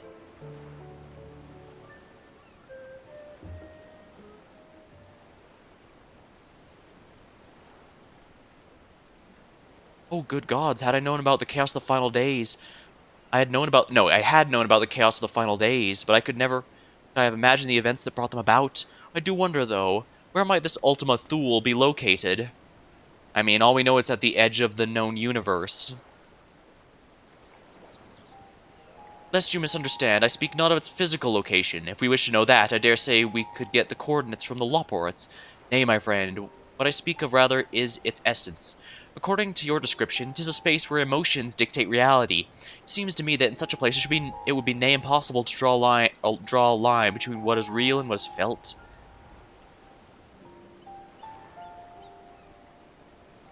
In nature, there's a phenomenon wherein the structure of a massive object may resemble that of something diminutive. Might it not be possible, then, the structure of the sea of stars resembles that of the heart and mind, or of the complex mechanisms that govern our feelings? On the assumption that is so, I am led to wonder, what is the true nature of the Endsinger? What exactly is it that you defied at the end of existence? You seem to be a very hollow bird creature designed specifically to manipulate and control Dynamis. Ah, these are just wild ramblings of minstrel. Pray do not lose sleep over it. Still, I must say, the idea of an entity that hoards despair has quite roused my imagination. For instance, had the Endsinger succeed in gathering but a few more stars to despair, nay, perhaps even a few more souls, might the outcome have been different? Ah. Yes, I believe I shall explore such eventuality in a song.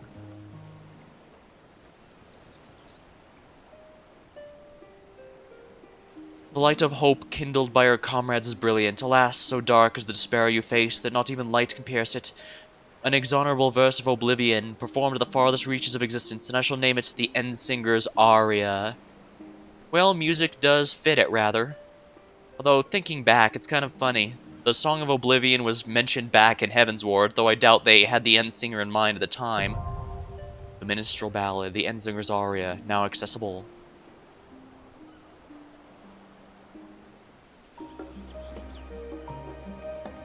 Alright. Well, I'm going to call it there for now. Next time, I'll probably play either Stardew or Elden Ring, but afterward I'll come back here and finish both the main story and the side story where we learn some more about the 12 and see what seems to be going on.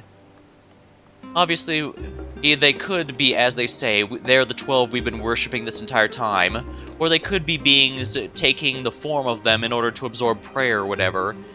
But if that's the case, they don't seem to be the ones that do that as standard. So definitely a lot of questions, ones which I imagine are going to be mostly unanswered until the later stages of the raid, but, well, that's how things go. I only really did hardcore raiding back in Stormblood. Dang, it feels so long now. And for the first 2 tiers, I was with the Static, but they fell apart, unfortunately. But I don't regret my time. It was nice raiding with everyone. But until next time, I'm going to call it here. So until then, thank you for watching, hope you had a good time, and I'll see you later.